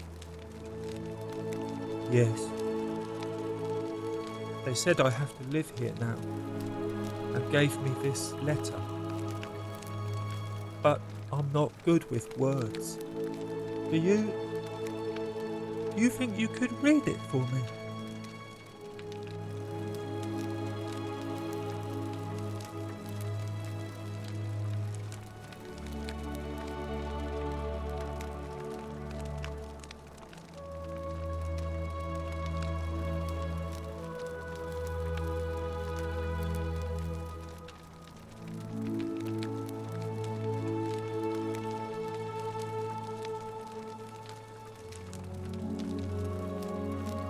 What does it say? My treasure! My friend Hannibal used to look after me. He said he always would. But then, he died. It was very sad. He said if anything ever happened to him, I had to find something very precious hidden away. He gave me this key and made me promise to keep it safe until I found the treasure.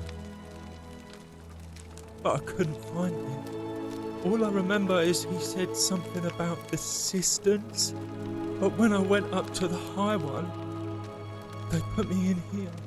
Now nobody looks after me, except my friend Galerius and Ek, the priestess lady. She's a nice lady. Hannibal said I shouldn't give it to anyone I didn't trust. But maybe you could help me get out of here. Then I would trust you a lot. Galerius already tried that. He said the magistrate wouldn't listen, no matter what. Like, Galerius, he's nice. I like Galerius.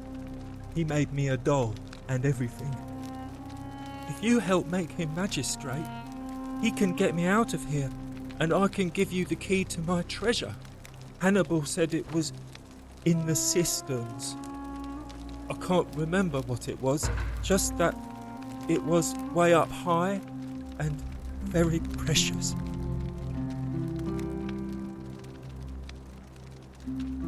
Bye-bye.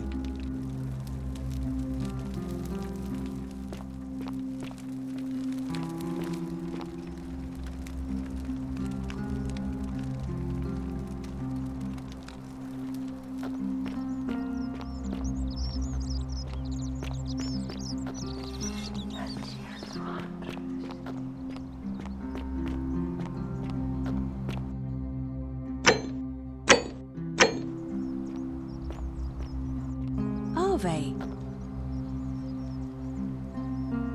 Arve again. Did you find what you need? It must be completed by dusk, just the same as any other official business. It'll be between Sentius, the incumbent, and Galerius, the challenger. Why do you ask? As I said, I'm planning to hold it before dusk, but I suppose I could hold it sooner, if there's a good reason. Yes. I have overheard some rather unpleasant arguments. The last thing we need here is additional conflict. Very well. I'll get things started right away. Citizens, it is time. Let us meet to elect our magistrate.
Citizens, we have a quorate body of voters gathered here to elect the city's magistrate.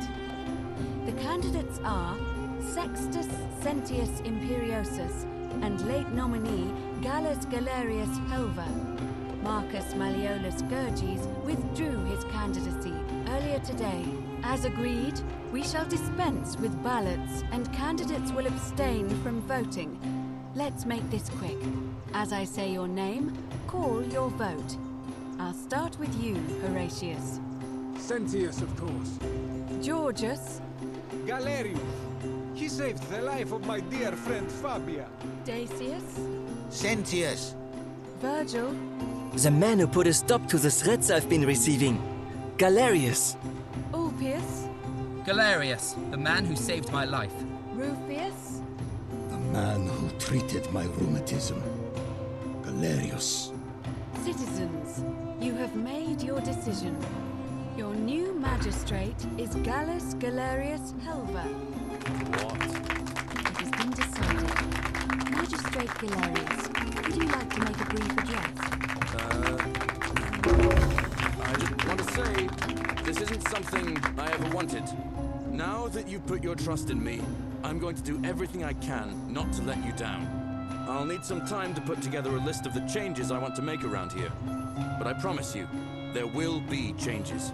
My first order is that Dooley is to be freed. Horatius, release him from his cell immediately. Please. Wait, do I need to say please? I suppose not. That's it. You can all get on with your day. Nothing else to see here. Move along.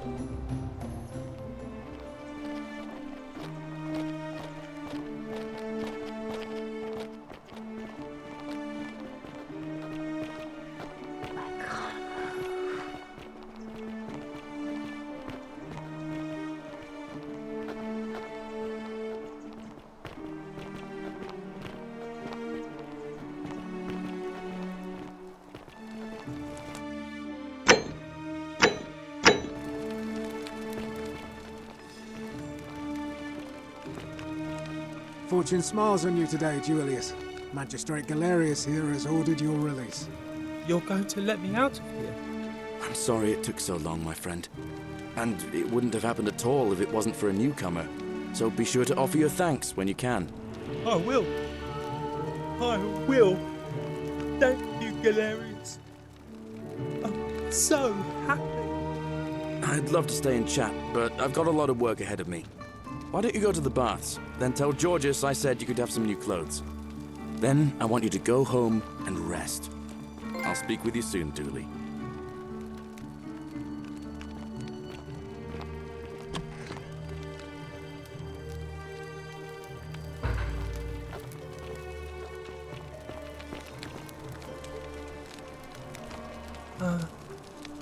Hello? I'm Dooley. Magistrate Galerius said I should thank the newcomer. Are you the newcomer? Oh, it is you. Then, thank you. You're a big helper. I was locked up, but they let me out again. I'm so happy. You can have my shiny plaque if you want, and maybe you can help me find my treasure. My friend Hannibal used to look after me, and he said he always would, but then he died. But before that, he told me if anything ever happened to him, I had to find something very precious. He gave me a key to the cisterns and told me to keep it safe. He said there's something very precious way up high. Please help me find it. Please. I had to keep it a secret until I found someone I could trust. Oh, thank you. Here's the key.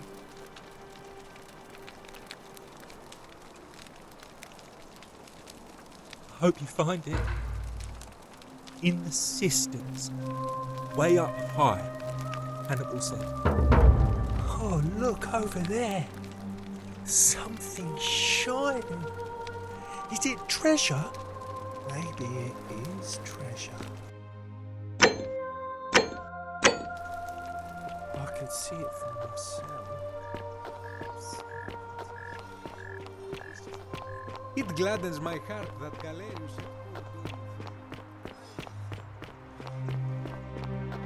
Don't believe.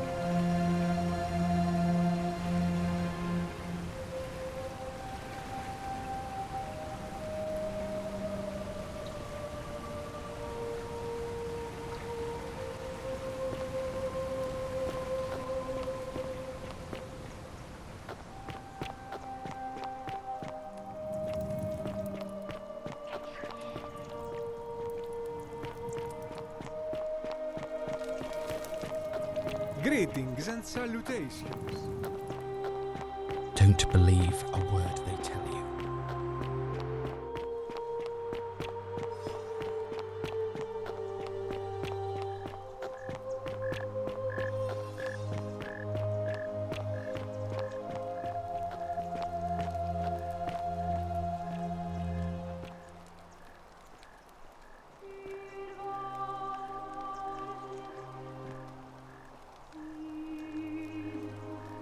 Don't you dare. The many shall suffer for the sins of the one.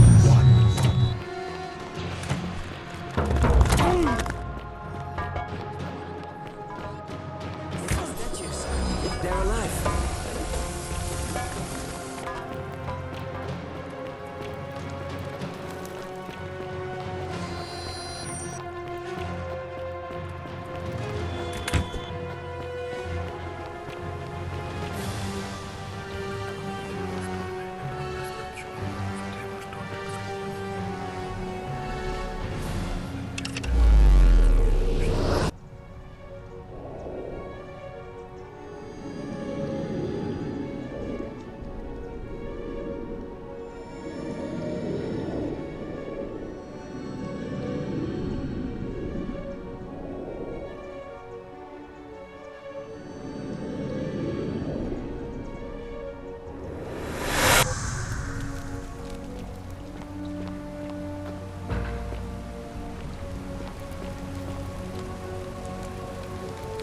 Salve, friend.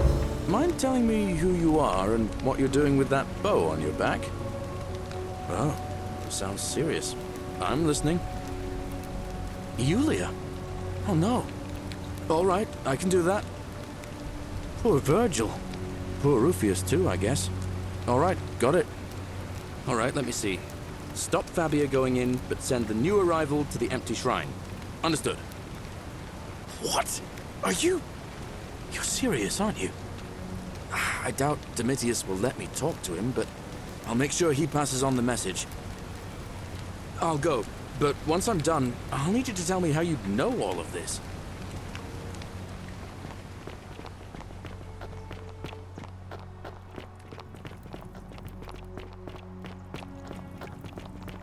You, Tantalus, cannot catch the drop.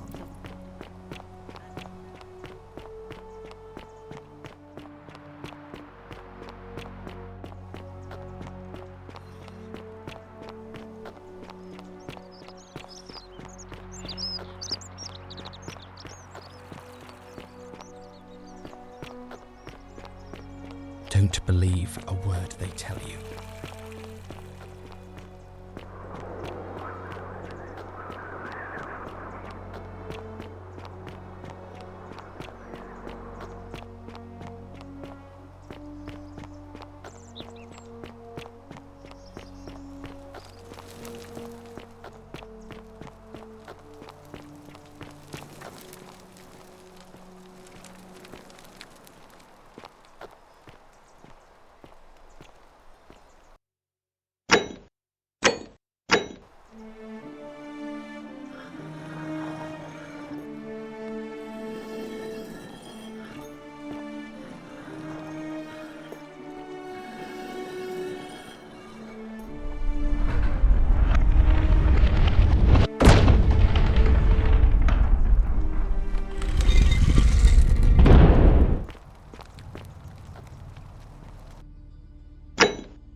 And here you are. Allow me to introduce myself. As you have already gathered, I've been known by many names. Nergal to the Sumerians, Osiris to the Egyptians, Hades to the Greeks, and Pluto to the Romans. But the one constant through it all has been my title, God of the Underworld. And I've been watching you with curiosity, mortal, ever since your arrival. You're unlike the others, aren't you? And what is more, you carry a weapon that was never intended for mortals to wield, and you do it so brazenly. But there will be time for your reckoning later. First, as a reward for undoing the desecration of my obelisk, I will allow you to satisfy your curiosity. Ask what you will. It has come to be known simply as the Underworld, and it exists because of a wager I made long ago. That is a long story, one that began over 3,000 years ago and continues to this day. You see, long ago my kin and I set out from our home on Elysium to search for other forms of life among the stars. We discovered your planet and witnessed your kind evolving from primates into something lawless and barbaric. You all but destroyed yourselves, your 2 short lives being extinguished by violence and ignorance and disease. Yet Proserpina saw raw potential in you, and persuaded the rest of us it would be squandered without our intervention and stewardship. So we revealed ourselves to your people in a place called Sumer. We offered guidance in agriculture, toolcraft, and law, and you called us gods. For a time you flourished, but soon you were too many for us to oversee. And as you spread from that cradle of civilization, we saw something disturbing. We had sown the seeds of dependency and confusion, and soon you returned to your old ways of violence and ignorance, this time in our name. My kin had seen enough, and gave up on your kind, condemning you as barbaric and chaotic, scarcely more than animals. We began preparations to return to Elysium, our home world, a utopia unspoilt by conflict and unimaginable in its beauty. But my Proserpina could not bear to abandon your kind without guidance, and knowing it would force the rest of us to leave her behind, she made an extraordinary sacrifice. She gave up her immortality to descend permanently to the ranks of humankind. And so she began her inescapable trajectory toward death. Horrified, I acted swiftly. I placed her in suspended animation in a deep frozen sleep to prevent age and sickness from claiming her. And then I pleaded with Proserpina's father, who the Romans called Jupiter, to bring her with us to Elysium. It was and is my hope that once there, we might one day learn to undo what she has done to herself. But he refused. I did everything I could to persuade him, but he would not relent. He would rigidly uphold his final pronouncement. Humans were unworthy of ascension to Elysium, and no exceptions would be made. But seeing that I was aggrieved, he proposed a wager, the terms of which were as follows. If even one human city could prove itself capable of living without sin for a single year, then Proserpina and all of humanity would be permitted to join us in Elysium.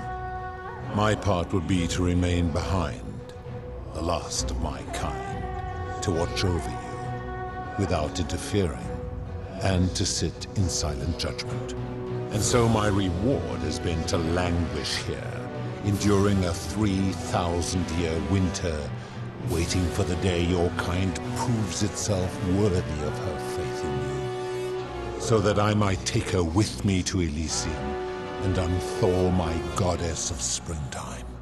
And here I am, after all this time, still waiting.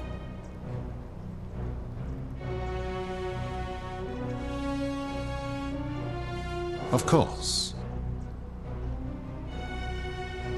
That is merely the name your people have given to it, but yes, it is my doing. I've always considered that the cornerstone of morality is the ability to determine right from wrong on one's own. No attempt to lay out rules like your Code of Hammurabi or your 12 Tables of the Roman Republic can ever cover all possible scenarios. This should come as no surprise to you, since the core principle has been expressed in many forms by many of your civilizations. The Egyptians made a rudimentary attempt with do to the doer to make him do. The Greeks refined it with avoid doing what you would blame others for doing. The Roman Stoics added, treat your inferior as you would wish your superior to treat you. Even the so-called cultists hiding among you often say, do unto others as you would have them do unto you. It is the simplest of concepts, and each one of you is born with the faculties required to apply it to any situation. Yet none of the peoples who expressed this rule were able to uphold it. Curious, is it not? Enough. You clearly know nothing. Very well. Good. Then now it is time for your reckoning. Only, it seems, something is wrong. It has long been within my power to see into the hearts of mortals and weigh their deeds in life. But when I peer into you, I see only a blank slate, as if you did not exist until you appeared in this city. How is this possible? Charon, where did you find this one? I do not remember ferrying you. How did you come here? If that is true, then I sense the intervention of someone powerful. How did you come to be in this time, mortal? Who brought you here? He cannot know. I do not know. My kin departed long ago, and Proserpine has slumbered for 3,000 years. Tread lightly, mortal. Enough of this. It seems I will need to put your reckoning on hold for now. But answer this. Why have you come here? What is it you seek?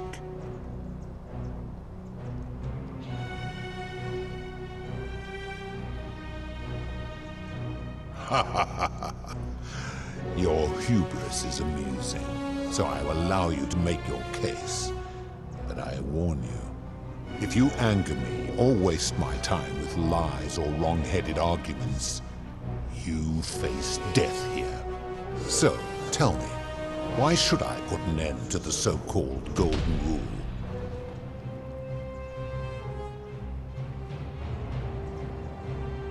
How so? And be specific. You have made a grave allegation, and I expect you to back it up.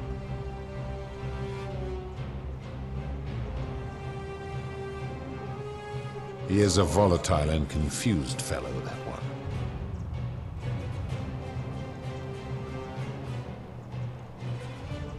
Pathetic. You will need to do a lot better than that. That is a very serious accusation, mortal.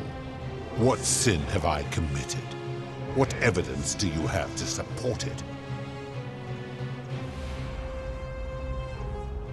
Every one of those people was guilty of failing to ensure their peers lived virtuously. They failed collectively, and so they were punished collectively. The Romans understand this, as did the Greeks before them.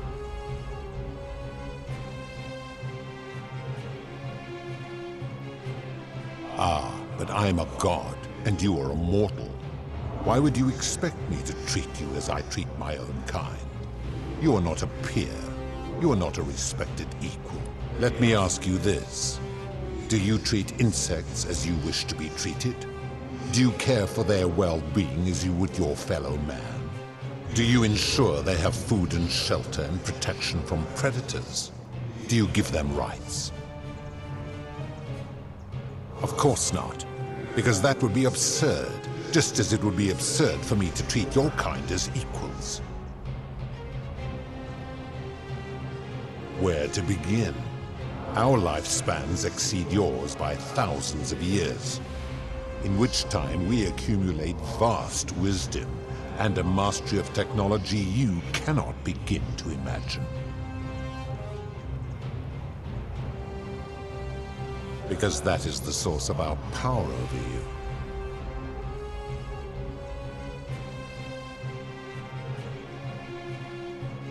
you. You could say that.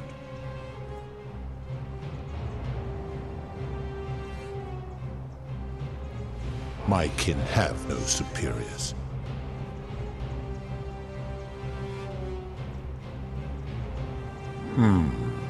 That is true. Go on. Make your point, mortal.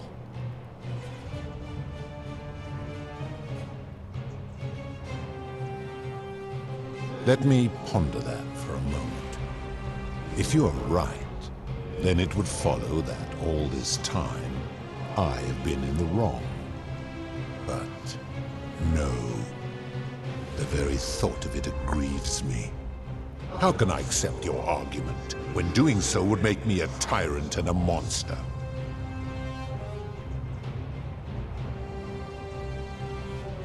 Wait, what? What are you saying?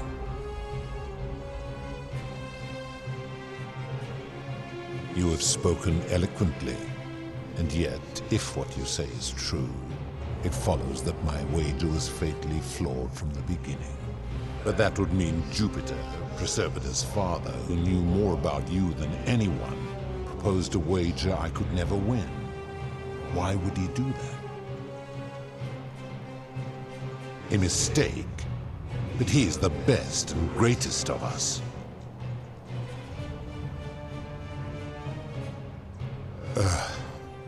Your words sting me, mortal.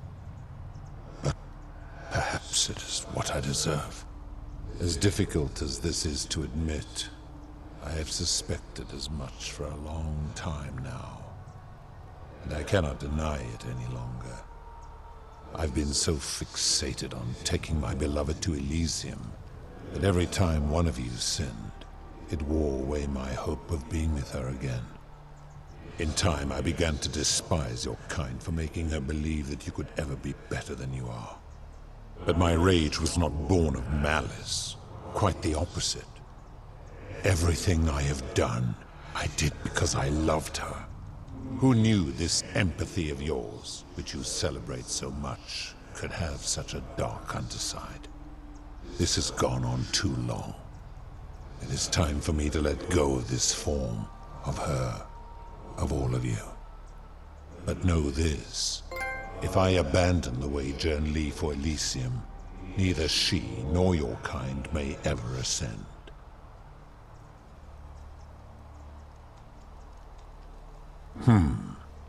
Very well. I will have Charon make arrangements to ferry the others. But as for you, be aware you will be separated from the rest. Once this exodus begins, the events that brought you to this moment will never have taken place, and you will have created a paradox.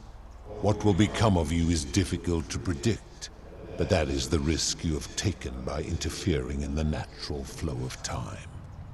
Now, are you ready? Farewell, mortal.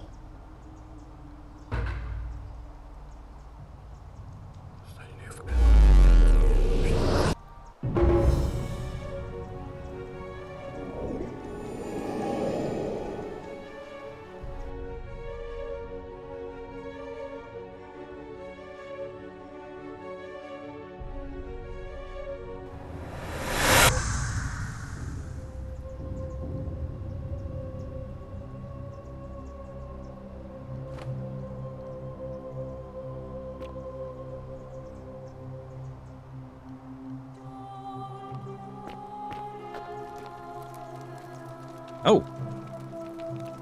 Hi there. Gave me a bit of a fright. Thought I was in here alone. I'm Al. Well, here I am. I'm sorry, I didn't catch your name. Oh, did that lady in the forest send you in here after me? I guess I lost track of time, learning about the history of this place, and it is extraordinary. I'm fairly certain you and I are the first people to set foot in this city for about 2,000 years. Fortunately for us, the last person in here was a Roman man named Galerius, who inscribed an account into a tablet. Apparently, there was a community of 20-something people trapped in here, and living in fear of a curse they called the Golden Rule. They believed that if even one person sinned, an unknown god would cast them all into gold, like the 1,000 people who'd lived here before them. Then, one day, just as Galerius had finished praying for a good harvest at the shrine of Proserpina, an oracle appeared and told him how to solve the ills of the city, like saving the life of a dying woman, foiling an assassination attempt, and so on. Meanwhile, the oracle walked up to the temple of the mysterious god, this one right here, and demanded an audience. And the doors just opened up to him. Nobody knows what went on in there, but Galerius wrote the oracle must have been more persuasive than Odysseus, because the next thing he knew, the ground shook and the voice of that god rang out over the city. The many have suffered long enough. Unfortunately, Galerius' account just sort of stops after that, leaving a lot of questions unanswered. What became of him and the other people who lived here? What happened to all the golden statues?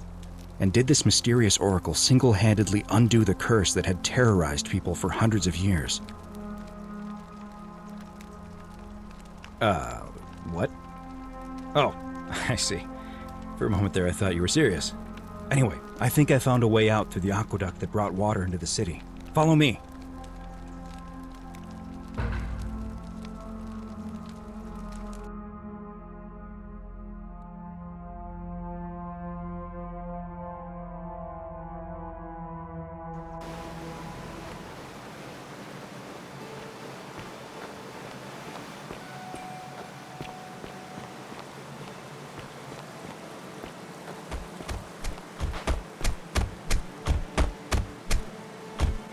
I'm gonna pause here for a moment and make sure nobody else has ever lured into this temple.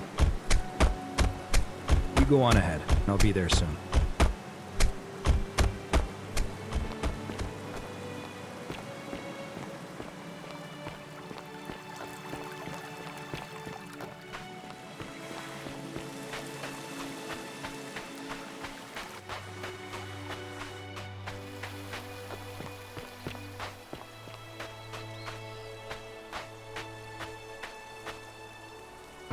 You're back!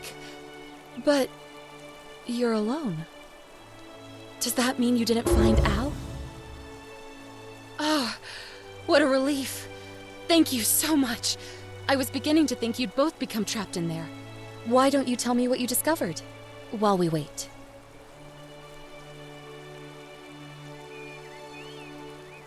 Ah, I see. I thought you might. Well, now you know. I suppose you have questions. You can just call me Charon, if you like. I am sorry I was not completely honest with you when we first met. I do not enjoy deceiving people. Believe me, I do not. But I have learned, from 5,000 years of experience, that most people find comfort in familiarity, in gradual change, and coming to see the truth in their own time. That you died, of course. You were dead when I brought you here. My role, as the servant of the god of the underworld, has always been to assist the chosen to cross the threshold from the land of the living to the land of the dead.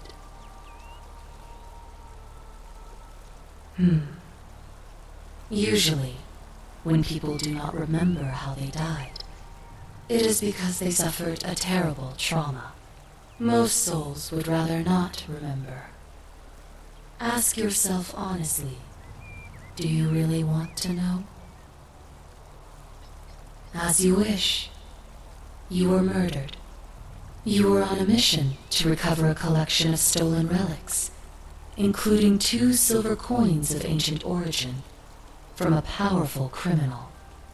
You succeeded, but as you escaped into the street, you were followed by 2 of his men. A passing motorist saw you being pursued and offered to you a ride. But the men in pursuit destroyed the vehicle with you in it. There was nothing you or your ally could have done. He died instantly at the scene, and you followed a few hours later. That man's name was Al Worth. You were each in possession of a sacred coin, called Charon's Opal by some, and so it was my duty to bring you here. Perhaps you have heard the tales of the Greeks and Romans burying their dead with a coin in their mouths to pay the ferryman for passage across the river. Well, those stories contained a seed of truth, but not any coin would do. A long time ago, my master created 1,000 silver coins and had me distribute them across the world. My orders were simple. Whenever a person died in possession of a coin, I was to locate them and ferry them here. That is a question you would have to ask him, if that were still possible, in light of the path you have chosen. I am just his servant, doing his bidding. Only now, I find myself bereft of purpose. You see, the coins on you and Al were the last of the 1,000 in existence. There is nobody else to ferry here, nobody to keep you company. After 5,000 years, the underworld has finally run its course. I see no point in keeping you here, but I have to ask one thing. That you keep this to yourself. Look! Here comes Al now. Al! It's so good to see you. You were gone so long I thought I'd never see you again. Kinda lost track of time in there. You wouldn't believe what we found. The ruins of a long-forgotten city. And there was a tablet describing an oracle who confronted a god and undid an ancient curse.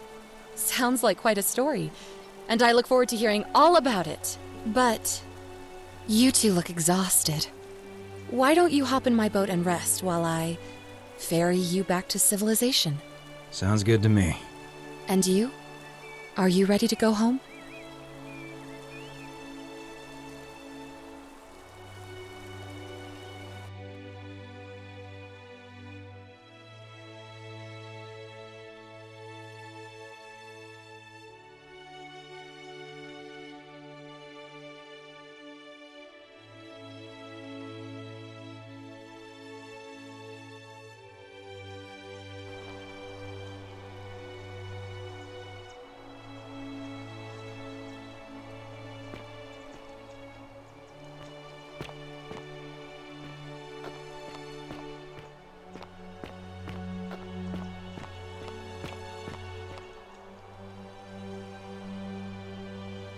Hey, you made it. It's great to see you again. I hope you're adjusting to life as a civilian. I hear it takes a long time. Anyway, after everything you've been through, I thought you might appreciate some good news. So after we got back to the real world, I started doing some research into the people mentioned in Galerius' tablet, and I found something strange. I'm sorry I've been so cryptic. I've been dying to tell you, I just really wanted you to see this for yourself. Why don't you head on down there? I'll catch up with you at the other end.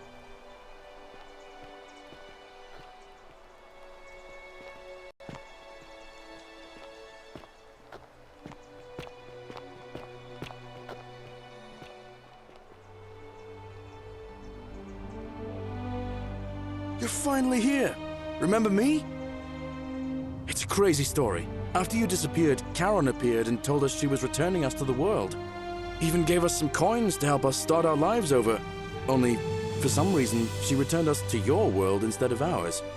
Anyway, I know we only ever had that one conversation, and I wasn't even sure if you'd remember me, but I wanted to say thanks for freeing us from the underworld and giving us a second chance at life.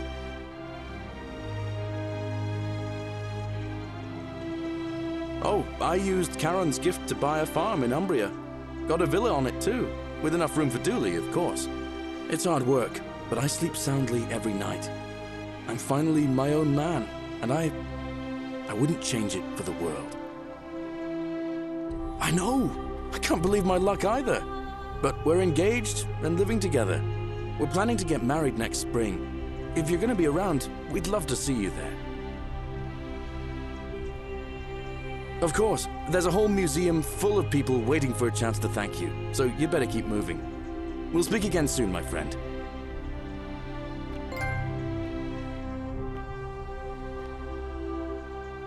Oh, hello. You're here. It's lovely to finally meet you. Galerius told me all about you. So, you're the hero who somehow vanquished the last of the Roman gods. As I'm a priestess, you realize you've put me out of work. I'm just teasing. Actually, and it still feels a little sacrilegious to say this, I'm finding life after religion quite enjoyable.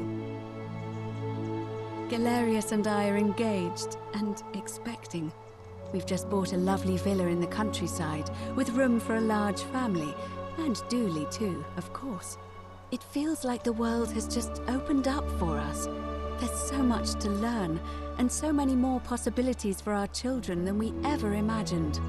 We're just so thankful for what you did for us, for all of us. Oh, it's sweet of you to ask. She recovered nicely. In fact, she's here somewhere, if you'd like to ask her yourself. See you at the wedding, I hope.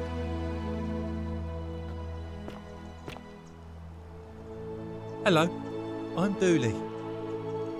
Galerius said you're very nice and a big helper. Thank you for getting us out of the bad place. I didn't like it. I live at Galerius and Equitia's house. They look after me now and help me remember when I forget things, like brushing my teeth. Bye-bye. There he is!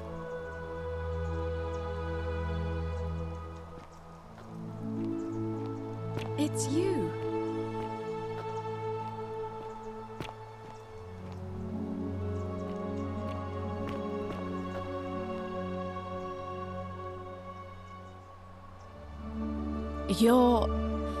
You're the Oracle, right? Oh, of course, sorry. And I never got a chance to thank you for telling Galerius how to save my life. And of course, getting me and all of us out of a terrible situation. Oh, I barely recognize myself. I'm living in a house share in London with my wonderful girlfriend. And I'm studying English at university. Eventually, I want to travel the world and write about it. Turns out, it's about 30 times bigger than the Roman Empire ever was. Did you know there are entire continents Rome never knew existed? And you can travel almost anywhere in an aircraft, which is rather like flying on a Pegasus, but much more comfortable. Oh, sorry, you already know all that, of course. I'm just so excited. There's so much to see and learn and write about. I have noticed people from your time have no idea how fortunate they are. I hope to change that. One day. Last I heard, Malleolus kept insisting he was the last rightful ruler of the Roman Empire, and wound up being committed to a psychiatric hospital. As for Claudia, she was always so viciously unhappy. Someone said she'd blown all her money on wine, trying to drink herself back to the underworld. After the horrific way they treated Ulpius and me, I can't help feeling a sense of... what's that German word? Schadenfreude? Thank you. You're very kind. Ugh, someone told me she was boasting about getting her claws into some rich prince, and how she was going to be living the high life from now on. Even in your time, life still isn't fair. Apparently, he'd proposed before they'd even met. And last I heard, she'd bought herself a first-class one-way ticket to join him in some exotic place called... what was it? Nigeria? Some people have all the luck.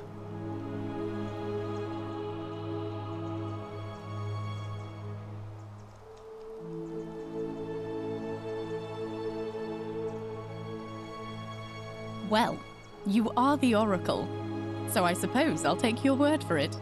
Huh. I feel better already. Thank you. You too! If you're ever in London, let me know. We can go to bars and drink wine and listen to the stories of the 9 million people who live there. I hope so.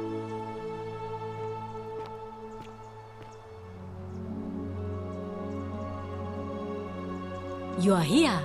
It's nice to finally meet you. Lucy is fine. I'm making an effort to blend in, as you can see. We are all trying to keep a low profile. If the world knew we died 2,000 years ago and were suddenly brought back to life 12 months ago, they'd never leave us alone. Speaking of which, I wanted to say thank you in person. I'd say the gods smile on you, but I hear you drove the last of them off. So, I'm studying to get into medical school. As much as I resented the responsibility of keeping everyone in the city alive, when it ended, I realized I missed it. So I guess I'll just keep saving the world, if begrudgingly, one patient at a time. You too, don't be a stranger. Hello!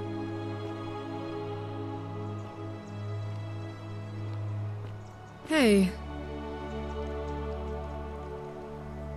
Hi there, I'm Horatius.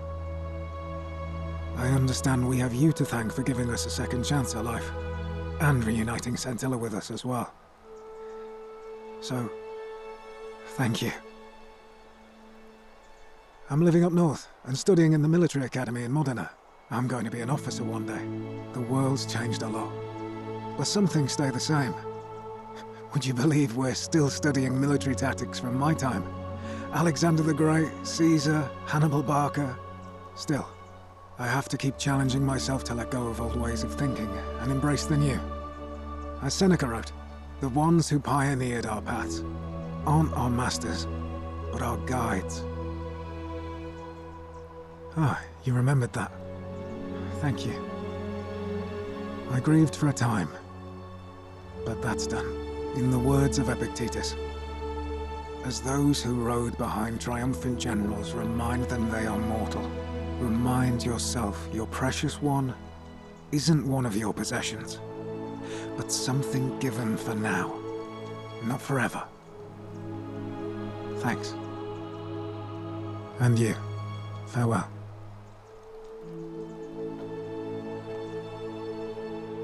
I take it you're the Oracle. Thanks for coming. Actually, I changed my name to Cynthia. I didn't want to be associated with Sentius after what happened. I'm not sure if you heard, but after you drove Pluto off, Proserpina emerged from the Great Temple. She knew right away what none of us had figured out about that psychopath. He'd been keeping my little sister locked up in the upper cistern all that time. But he's been dealt with. You know what? The important thing is, we'll never see him again. Anything I want. I'm a woman of means in a vast new world. I can go wherever and do whatever I please. Of course, I mostly just stay in my villa and have my servant Alexa summon things for me, because it's just awful out there. Barbarians everywhere. He's still there, all alone. The last golden statue in the underworld. Trapped in a metal shell, slowly losing his mind until the end of time. Eternal torment. Just what he deserves, if you ask me. You too. See you around. Evening.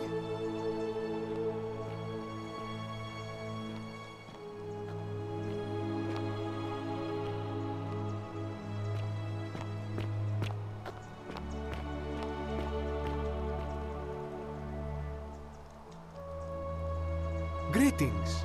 You must be the legendary Oracle. It is a sincere privilege to finally make your acquaintance.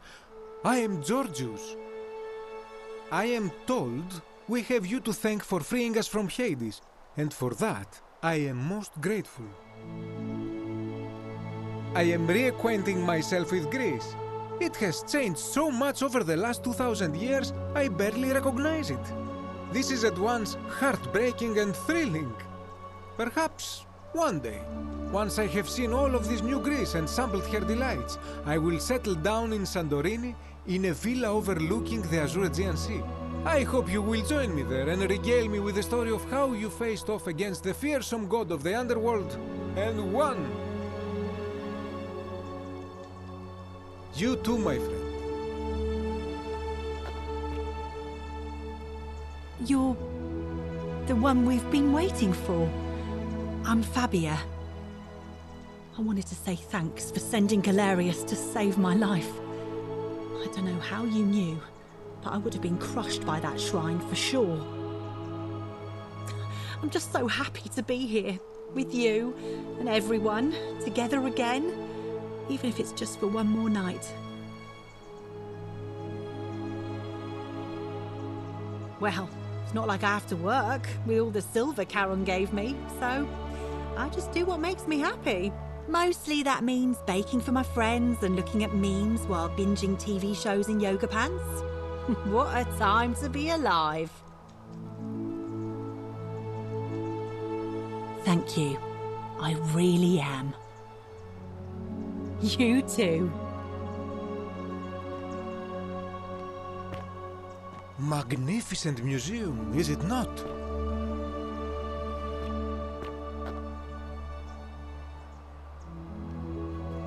I take it you're the oracle Hello. everybody's talking about. It's a pleasure to finally meet you. We have. I'm sorry, I don't remember. In any case, I'm Philip. I never thought I'd leave that cave, let alone the city. And now I'm living in the 21st century. What a time to be alive. And it seems I have your Catabasis to thank for it. I'm working as a consultant to the Faculty of Classics at Cambridge University, helping fill the odd gap in their knowledge. Not that I need the money, but I do love being around enlightened minds again. My sincere thanks once again.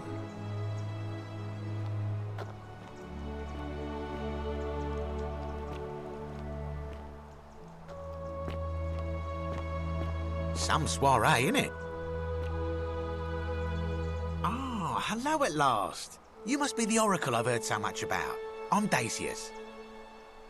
Listen, I wanted to express my sincere appreciation for what you did. If it wasn't for you, I'd never been able to sell all those useless old relics I accumulated. Whatever you did in that temple made me a very wealthy man. Thank you. Most gracious of you. I took the money I made from selling my trinkets and started investing in the stock market. That's where the real money is now. In fact, I was hoping to ask your advice, you being the oracle and future seer and all that, on which stocks I should invest in next. I can't decide between fossil fuels, tobacco, gambling and arms.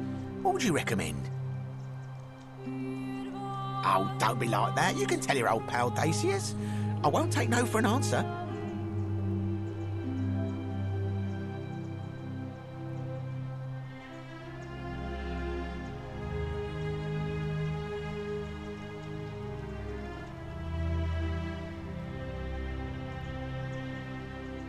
Oh, of course, yeah. I was just thinking the same thing.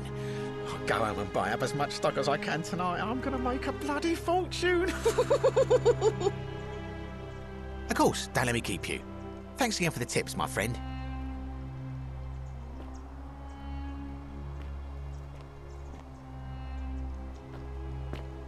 Good evening. Oh, hello. It's lovely to meet you. I've heard so much about you. I'm thankful that you're here. I was sure the person who drove off the last pagan god would have more important things to do than visit the likes of us. But thank you for coming and for saving our lives. What you did was extraordinary, and I'll never forget it. I'm living in Rome again, in a charming little flat by the Tiber, not far from my old place. Oh, and I'm training to be a crisis counselor. After you sent Galerius to persuade Ulpius not to take his own life, I was inspired. I just want to spend the rest of my life helping people, like you helped him. Thank you. That means a lot. And you. Oh, and I hope this isn't too forward, but some of us are going out for a drink after this, if you'd like to join us. Wonderful. I'll see you soon.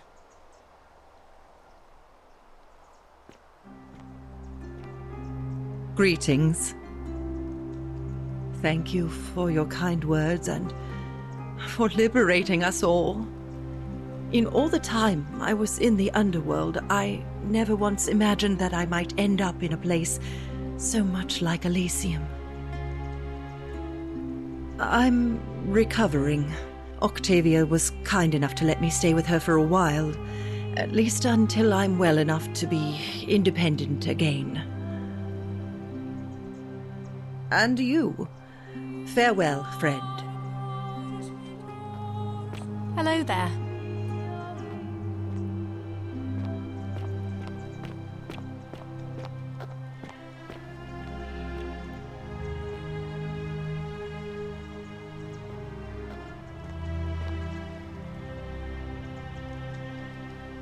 It is an honor to finally meet you, Oracle.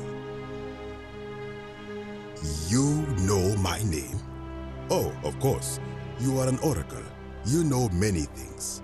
I too would like to offer my thanks for releasing us from that place and for your role in bringing us here. This world is truly wondrous. For a time, I returned to Alexandria, but they have no need of another fisherman, and I came to see there is nothing for me there. Instead, I have decided to follow the custom of your youths and backpack the world. It is a great adventure, and I have met many people from many cultures. I spent the first 25 years of my life avoiding the 42 sins that would deny me access to the afterlife. Now, I think it is time I had some fun. Indeed. Thank you, Oracle.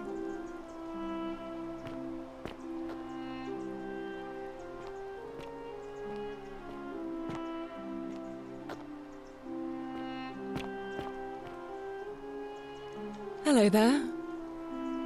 Oh, I go by Gabriella now. I didn't want to be reminded of that monster every time I heard my own name. You didn't hear? My adoptive father, Sentius, locked me up in the upper cistern to stop me from escaping. After you drove Pluto off, Proserpina came and released me, and that monster got what was coming to him. Don't worry, nobody did. I'm living with Ulpius on a little vineyard in Umbria. It's even more wonderful than I dreamed it would be. I'm so grateful to you for making sure he's still with us. If you're ever passing through the region, I hope you'll come and visit us. You can try some of our very own wine. Thanks. You too. It's nice to finally put a face to the name. I'm Ulpius. I understand I have you to thank for sending Galerius to save my life. The way you just showed up out of the blue and stopped me from making a terrible mistake, I'll be forever in your debt. I'm living with Gabriella in Umbria. We finally bought the little vineyard we always dreamed of. It'll be a little while before we know what we're doing, but every day I look at her and this extraordinary new world with all its beauty, and I think, what if I'd given up hope and missed out on all of this? So we're living each day to the fullest. And we end them all the same way, sitting together on our terrace with a glass of our wine, which the locals say is almost drinkable now, and watching the sunset over the rolling hillside. And I couldn't be happier. Thank you. I wouldn't be here without you. You too.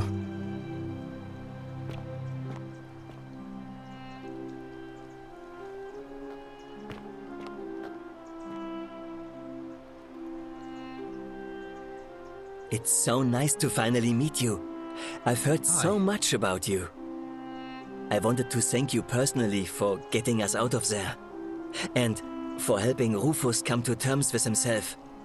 He may come off a little gruff, but once you get past that, he's a lovely fellow.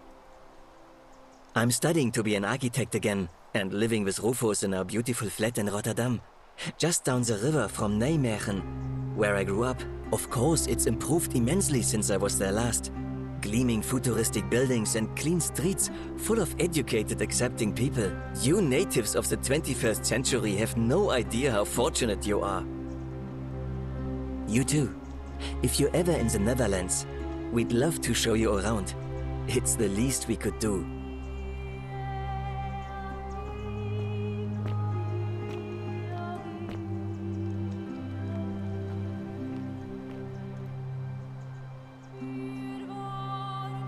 Nice to meet you. Hello. I go by Rufus now. New start, new name. Oh, and thanks, by the way, for what you did. Sorry, I'm no good with the mushy stuff. I live with Virgil in Rotterdam, not far from where he grew up. It's very modern. Destroyed in the war, and it rebuilt itself. Good place for a fresh start. Haven't decided what I'm going to do with my life yet. One adjustment at a time. You too. Look us up next time you're in the Netherlands. We're grateful. Hello.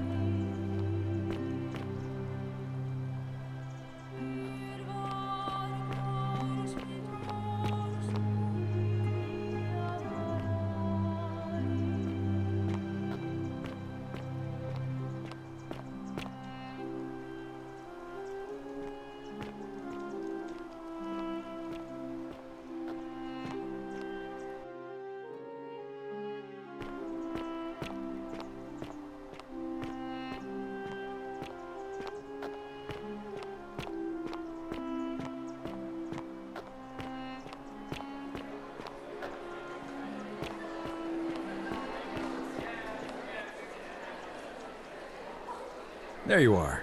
I hope you enjoyed that. Now, there's one more person I wanted to introduce you to. I think you know her. Sorry if I frightened you. Just a little joke I've been saving for a long, long time. Allow me to introduce myself properly. I am Proserpina, former goddess of the cycle of life and renewal, and now a regular mortal. I wanted to meet you in person, and thank you for freeing all these people, and me. I hate to think what would have happened to us without your intervention. Indeed.